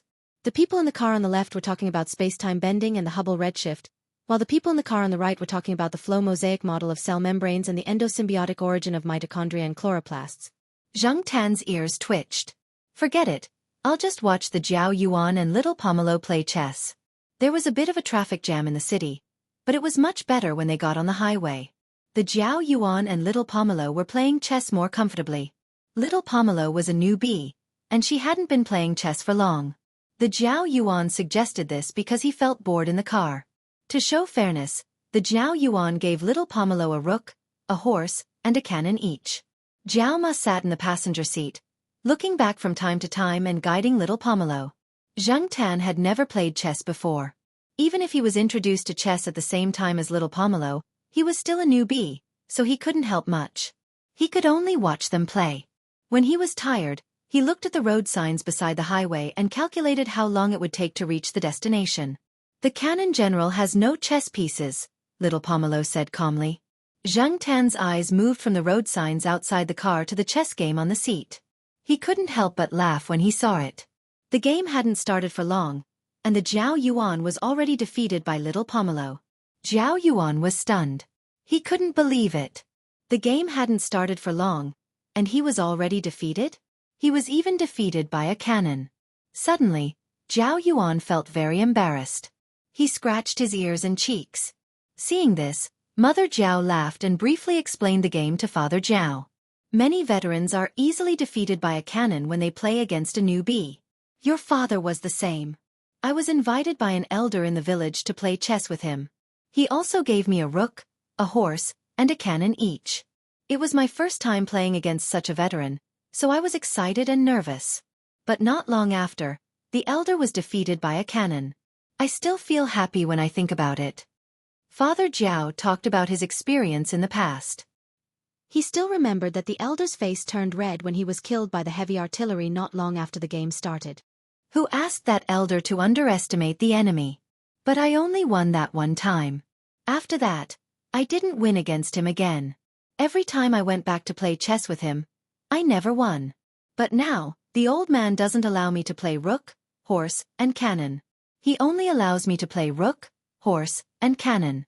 That's my improvement. Jiao Yuan rearranged the chess pieces and started another game. This time, he won 5-1. Just like what Jiao Pa said, Jiao Yuan lost the first time because he underestimated his opponent. After that, Jiao Yuan became more cautious. Little Pomelo was still a newbie, so the result was predictable. Jiao Yuan and little Pomelo were tired of playing chess when they saw the road signs on the side of the highway. They put away their chess pieces and looked at the scenery outside. Less than 2 minutes later, the car stopped. There was an accident in front, and a long line of cars was stuck here. Seeing that they would not be able to leave any time soon, some people who were carsick got out of their cars and ran to the side to vomit. Some people also got out of their cars and walked towards the accident site. They wanted to see the situation and ask how long it would take to clear the road. Jiao Pa also got out of his car and walked forward to ask about the situation. Jiao Yuan and little Pomelo also had nothing to do in the car, so they walked around. Zhang Tan also got out of his car to get some fresh air. There was a BMW parked behind Jiao Pa's car. An old man got out of his car and stood by the side of the highway. He had his hands behind his back and was lost in thought as he looked at the endless fields. A man in his 30s got out of the BMW and quickly walked to the old man to persuade him. Then, He helplessly came back and bumped into Jiao Pa, who was walking over. He asked about the situation in front. The driver is fine. The truck overturned, and the fruits inside were scattered everywhere. The traffic police are trying to clear the road. It will take about 10 minutes. Jiao Pa told him what he heard. Zhang Tan listened to the conversation between the Jiao Pa and the man. He did not expect that the man in the BMW was also from Huanyang. The two of them spoke in a dialect, and Zhang Tan could understand some of it now. It's been more than 10 years. I guess many people don't remember me. A few years after I brought the old man over, he said to me, "Can you come back and visit when you're successful?"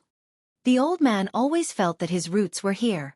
No matter how big the city was, how spacious the house was, how good the quality of life was, he would always miss it and want to come back. Unfortunately, the old man's health was not very good. He had undergone surgery and did not recover, so I did not dare to bring him back.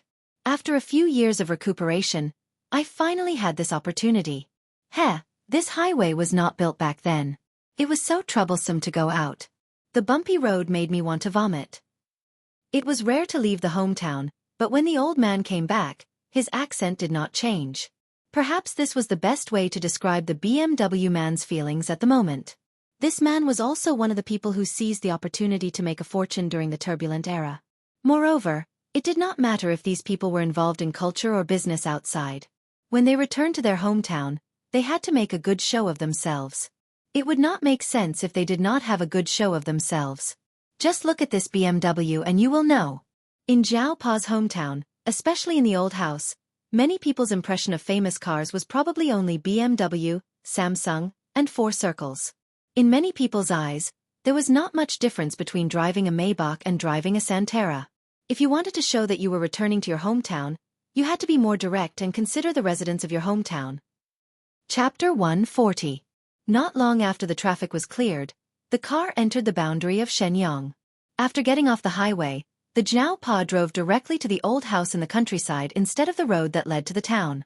What made the Jiao family curious was that the BMW was following them.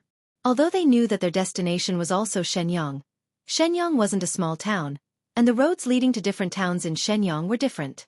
However, up until now they had been driving on the same route. Were they really from the same hometown? When the Jiao Pa talked with them on the highway, they talked a lot, but they didn't tell them where their real destination was or what their names were. The Jiao family was just curious. They didn't think that those people were plotting against them. After all, they didn't look like they were short of money. Just like the Jiao family, the people in the BMW behind them were also surprised. They didn't expect that they would be driving on the same route. Half an hour later, when they were about to reach the Jiao family's old house, the BMW made a turn and separated from the Jiao family's car. "I guess they're from the neighboring village," the Jiao Pa said. As for whether the BMW behind them was from the neighboring village, they didn't have much interest in it. They were about to arrive at the old house. The Jiao Yuan hadn't been here for nearly 2 years.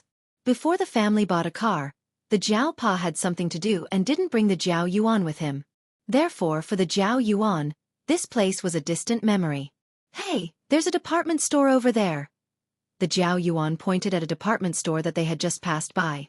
A department store of this scale was nothing in Chuhua City, but it was a big store here. It was convenient for many people. Yes, it was built at the end of last year. The Jiao Pa told the Jiao Yuan about the changes in the past 2 years. Little Pomelo was a little nervous. She wasn't familiar with the people here, and she had never been here before.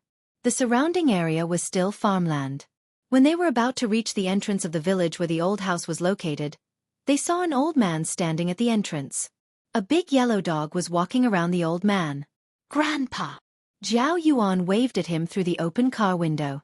Grandpa Jiao, who was standing at the intersection, was grinning from ear to ear. The Jiao Pa stopped the car and let Grandpa Jiao get in. After all, there was still some distance from here to the old house. They couldn't just drive away and leave Grandpa Jiao behind, right? Grandpa Jiao thought about it and got into the car. Before he got into the car, he said to the big yellow dog outside, "You follow him outside." The Grandpa Jiao's action of getting into the car made Big Yellow puzzled. Just as he was about to approach Grandpa Jiao, a black cat's head popped out of the car window and meowed. "Woof woof woof woof woof." Zhang Tan leaned against the car window and looked at the big yellow dog outside. He shook his ears and ignored its barks. Wow, black charcoal is so calm. I forgot to tell you about Lai Fu. I thought it would be better to do an experiment and see how black charcoal would react when he sees Lai Fu. I didn't expect this cat to not be afraid at all. Grandpa Zhao's big yellow dog was called Lai Fu. He had been raising it for almost a year. It was a common breed in this area. That's right. Our black charcoal always plays with the dogs in the compound. There's a Saint Bernard that's so big, much bigger than Lai Fu. When it sees black charcoal, it will retreat like the plague. Heh, that's a good idiom, old Master Zhao praised with a smile. Grandpa, you're so knowledgeable. Zhao Pa, who was driving, shook his head and let the grandfather and grandson continue to brag. Even if the big yellow dog didn't understand Grandpa Zhao's actions, when it saw the car start to move, it moved its attention away from Zhang Tan and chased after the car. After entering the village, the road leading to the old house was a bumpy dirt road. There were children and old people in the car, so the Zhao Pa drove slowly. The big yellow dog didn't get tired of chasing after them, and often ran in front. Zhao Yuan looked at the big dog following outside the car from time to time and asked about it. In this village, there were many dogs with the same name in the village. In fact, many people raised dogs without naming them. They raised dogs to guard against thieves, to guard their houses, orchards, and weasels. As long as it was effective, they didn't care too much about the name. Moreover, there were many dogs and cats in the village that were raised freely. They were not as strictly guarded as in the city. Zhang Tan saw a few of them running freely on the muddy road or in the fields, wagging their tails. There are so many names. Aren't you afraid of calling the wrong name? Zhao Yuan asked. Hey, it's different. It only recognizes the voice of our family. It won't listen to other people. Grandpa Zhao was quite proud of himself. He was very confident in his dog. Zhao Yuan hadn't been here for 2 years, and he found that the village had changed a lot. Many people had built small houses, and the tiled houses with pointed roofs and chimneys were much fewer. Everyone was making money these days.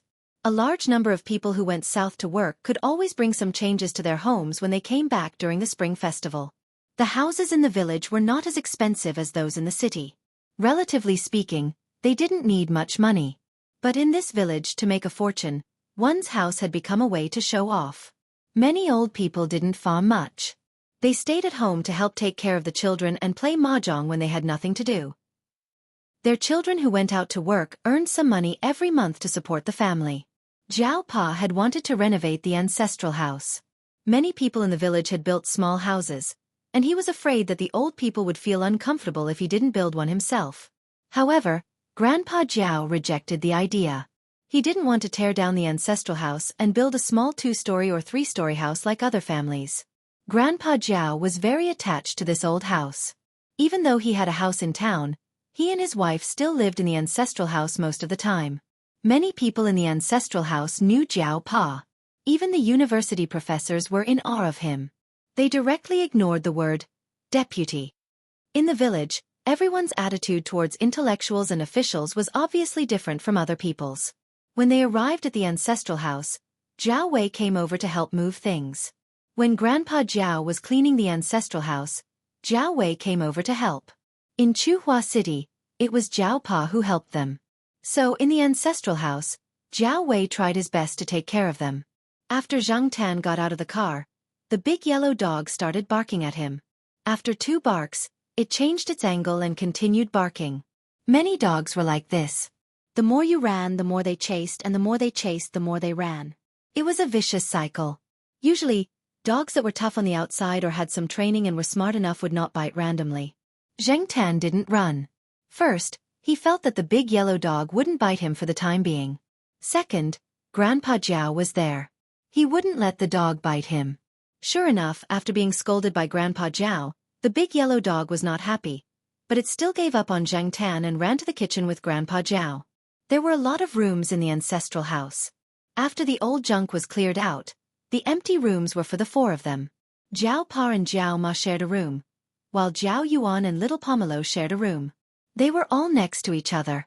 Although Little Pomelo's surname was not Zhao, Grandpa Zhao and Grandma Zhao were very good to her.